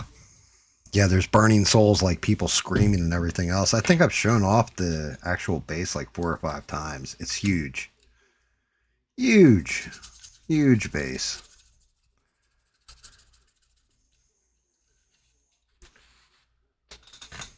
And yeah, like, let's see. I might actually be able to find the full picture. Let me see if I can find it. I'll download it real quick. Show you what it actually looks like when it's assembled. Let's see.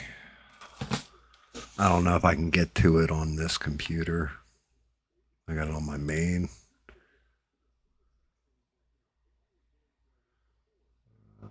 Boom.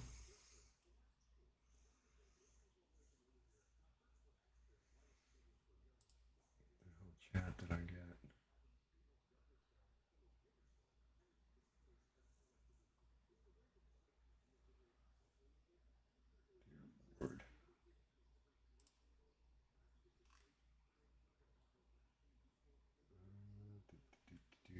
Where are you? Berserk.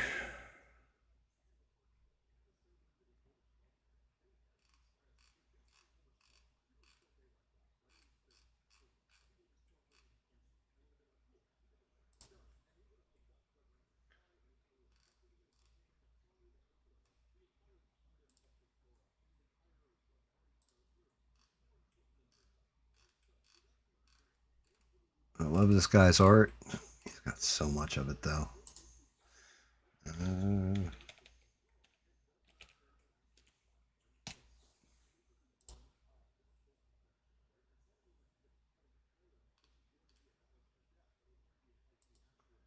Yeah, they don't have a color version of them, though, for whatever reason.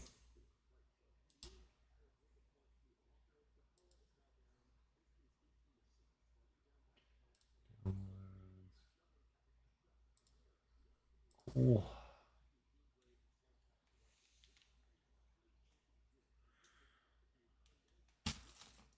I mean, that's pretty cool. Nightscape Heavy OSL. Nice. Let me see if I can't load this up. I'll definitely think about that. All right. Should be able to nail that out. Shit. Well, let me pick it up.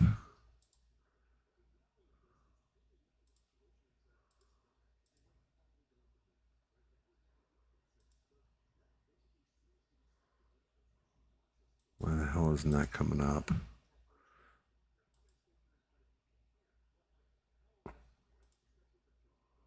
There we go. Move that over there.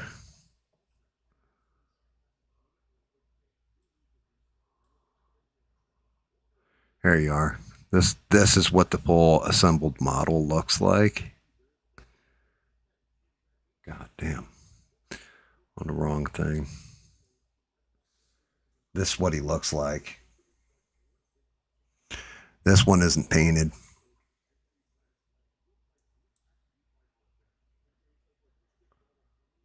Yeah, you got all the little souls in the fire screaming and everything else. Pretty nasty looking.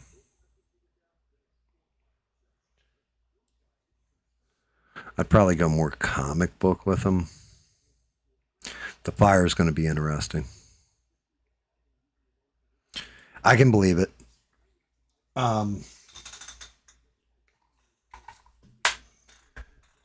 Yeah, that one is shout out to Berserk. I got the link to their models. I think they're like $10 a month. And then after, what is it? I think it's a full year and you get all their back stock. I'm at 11 months. Like as of the 23rd will give me 11 months. I still got another month to go.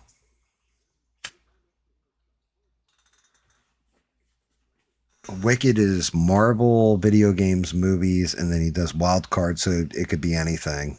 Lately, he's been doing music icons, though. So he just did one of Elvis. He did one of Michael Jackson. And then this month in movies, it's Lone Wolf McQuaid. So Chuck Norris and David Carradine.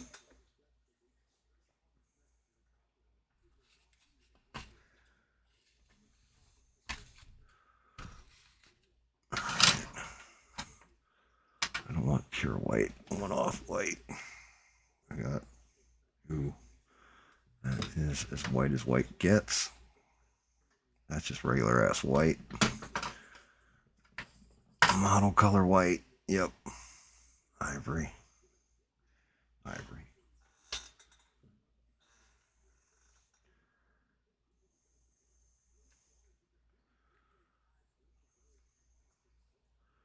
Yeah, doing Etrigan could be really cool.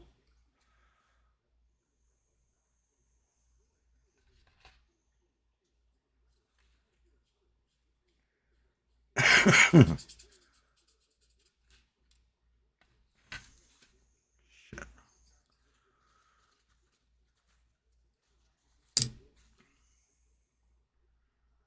Yes. Yeah, the way I printed it out, it was one piece, 42 hours to print it. Yeah. You can break it down if you're doing it in a whole bunch of separate pieces. I didn't need to though. I made it all one piece, like the base, the fire, everything is just one piece.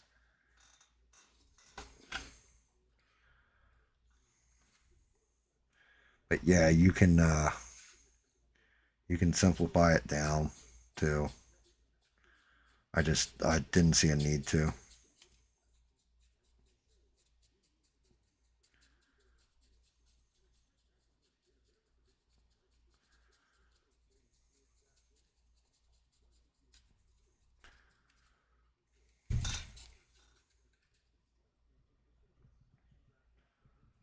Yeah. Well, the worst part is the first time So the first time I printed it, it didn't line up. So one part is 32 hours. The fire with all the guys in it screaming and everything was 32 hours. Then the actual little base piece was 10 hours. And when I did it, like how this one goes together, right? And there's no seam line, nothing. Like there's still, you can kind of see like a minor seam line, but it's not real noticeable. On that one, you could tell like 100% that there was a seam line to it. So I was like, ah, shit. I took it in the blender, I remixed it, everything else, and did a remesh on it and did it all as one piece. And it was like, yep, 42 hours. I was like, damn, you've got to be kidding me.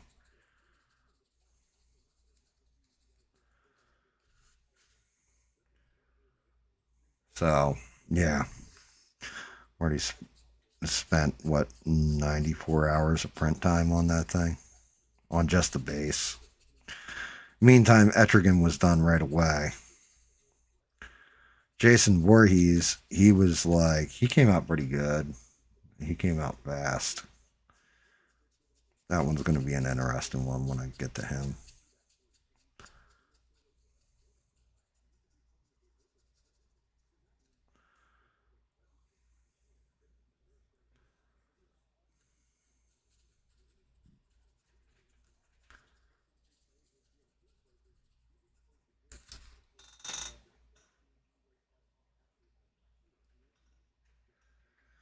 Yeah, print times, they can be brutal depending on what you're printing in. So, like, I could have probably cut that time down by a lot, but I wanted... Problem is, the faster you print, the more definition you lose when you're doing, like, statue type prints. So, if you're doing just a regular ass print, that's easy. Doing a statue print, though, you kind of want that definition in there. So you need to set your settings a lot slower so it's very precise and you can get the little detail into it. So it takes longer. Because I could probably have done it in like 28 hours. So I probably could have shortened that one down too. Yeah, well that's just it. I mean, people get impatient with that shit. And it's like, no, I just want it to print now. It's like, no, man, you don't want to have to do all that post work. It's so much easier if you're not doing post work constantly.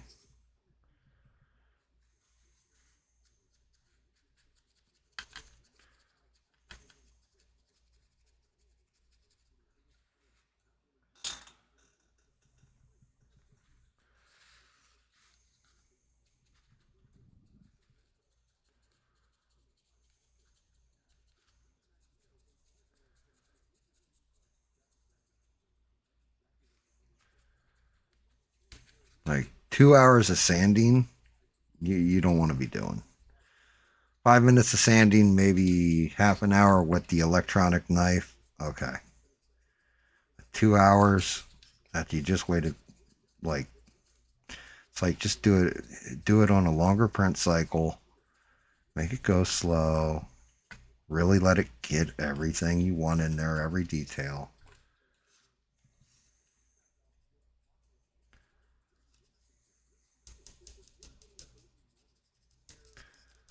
People get impatient. They want it right away.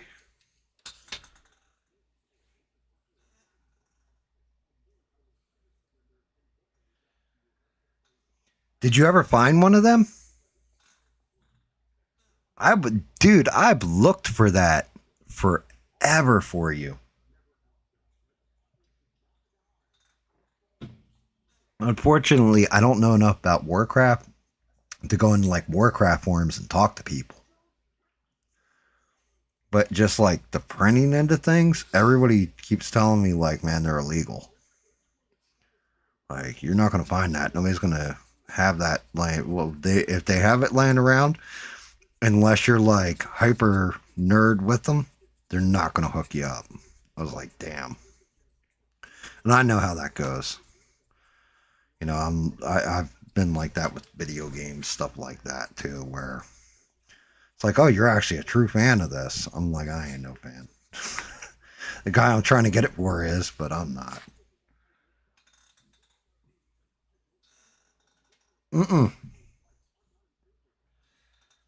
I found it. The STL is unreachable. You can't get the STL for it. Somebody pulled the license for it. So you have fan art that you can get away with, but whoever made that STL was pretty much to spec. So whoever owns Warhammer pulled a copyright. It's just like showing a let's say I put the Odyssey up on here on YouTube. YouTube would pull down my stream immediately because I violated copyright. It's the same thing for shit like that. Because whoever laid that thing out must have had the original model and built it to spec. They didn't embellish anything. They didn't take liberties with it. And they didn't put an artistic slant on it. And you can't do that.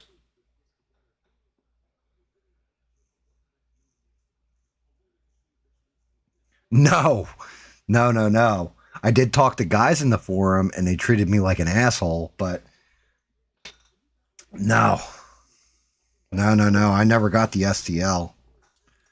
And anybody that I talked to, like I said, I think, I don't know how to describe it. I asked around on the STL forums, like the 3D printing side of things. And everybody kind of told me the same thing. Unless you're like super nerd with this, nobody's going to hook you up. But I couldn't find one. There might be a Russian site you can find it from. It's the one site I didn't try. I rarely go there. But even then, kind of rough.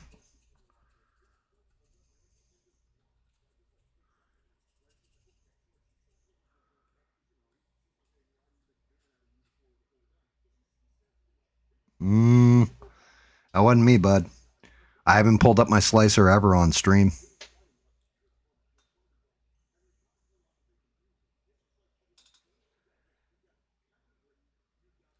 Yeah, I struck out. I've never pulled my slicer on stream because I don't even have it on this PC.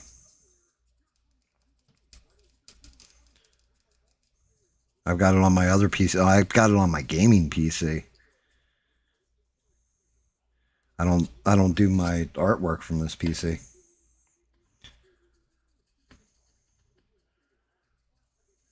So yeah, that wasn't me. Because that would have been cool. But yeah, that definitely was not me, Francois. You got me mixed up with somebody else because, yeah, I've never found the STL. I found the one site like you had mentioned it, and I went to the different sites with you, and we looked through different sites, but yeah, I never found it.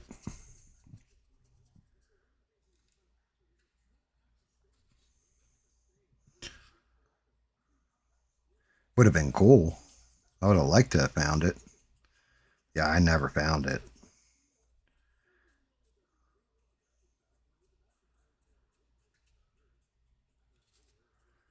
Yeah, it definitely was not me, though. I never found the STL. Because the one site, I think it was on Colts, and they had taken it down.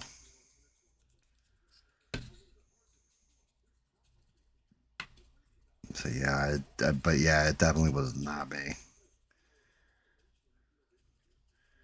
I do remember pulling it up on stream for you, but when I went to the site, it was not available. I was like, oh yeah, you're right, because you said you had tried to get it and it wasn't available.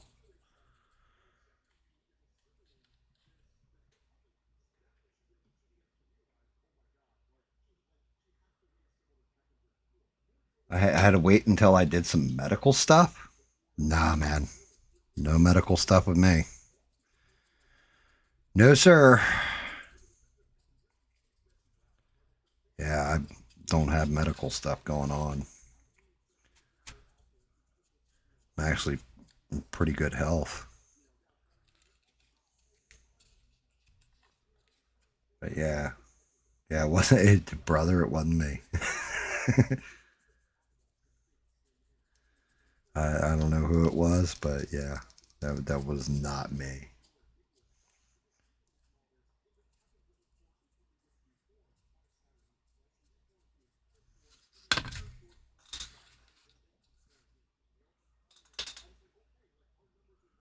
Yeah, no medical stuff is good, and dang it is right, because whoever you found that has that STL, they're either hardcore into Warhammer, or they were able to get it off somebody on the forum, or what. I don't know how they do. Like I said, I talked to one dude on the forum, like I had put out a message, and like they treated me like, yeah, I was half homosexual. Because they're like, oh, you're, blah, blah, blah. And I was just like, no, I don't know what you're talking about. My buddy wanted it, but. Yeah, I mean, I can understand that. You like some of the stuff you say, it makes sense. You follow a lot of painting channels because of, there's certain things that you'll say. And I'm like, yeah, that sounds like what this one dude said over at this channel. I follow a bunch of them too. So I'm not sure which painting channel it was, but it wasn't me, bro. If it was, I already would have probably printed that fucker for you. Or at least like looked over printing it for you, or sent you the specs for it or whatever, so that you could get it printed. Because a third party site would print it. You just got to find the right one and have to own the STL.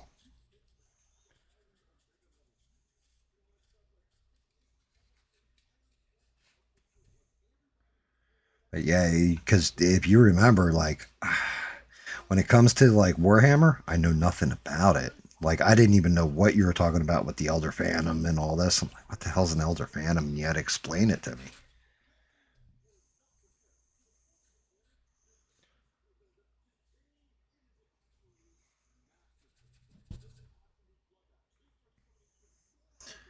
But I never forgot it because, it's odd requests. And like, not that that's an odd request, but for people that come into this channel, that's an odd request. I get stuff like, I want to see Superman. I want Captain America, Iron Man, like I get all the superhero stuff. I have never gotten a Warhammer request till you. So it's always stuck with me.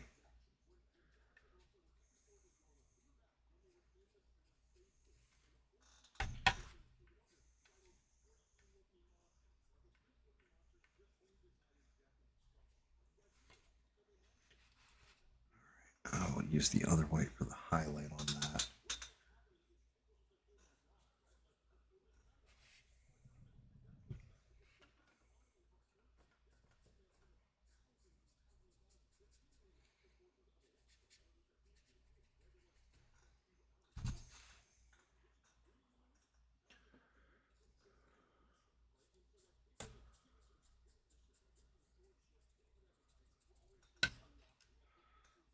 There. All right, I'm going to go in with brown on that column.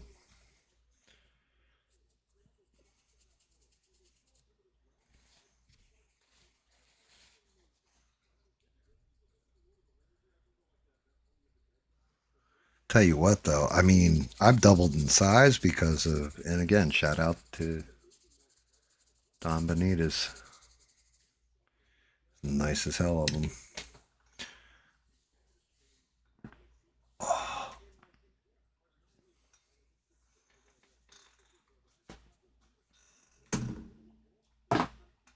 I do get a kick out of people coming in and asking me if I remember when I got raided, though. This was last week. Maybe a year from now, I'll kind of a little distance of my memory. I doubt it, but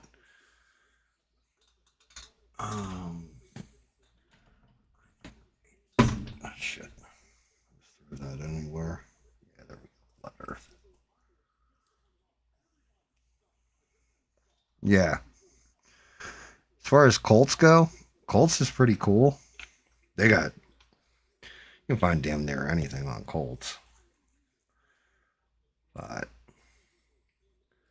if something is copyrighted and they get hit with a copyright thing, they take it right down. They don't even screw around with it.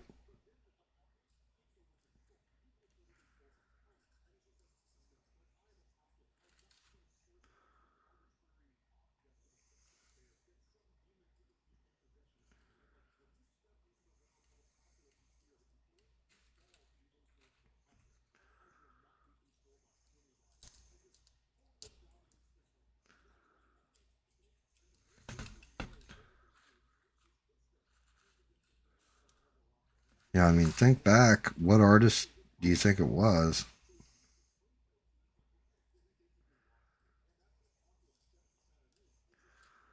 Because I'm thinking through my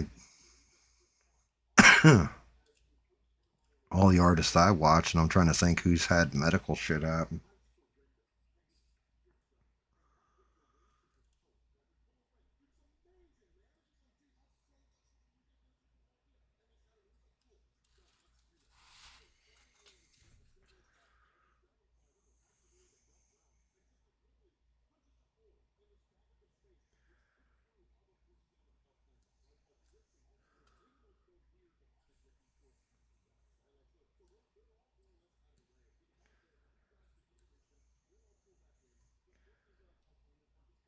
So weird being on here though and not talking about news like I used to.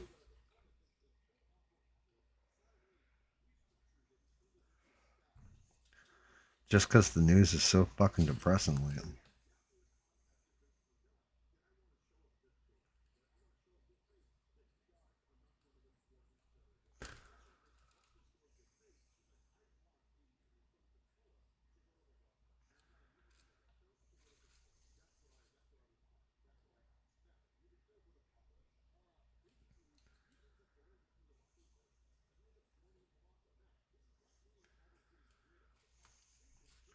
I feel like I should put on Art Bell.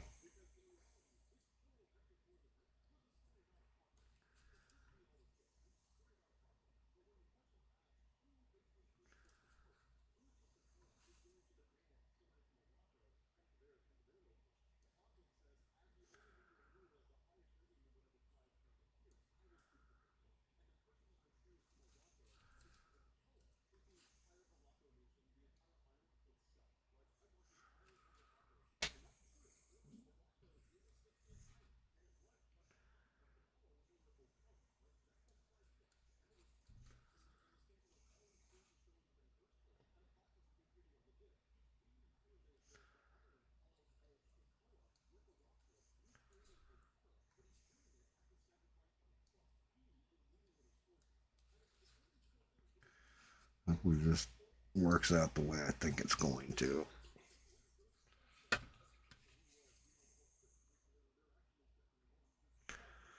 It's a quiet one. I haven't heard from Beans. Six hasn't dropped by yet. Rebels kind of drifted out. Gone quiet.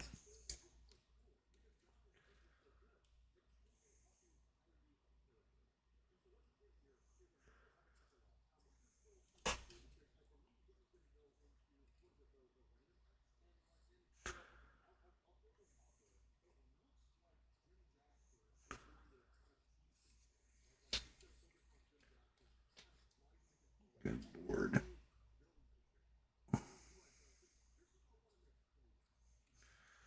Inlay on this thing is fucking brutal. You don't realize how many ridges there are in this damn column until you start painting them.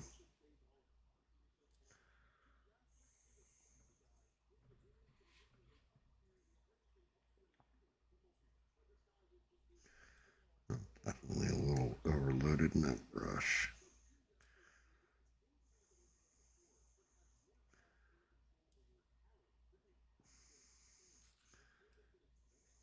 So I'm a little slop out of it. once I start highlighting this with the white, it should go away. Or blend, actually.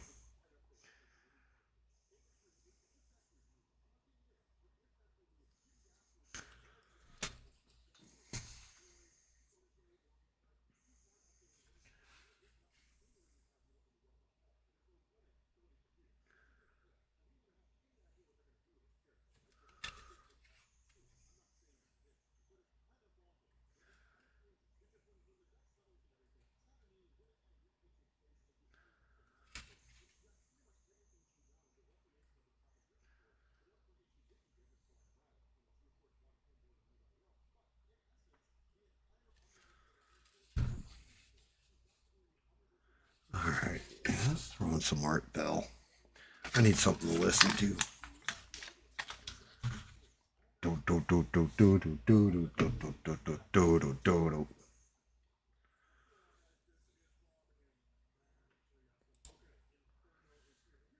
I gotta be careful with this.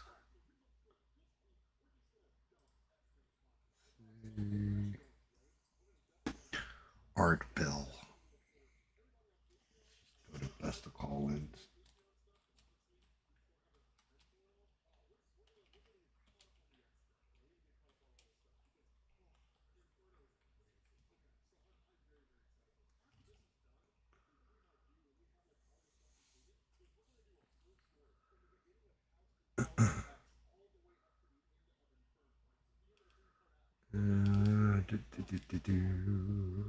There we go. Oh. Oh my god. There we go. Leave it. You have. Where are you? Upstate New York. Okay. Welcome to the program. Yeah, I was wondering, well, I had a couple things, but, I was wondering if there was any way that you knew of that you could, like, increase your odds of being abducted by aliens. Oh, dear well, Lord. There probably are, but, you know, first of all, how old are you? 14. 14. Why would you want to be abducted by aliens? I mean, haven't you heard the stories of what happens to some people who are abducted? Well, yeah, but... Long my needle wife is... tables where they strap you down. Have you heard about that? Down. Have you heard What? about the tables? No. No, they strap you on tables sometimes. So? Have you ever seen a needle about 8 or 9 inches long? No. They probe you with those kind of needles. So? But my life is boring, and it has, like, a tail to tell. You don't really want to. Yes, I do. Oh, that's epic. Well, what if I got abducted by friendly aliens? I know, but isn't that a little like rolling the dice? I don't care. Are things that bad at home? Yeah. Oh, Well, shit. Listen, I'd reconsider if I were you. Why? Well, because you could be a lump of clay.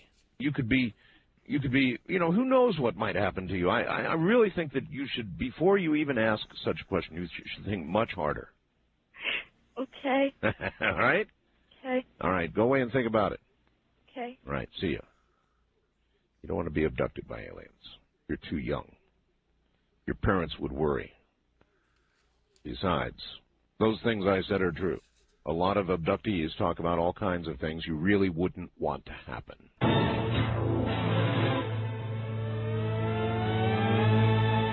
West of the Rockies, you're on the air. Hello. Hi, Art. This is Matt from Oh, Strawberry, California. I don't Hello, even Matt. know when that call's I have a from, Bermuda brother. Triangle story for you. That's Okay. fucking, well, comes maybe from his a home cousin of life's mine, terrible and his parents who are shall beating go- him every day or something. go He's just nameless. like, yeah, the aliens She's a would be U.S. Navy fighter better. pilot. And her squadron commander told her that in the early 80s, he was on a carrier headed out from Norfolk, Virginia, Right. to the 6th Fleet in the Med. Right? And the Russians would send Tu-95 Bear bombers from Murmansk on the Kola Peninsula down past Greenland and Iceland, out into the Atlantic to look for the carrier, Yep. and then go on to Cuba. Sure. Well, her CO was then a JG lieutenant, took off to intercept the Bear with his CO. Right. And they formed up on the Bear. They'd be taking pictures. They'd be talking to the Russians on the International Guard channel. Right. And her and the senior pilot said, "Say, Ivan, do you guys know you're headed through the Bermuda Triangle on your way to Havana? And everybody laughed except for one Russian who said, "The Bermuda Triangle is nothing but a tool that capitalists use to frighten the masses." And everybody laughed, and there were even people on the carrier listening who were laughing. Yes. But the CO said, "Well, Ivan, if that's the way you put it, but if you go down there and you encounter something, don't say it didn't warn you." But they said, "We'll see you later next time." And they tracked the bear off radar, and then they came back to the carrier. The next day, they got a message from Atlantic Fleet in Norfolk asking for the last known position of the bear, its course. Had to be. speed. Went down, right? The bear never arrived in Cuba, Of and the course. Russian naval attaché had gone to the Pentagon asking for help. And so all you need to tell us now is who had the last laugh. Whoever's in the triangle. Yes, that's right. And one other thing, you mentioned a while back you were curious about UFOs going into the water, out of the water, and under the water. Yeah, that's right. Okay, there is a book. It is long out of print, so you have to go to a used bookstore. But it's called Invisible Residents by the late Ivan T. Sanderson, who was a marine biologist, but in World War II was in naval intelligence. And he wrote a the book was printed in 1972, I believe. Well, look here. If UFOs are coming and going, 2/3 of the mass of the Earth is covered by water. If something can fly in deep space, That's it right. can fly in the water. It can fly in deep water, yeah. They do attract attention. I'm Not to with you mention all the way. depth charges. I hear you. Thank you very much. Yeah, he's right. Where, well, you don't have to tell us. You want to tell us where you are? West Virginia. Okay. What is the name you would like to give us? Remo. Reno? Remo, R-E-M-O. R-E-M-O. Remo, okay, Remo. Remo. All right. Where's my brightest white? As I said before, my brother, 7 years older than I, was Air Force security. He spent several years at Nellis, did 2 years in Vietnam, and came back and was reassigned to Nellis. And he was one of the guys that rode around in the white Jeeps that you see on TV in Area 51. Really? Yes. He doesn't talk much about it, but I've been able to get him to tell me a few things that he has seen out there. Like what? For instance, a doorway. He said it very much resembles what you use now when you go through airport security. Is this a doorway in a building? Yes. Yeah, okay. It's a very large building, underground. Underground? Yes. Okay. But I'm sure most of your listeners and you, Mr. Bell, I'm positive, have been through the portal that you have to pass through for airport security. Of course. Too many times, thank you. Very similar to that. Uh-huh. However, when you step through this portal, when you step out, what he has expressed to me and what he has told me he's seen, you step out approximately 100 yards away. Wait. You mean without walking the 100 yards? Without. You go through a door and you have moved physically 100 yards? Yes, there's an identical doorway 100 I call yards bullshit. away. Oh, really? And when you step through the first doorway, you step out of the second one without ever actually having traversed the distance between. Now, let us think. What might that mean? Let's see. What might that mean? That might mean that you are moving into a different time space of some sort. You passed through some sort of portal. Some sort of portal, yeah. Oh, that's really interesting. Anything else? He told me that he did not see any evidence of alien presence there. Well, but that may have been withheld from him. Sure, I'm not surprised. But that's a lot for him to have seen and to talk about. Yeah, do you believe your brother? Yes, I do. As a matter of fact, I do. I appreciate Sorry, it. caller. Thank 2026. And we know that it was really just is interesting. Now, obviously, or mainly possibly, the man may not test have aircraft, clearance to sir. see anything more. You can certainly imagine that if he's security level. However, if he really did observe something that moved one as you go through one door, as in a portal, that's really interesting, because could it be true that what's on the other side of that door or portal has to be in that particular time space to be kept where it is, underground at Area 51.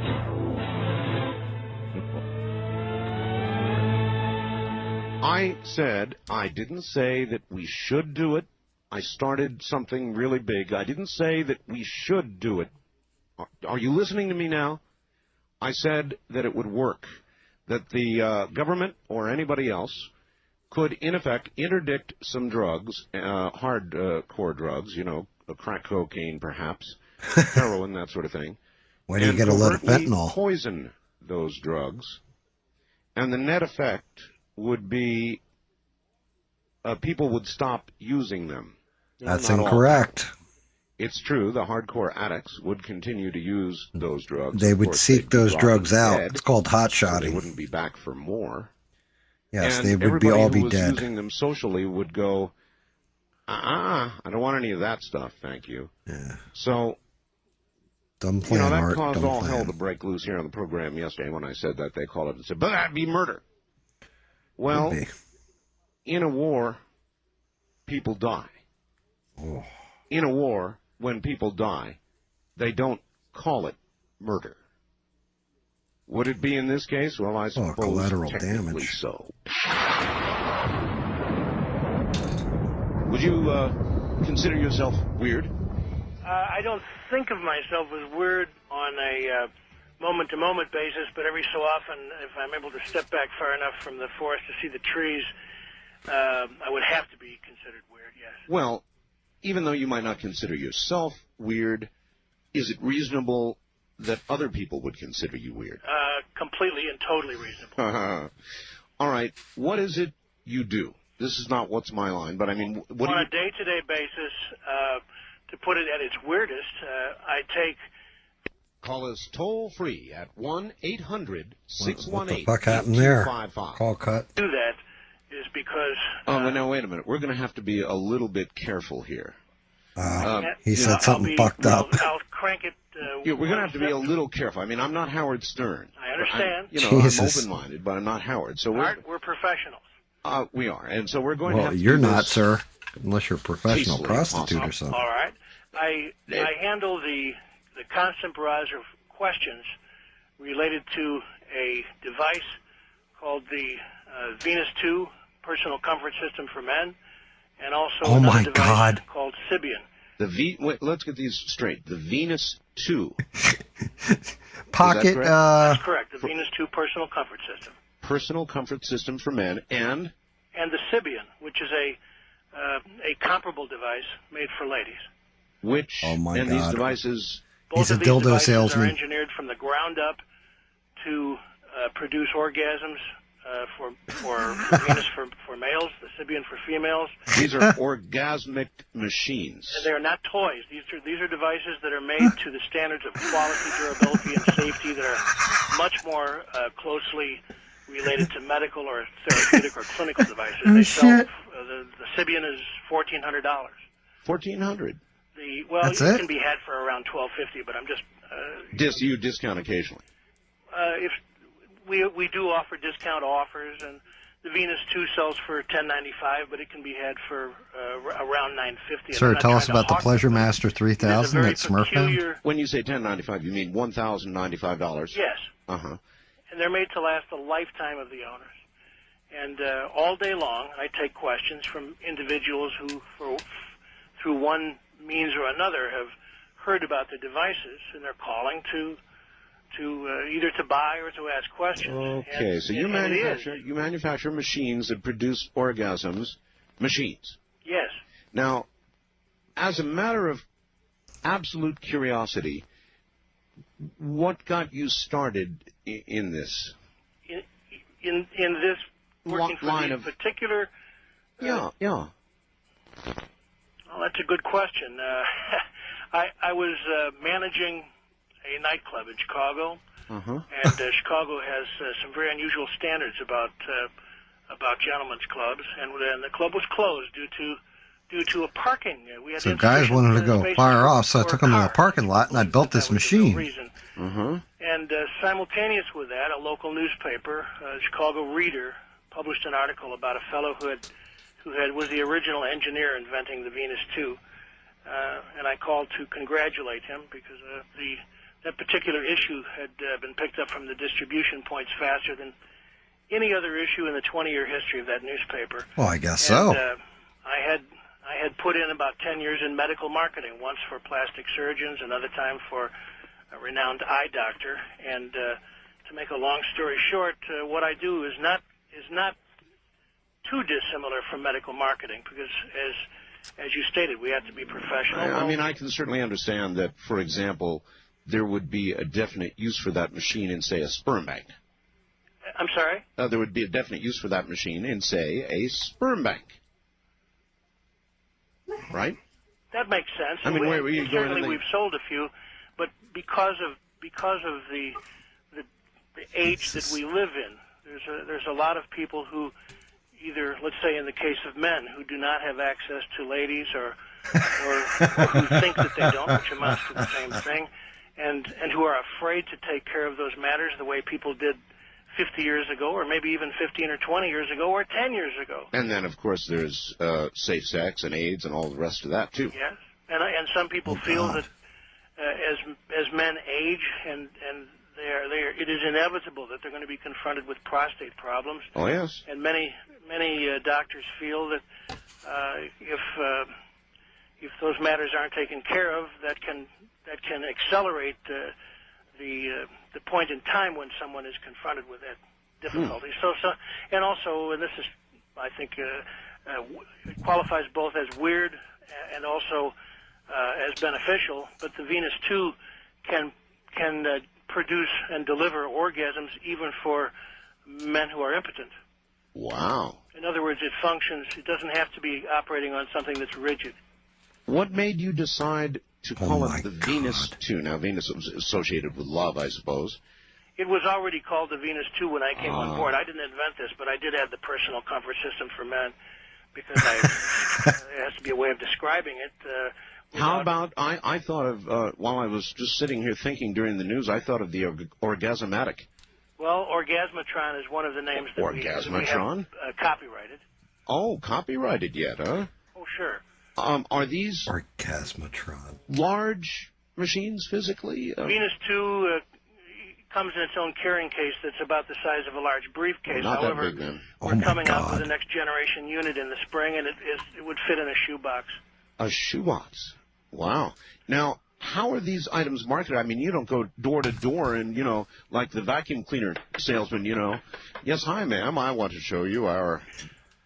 We Pleasure Master 3000? In some of the better adult magazines, and also occasionally I'll do a press release, and we generate interviews. How's the market? I mean, are sales brisk? They're very consistent. I would say that I guess each so. week we sell between 15 and 25 It sells units. itself. And, wow. and we're so confident about the quality of the product Yes. and the effectiveness of the product that, Yes. that they're sold on the basis of a 45-day trial period. So if someone... Really? If for any reason someone buys one of these and they decide this isn't worth it, or this isn't what I had in mind, or it's not for me... Then you give the money back? We do. You do? Do they send you back the product, sir, used? Part of the unit back that comes into physical contact. Well, see, I was about to ask for that. It's like... No, Yeah, we take back there the you go. power and control unit. Good question, Art. And we refund all of their money except for $125. So if I can do that mathematically, a person could buy one of these units, and if they returned it, basically they spent $125 to keep it for a month and a half. There's a store in California that rents them for $150 a week. Rents them? Yes. Jesus. You buy your own attachment. I think connected to it by a pneumatic hose. I think I understand. Oh, my God. With a pneumatic How hose? do your friends and family react when you explain the kind of business you're in? My family is mortified. They're mortified? Yes, my friends know me, and it's not a problem of any kind. But my family was a little mortified. Do you give your friends a discount, much so. sir? Well, that's everybody has their own family. Yeah, you're definitely in a unique business. No question about it. Do you see a big future for your product? Absolutely. one of the first press release I did, we got somehow the Bloomberg Financial Wire picked it up, and I would say we got at least 400 calls from stockbrokers, commodity brokers, bankers, insurance men, and I predict that we will take the company public on the internet. Wow. And I think it'll cook. I know that's worked for microbreweries, for example. And also the next generation, Venus 2, will be more powerful. The maximum speed will be higher. The minimum speed will be lower. Holy shit. It's so quiet that we have to put an on-off switch, an on-off light on it so that it's not accidentally left on all night. Oh my And God. the new price will be in the $500 range. It And I burned think my that house Probably a lot down. quieter than its user. Yes, well, we haven't solved that problem yet. Does it offer its user a cigarette? No, but that would be a very good accessory. All right, listen, on a scale of 10, I think you qualify as roughly an 8. Thank you. I appreciate that. And may I just say, so that you're not inundated, and I'm not asking to give a phone number, but could I say what city we're in so if people want to call information, they could? Oh my God. Yeah, sure, I've got to give you that. Sure, what city are you in? The name of the company is Abco Research, ABCO, Yeah. and we're in Monticello, Illinois. All right, I appreciate your call, and you definitely qualify as an 8 out of 10 on the scale of weirdness. Now, what I am doing this night, Dear Lord. because I got a call earlier from Strange Universe today, and I can already see I'm on the right track here, and they're going to have a weird contest, the weird person contest. And that man definitely qualifies as an entrant. As a matter of fact, he really should enter the Strange Universe contest. But I thought, who better qualified to go out and find strange and weird people than me? And I can assure you, before the night is over, you will definitely agree with me. I do like the Orgasmatron as a name. Back to the lines we go. On my weird person line, you are on the air. Hello. Hello, am I on the air? You're on the air. Yeah. Well, I was a weird child. When I was born with webbed toes. Webbed toes? Yeah. Your parents They were always cousins, weren't they, double-jointed. sir? I could do weird things when I was a kid, like You mean you actually have skin between all your toes? not all of them, between two of my toes. Does it help you when you swim? People always ask me that, but not really. I was double jointed when I was a child. I could. Well, a lot of people are double jointed. You're dying over the Orgasmatron. Wrap my legs and arms and into like a pretzel. That's okay. This dude is a creature from the Black And then I would, Lagoon like, calling stick my in. stomach out to like about almost a foot, and then suck it in and scare my ma to death. Really? Yes, just terribly weird. I would swallow stones. Swallow? You ate rocks? Yeah, Why? because I could. Did they taste good? Or was it just sort of a thing like, hey, I can eat rocks, watch? They kind of felt good going down when they hit the stomach. That also scared my mother. That would scare me.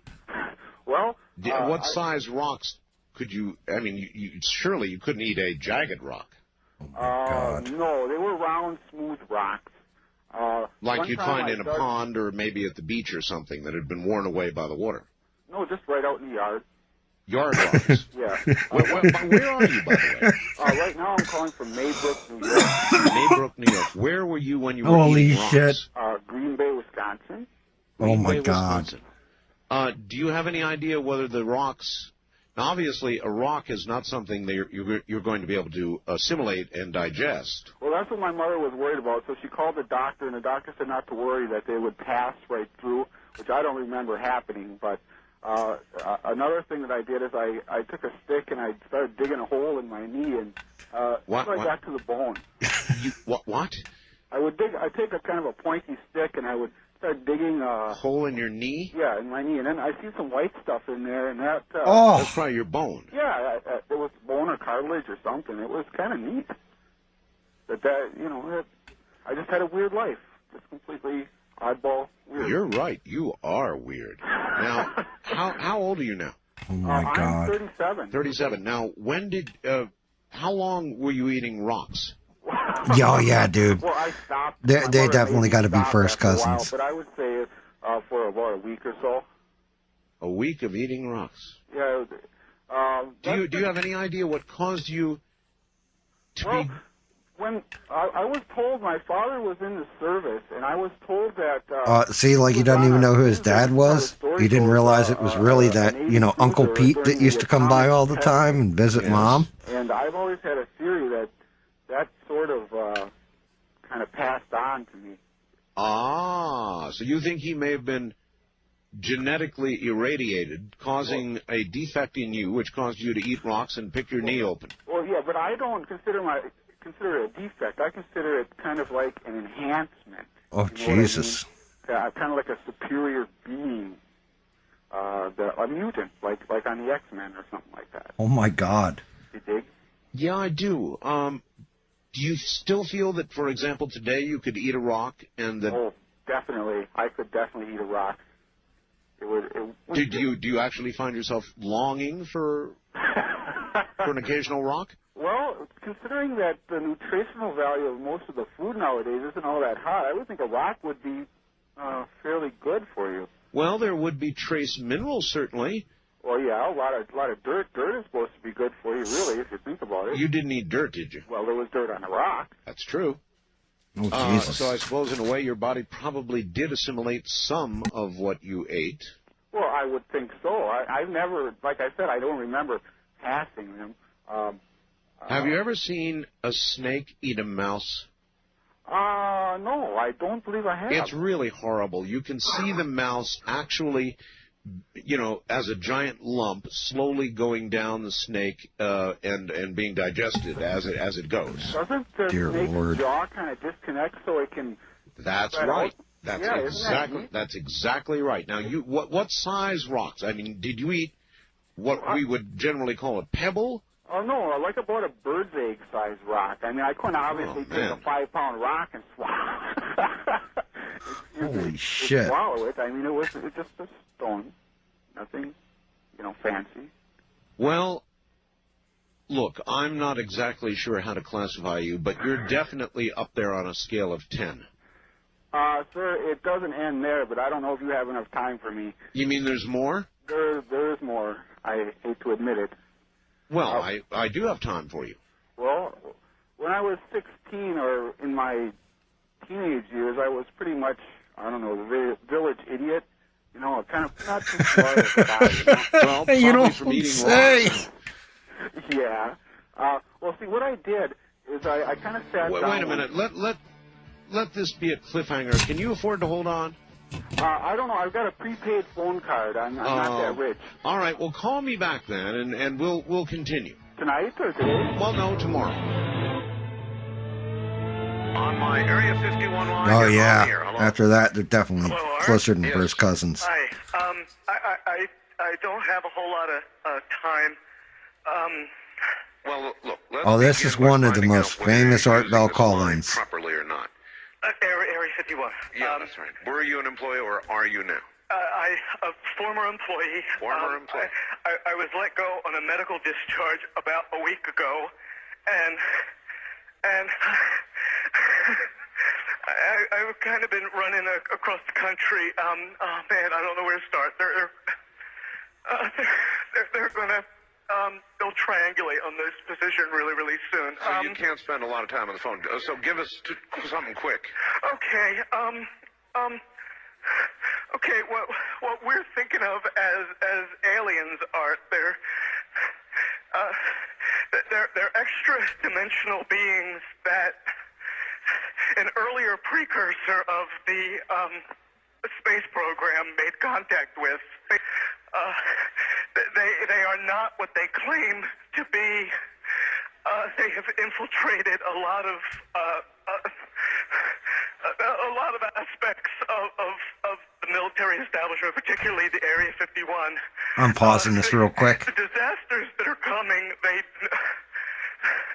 the military. So what's amazing about this call, and it's one of the most famous calls in Art Bell history. The setup for the show was, if you've ever worked at Area 51, there's a special call-in line for you. This guy calls in, the way he's panicking, freaking out and everything, and all of a sudden, the call cuts out. But not only does the call cut out, so does the radio show.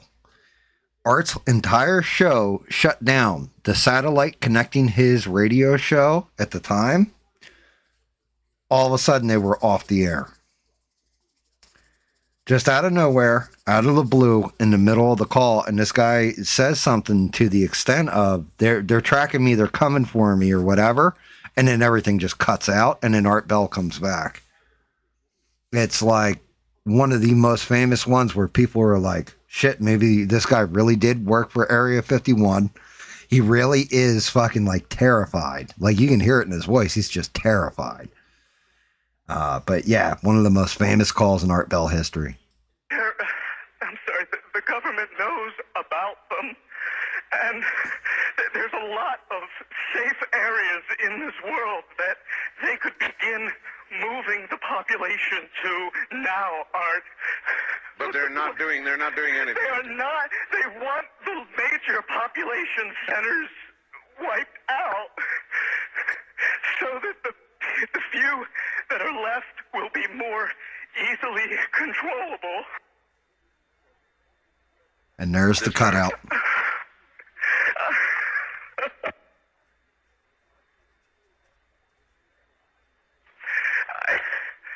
I started getting... Well, this was certainly interesting. We are now on a backup system, everybody. A backup system. And that one caller that I had on the air, I guess we were about in the middle of his transmission, his telephone call, which was one of the strangest ones I've ever had. And the entire transmitting system by satellite went down here, and we were notified we were off the air. And it would appear to be from this end and some sort of massive transmit failure. So we are now using a backup system to be on the air.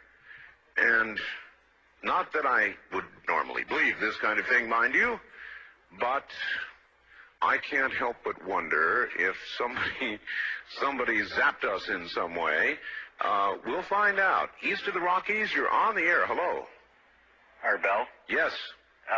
What just happened there with the transmission? Oh, well, what happened is the transmitter here blew its cookies in some way. Something knocked us off the air, and we're on a backup system now.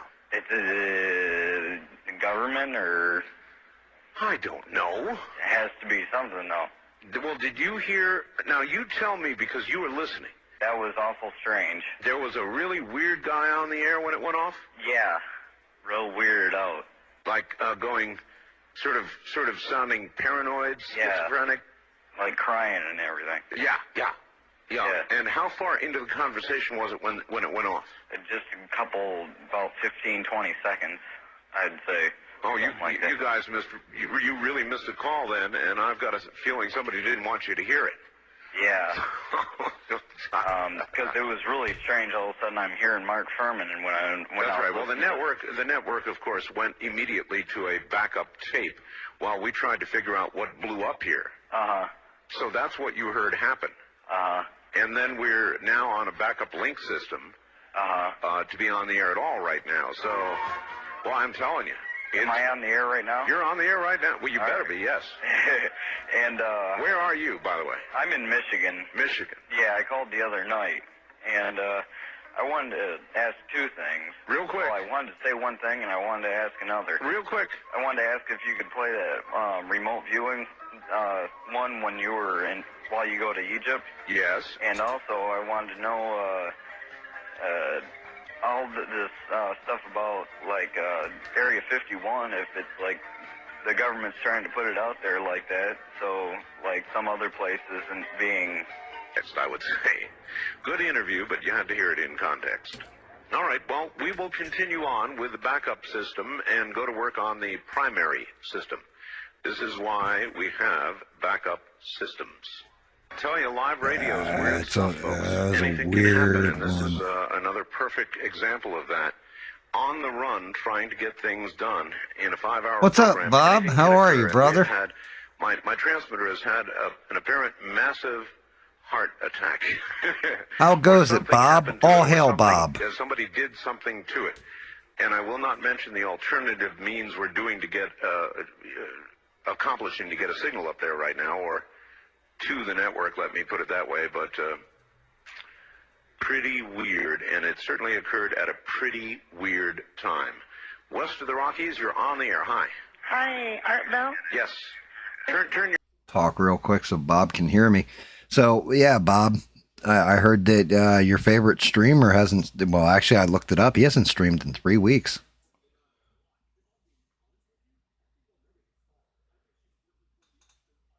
Word on the street says he pissed Bob off and Bob kicked his nuts. Is this true, Bob? I don't know how true it is, but, you know, that's just what I heard. That's what the rumor mill has. It was Bob's doing that. He was just like, you know what? You annoy me. I'm kicking your nuts. What is going on, Mr. Bob? How are you?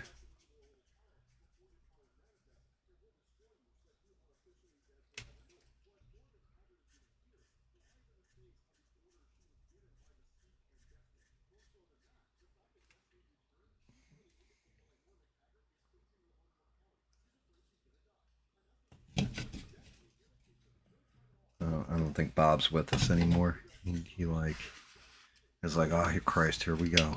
Just logged out.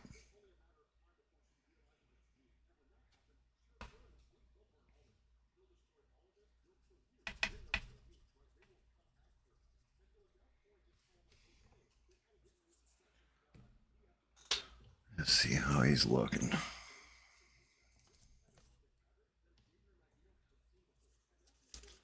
A lot of white, a lot of gray. Some blue-gray in here.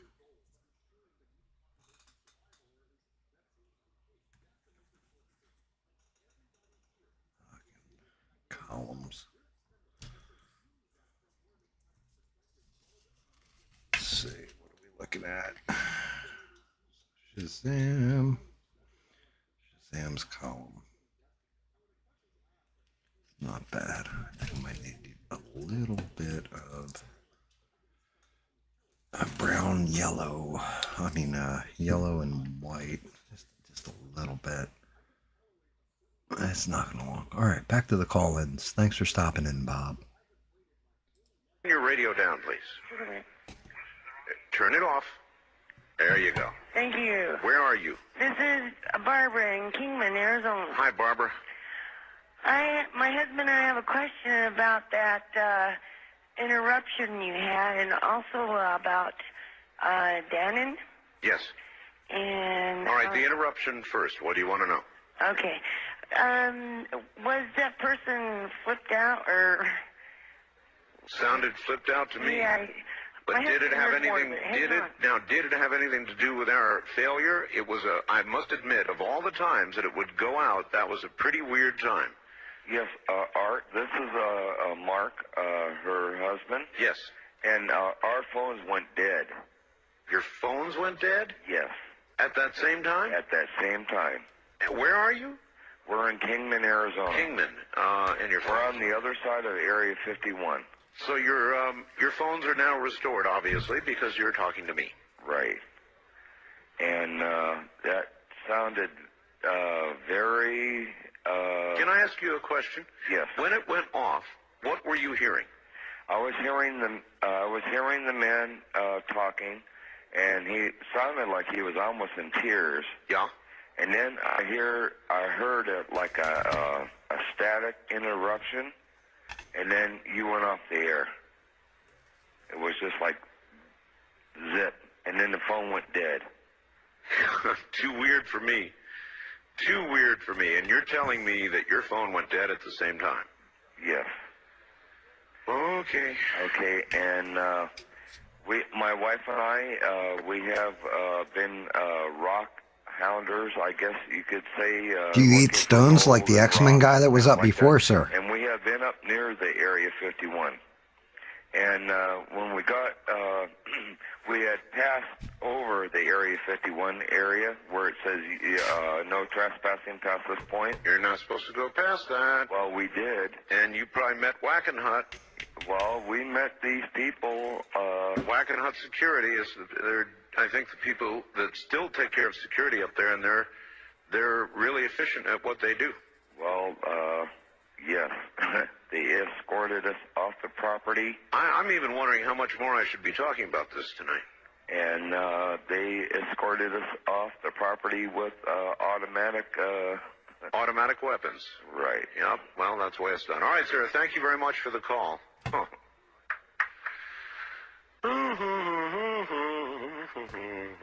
Dare I answer the line on my Area 51 line? You're on the air. Hello. Hello. How are you? I'm fine. How are you, Aaron? Okay. Are you an Area 51 employee? At one time. In the past. In the past. Years ago. Can you talk? For a few minutes. Tell us what you can tell us. In other words, instead of my asking you questions, just tell us whatever you feel you can say without having something awful happen to you. Well, I've got myself fairly covered right now. About your interruption with that last caller. Yes. I don't think you're going to hear from him again. I got that distinct impression. Now, you guys didn't hear the whole call, because here's what was going on. Halfway through that call, or somewhere through that call, I have no way of knowing, we apparently went off the air. The transmitter blew up, or whatever happened. Yeah, you got a pulse. And my hotline was ringing, so I don't know at what point during that call we actually lost it. I don't know. You lost it. He was just starting to, cry. Yeah. And the whole thing just went dead. It was when he was... And then how long was it before you got to hear audio again? Shit. Yeah, there's Bob. So wait, you think the Instagram account's closed too?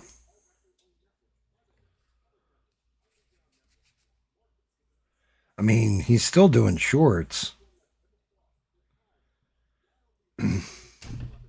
I think his grift just dried up, if I'm going to be honest, Bob. I got you. Yeah, I think his grift just dried up. Or he's got to work a regular job because it wasn't profitable anymore. I don't know. Somebody should probably ask him on X. He doesn't respond to me, so. But when I looked, because I looked it up, because Stranded had said something to me, and I was like, really? I go and I look, and he had done a short, I don't know how many days ago, 17th, so 2-3 days ago at this point. What do you mean something happened? I mean, something definitely didn't happen that was that severe, because he was watching The Matrix in Atlanta, where they were playing the FIFA game and stuff. So, couldn't have been that crazy. But he's down another 10 grand on his viewers, another 10,000 viewers. So he's down from 1.1 million down to 1.08 million or whatever. But what do you think happened?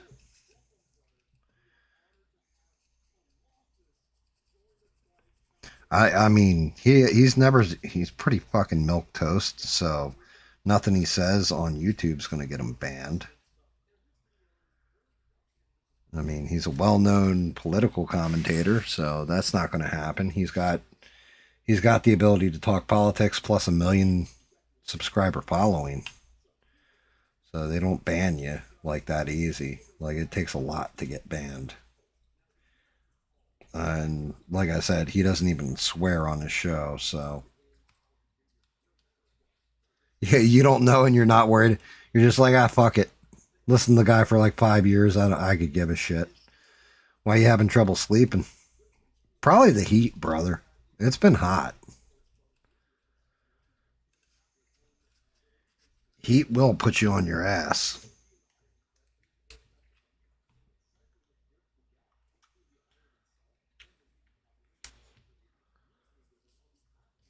I still can't believe. I don't know. Not worried about it. Screw that guy.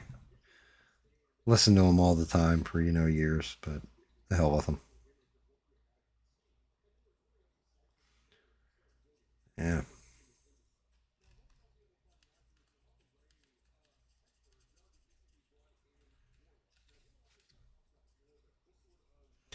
Yeah, shutting down the Instagram account would be, well, awkward. Because he wasn't really doing politics from what I understand on there. Yeah, I mean, I had a shit week, like fucked up week. I actually had to draw the rifle on a guy who was cutting out my front bushes. Felt bad afterwards, but you know, like I kind of lost my shit, and then they knocked my internet out on Friday. Completely fucked my internet up. Like took down the whole block, well, the whole, like I lived kind of in a semicircle, and they knocked out every house. Didn't come up till sometime on Saturday. After 1:30, I can tell you that much, because I stayed up waiting for it to come up. So it was like no stream on Friday. Fortunately, I had David tell everybody on Discord, and I got enough of a cell signal where I could get my YouTube studio open to tell people what's going on. It's a good thing I reinstalled it on my cell phone, because I didn't have it on there up until just recently. I put it on. But I get no signals where I'm at. Oh. Just, you know, regular day. Trying to finish this stupid base. Fucking hate painting bases. I hate it when it's pretty much white on white too. Except for it's off-white, but when the light hits it, it becomes pure white. Or it looks pure white, even though it's like 3 different tones of color, and it's a pain in my ass.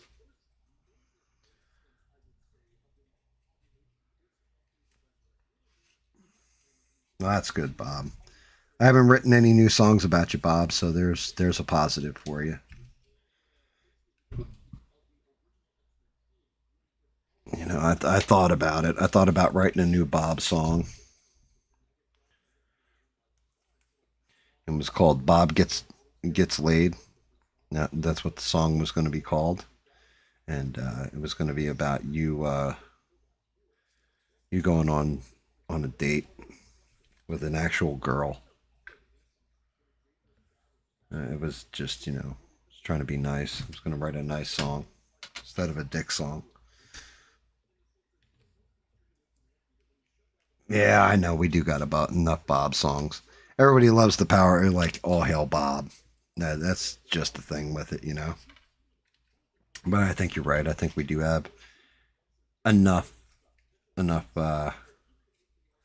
Bob songs out there. It's not enough for an album yet, but you know, I don't know what I really want to lean into with it. So I have to be in the mood to write lyrics like that, you know, or just be in a goofy, fun mood. And this week was just such shit that I was like, yeah, I mean, you know, wrong week to fuck around.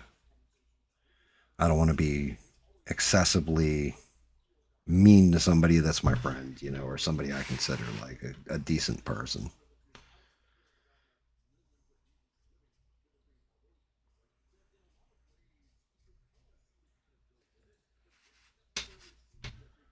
But yeah, I'm guessing it's probably the heat fucking with you. It's been oppressively hot down here. You're not that far away from here, so I can imagine it's probably hot where you're at too. Like, I've lived in the South for a while now, and when I walk out of the house and I just just start sweating, it's ridiculous.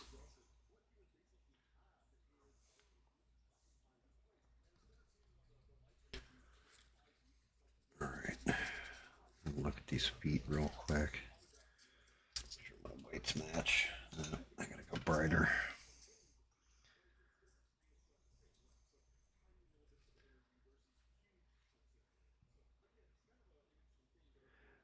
You know, that's fucking weird, Bob, because I do kind of the same thing, or have been in that kind of cycle lately, where I'll stay up for like 24 hours straight and then pass out for like an hour.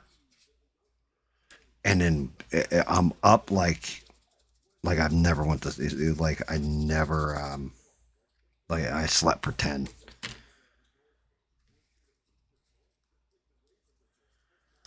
Yeah, and I'm not even going to attribute that to you not drinking. That sounds, like I said, I've been doing the same kind of shit lately. Like, it's weird. Like, I swear, I'll pass out and then just wake up like an hour or two later and be like, oh, okay, well, on with the rest of the day. And it throws you off. Which, that shit kind of worked out. Because that's how I, was able to go out and confront the guy. Because normally I'm not up that early.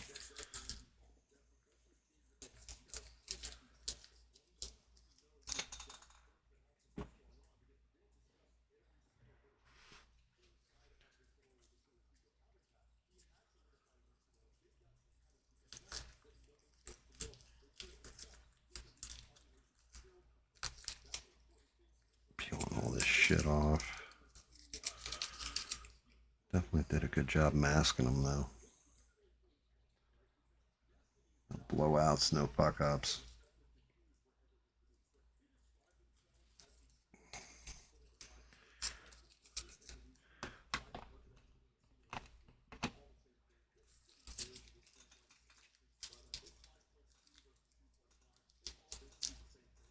The Odyssey was terrible, Bob.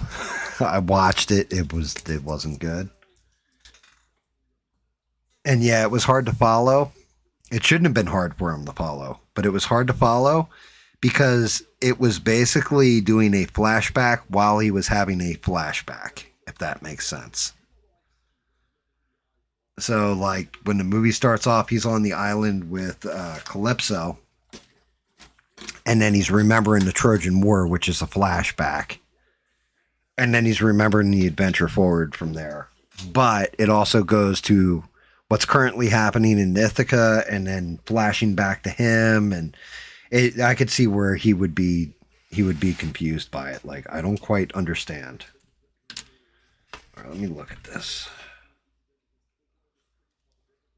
Man, it just looks pure white when it's on camera, but it's like 3 different fucking colors. Let me see, if I turn this all the way off, let me see the color then. It's a little bit better. The clouds are like super white. Damn, that bugger got bright. Camera. The engravings came out nice though. All the like little patterning.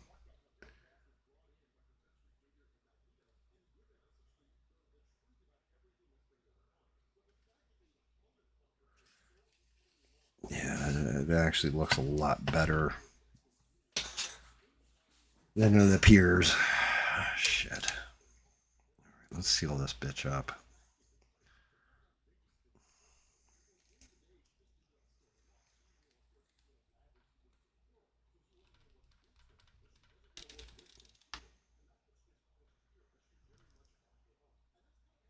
So what else is going on, Bob?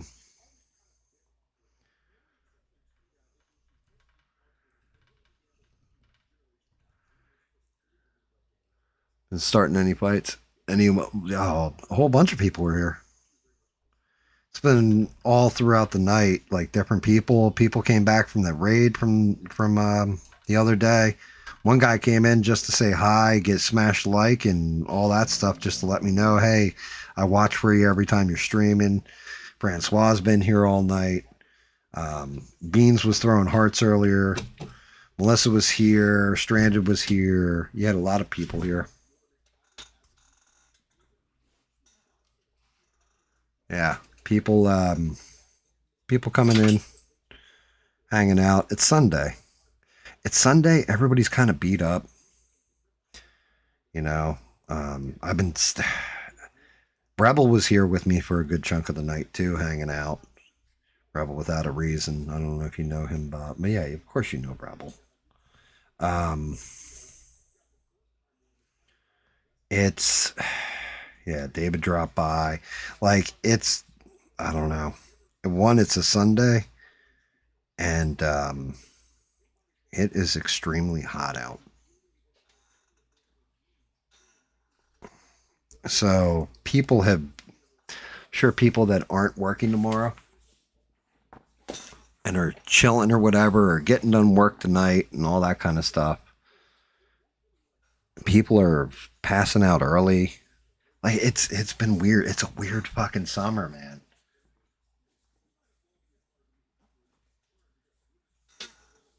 Oh, I almost doubled my sub count from that raid. As a matter of fact, the guy, Don Benitez, that's the thank you in there is to him, because I appreciate the hell out of him. That was very nice of him to do, sending people here. And then, you know, like anything else, you can invite somebody to come watch this show, you know, come hang out and check this guy out. I like him, or whatever, or what have you, or even sending your followers over and going like, oh yeah, you're going to go raid this guy because he does raids all the time.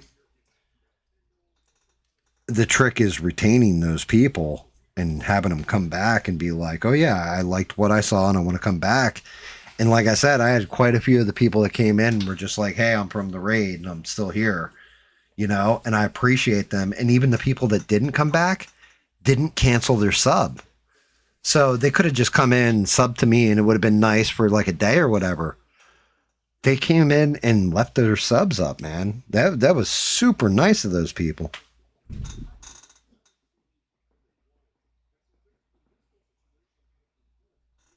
Watching a soccer game and passing out. Like, it's one of those things, like, you know, it's not going to my head. I'm very appreciative, and I got to make sure that I let everybody know how appreciative I am. You know, you don't take anything at face value. You take the gift when it's given to you. I say this all the time, you know, people that work for me, you have an opportunity. I'm going to give you an opportunity. Show me what you got. Some people took that opportunity, ran with it. Others didn't. You know what I mean? Somebody's going to give me that opportunity. Well, let me earn your sub.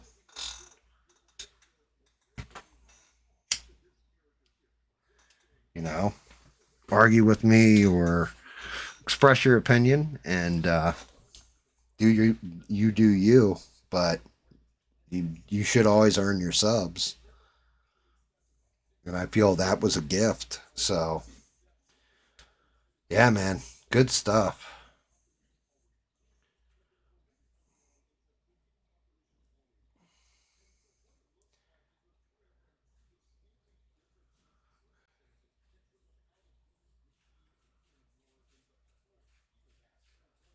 Oh, and I mean, I always appreciate it, like, Bob, because you've been with me for a minute now.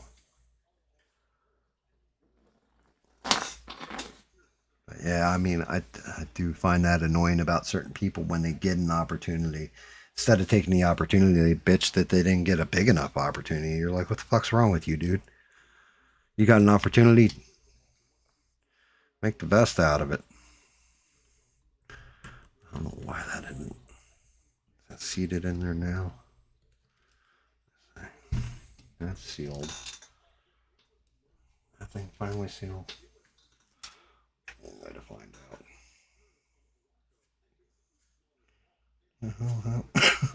out. Shit.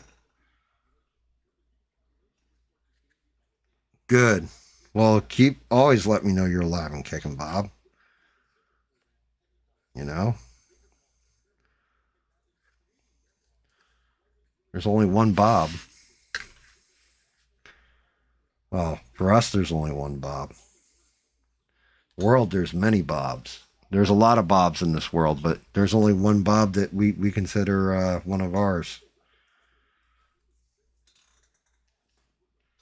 Go get some rest, Bob. I'll throw Art Bell back on. I'm going to seal him up. I think Francois is still chilling with me. And probably call it a night. Not a big deal. You know, you can call it an early night.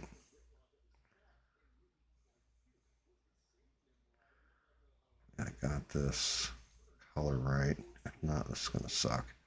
I actually need light on him so I can see.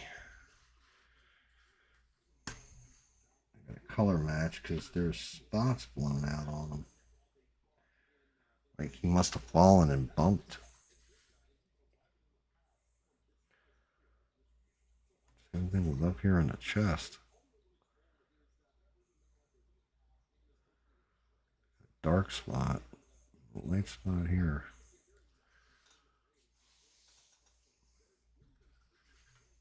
Anything else got to get tightened up?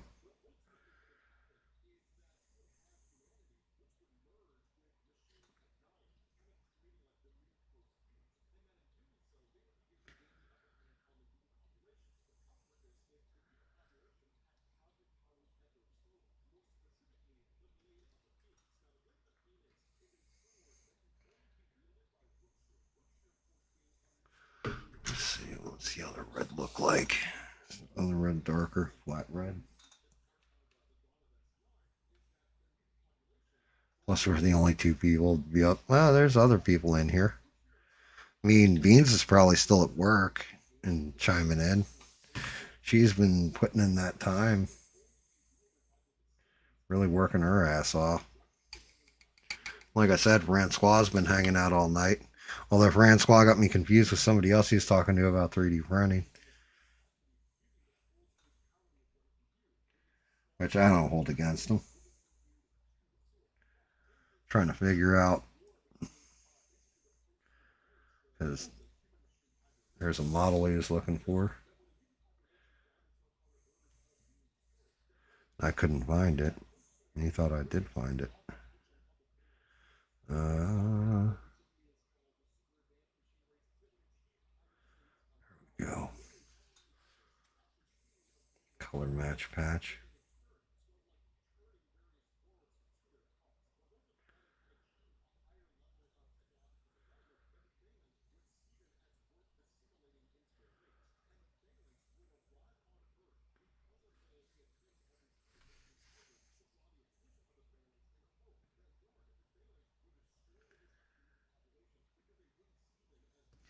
Yeah, last stream we went till what, like 4 in the morning, 4:30?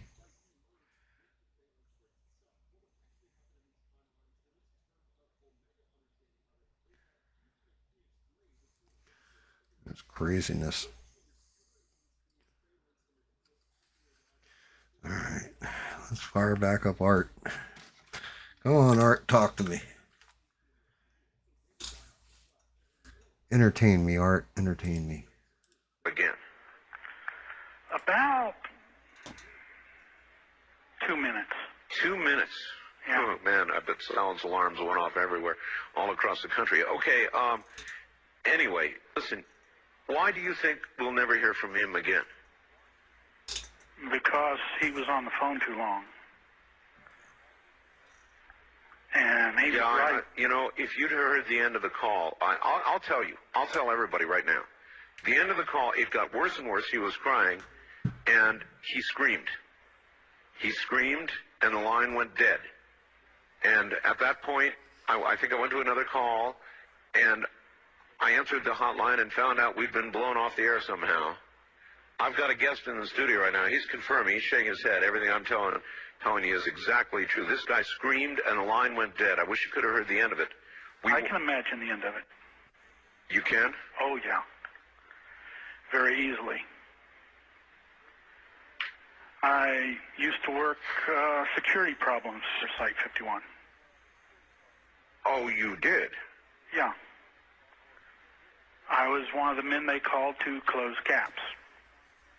Excuse me, close caps? Gaps. Gaps. Leaks. I am going to ask you a question. Okay. In the course of your work, doing that kind of wet work, yes. Were you ever required to, or did you ever have to take a life in the course of your duties?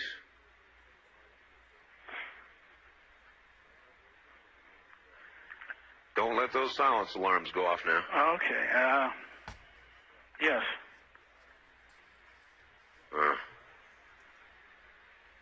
Well, do you regret what you had to do? Do you rationalize in your mind what you had to do because of national security, or how do you now feel about it? Do you carry guilt because of it, or what? Some. But I believed in what I was doing. Yeah, I guess you would have to, or you couldn't do it, could you? No, there came a time when I walked away.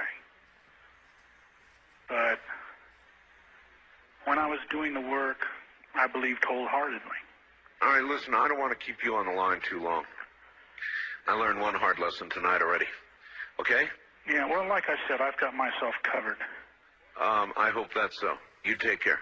You too. Right. Weird. East of the Rockies, you're on the air. Hello. Yeah, Art, this is Vince in Chicago. Hi, Vince. Oh, that caller that, when you had the blackout there, we heard about 2 minutes of it in Chicago, and, it sounded, pretty scary. It sounded like that guy was a little scared.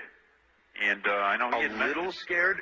You should have heard the end of the call. I mean, I got to complete the call here. I really shouldn't say that. He screamed at the end, and the line went dead. And then everything went dead. Well, actually, it went dead before that. I just didn't know it. Yeah, we heard about 2 minutes of it, and it was, you know, there were some clicks in and out on somewhere in the transmission, like it was going dead a little bit. Then it was dead over here in Chicago for, almost 2 minutes of dead air. And it sounded like he was really, really losing it. And he mentioned that something is going to happen, and yes. No one's telling us what's going to happen. That's right. What you want to tell us what he might have said at the end? At the end, he was saying he was on a line too long. At the end, there was a scream, and the line went dead. I'm just telling you what happened. And, of course, at that point, my hotline was ringing. I was getting real busy because we were off the air. So, the network was telling me we were off from this end. And so I was, at that point, contacting people and trying to establish a backup system, and they were running a Mark Furman tape. And so that's where everything ended. I stopped listening and stopped functioning as I normally do at exactly that point. So that was a good call, and that's one that might have to be played again. Maybe I'd like to hear it again. Well, you know what? It can't be, except for up to the point where the network lost it. Oh. In other words, I don't, as a matter of course, record here. The network records. But they would have only recorded up to the point where it went dead. Now, I'll tell you this, I would like to hear it myself. So when we get everything back to normal, I'm going to have the network play that back so I can hear it. Do you think it was legitimate?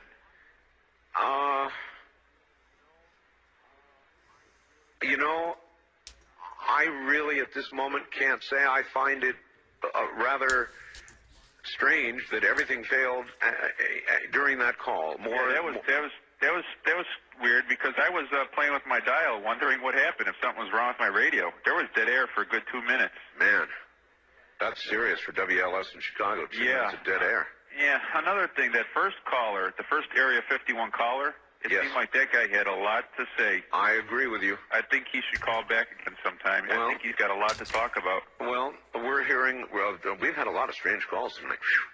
I should have done this a long time ago. All right, thank you. All right, Kevin, one more thing. Yeah.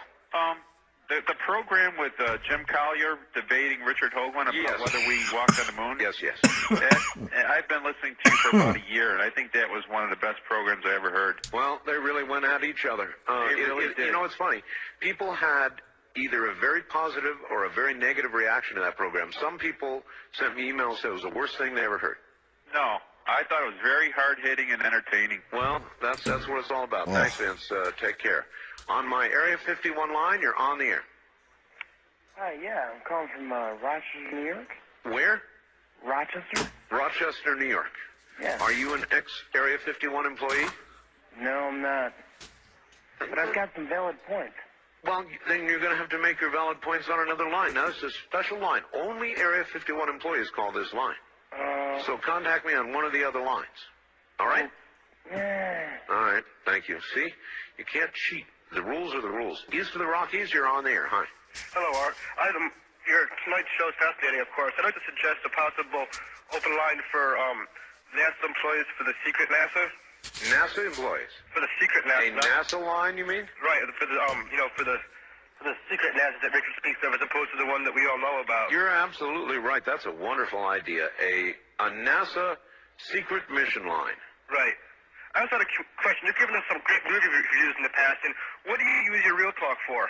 You say you use yours every day. I use it for recording other talk shows that are on the air when I'm on the air. Okay. So I can listen to my competition. Right. Okay, I want to suggest that for the NASA line, though. All right, take care. Right, bye. Now, that's what I use it for. I generally run it when I'm on the air. West of the Rockies, you're on the air. Hi.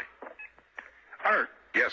Good morning, sir. Good morning. I have a couple of 3 points. First of all, I'm an audio engineer, and you might be interested to know that you're still having little burbles in your audio.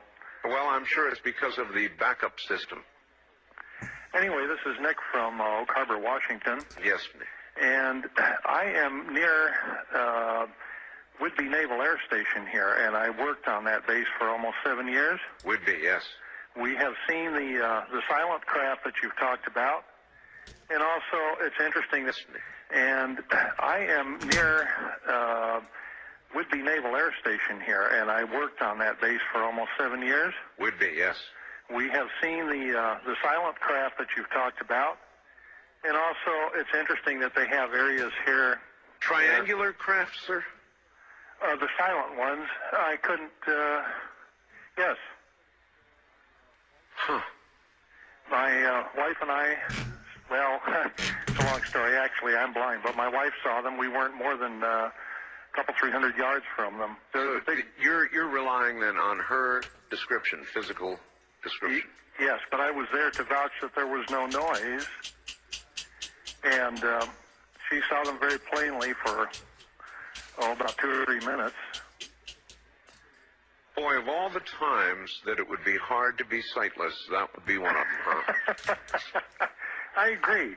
It would be, but another interesting, first of all, may I say one thing about the caller that called between 11 and 11:30? Which one? From Area 51. Yes. That was talking about the Supreme Commandant or whatever that was. Oh, yes, of course. You need to know that he was the same guy that called when you had that Men in Black line. Well, you know what? There are several people who have said that, and I don't doubt it. I don't doubt it at all. It could be true. And he was telling somewhat different, similar stories. Similar story. It could have been the same one. Yeah. It absolutely could have been the same one, but it could still be a valid call. But it's interesting about this Naval Air Station up here, and I'll probably have somebody at my door in a few minutes for this, but they have areas up here that are posted, no photographs beyond this point. Yes, yes. And many areas on the base that, of course, are more or less restricted. Well, some of that I understand. But when I worked there, they had this giant Kingdom Come True. underground construction going on. Humongous kind of earth movers and things in here. All underground? Yes, sir. What were they doing? And they denied it. They denied it? Well, this is so ridiculous you're not going to believe it, but it's the truth. When we would ask anybody out there, of course, they would deny that anything spectacular was being built, and yet we could see these huge earth movers. They're too big to miss. I'm an entertainer, so I didn't work directly with that, but I worked at one of the clubs there. And every time they would scoop out a great big scoop of earth, we could feel the whole club shake, And they always denied that anything special was going on. What do you think they were doing? I'm not sure, but I do know that there is must be a rather large underground complex there. And whether it's a safety, a hardened site like you have in the mountains back there, or what it is, I don't know for sure. But and how long ago was this? This would have been in 90 and 91. Okay. This project extended over some period of time. Well, I'd sure love to know his own website right now, and he is exactly correct. We went over 5 million. Now, I wonder if I go to my own live studio cam, which is not live right now, what the last picture taken was before all of this began to happen, and I'm looking at it right now. Here we are. Interesting. You can see me on a telephone, and you can see my mystery guest in the background. Before the program is over today, I will tell you who he is. But you can see the catastrophic moment was captured in the last Smoking a studio cigarette, live cam listening to the shot end of that we this Art sent to Bell. the net. And you'll see me sort call of it. panicked on the phone, and you'll see my guest making notes like crazy. Man, what a night. Broadcast. There's nothing like live broadcasting in the entire world. There's nothing like live broadcasting, ladies and gentlemen. Nothing. Now, Yeah, as I soon as just Art talked Bell's to, done, I'll shut down. my boss at the Good network, stuff. Alan Corbett, and he said, you know, in 35 years of broadcasting, this is the weirdest event that I've ever heard. And I second that. There are presently engineers racing to the network, probably already there at this hour. And so it's pretty weird. This whole thing is pretty weird. On the first-time caller line, you're on the air. Hello. Yes. Actually, it's not the first-time caller line. This is my Area 51 line. Okay, they said 702-727-1222 was the first time caller. Well, that's No, right. I've heard this before. I take it you're a first-time caller. Yes, I am. See, I'm restricting this line to Area 51 caller. All right, yeah, okay, Art. Good stuff. All right, guys, I appreciate you. We got Kingdom Come Shazam is finished. Finished, glued, and ready to rock and roll. It's hard to tell the color differentials and like the clouds and everything else unless you're actually looking at it. But yeah, it's like 4 different whites and brown mixed in there, some blues, all kinds of stuff. Yeah, I do appreciate you guys. Thank you all for watching, smashing like, coming in, just dropping in, saying hello. Everybody try and have a great week this week. Try and stay cool. It's hot out there. And always be creative.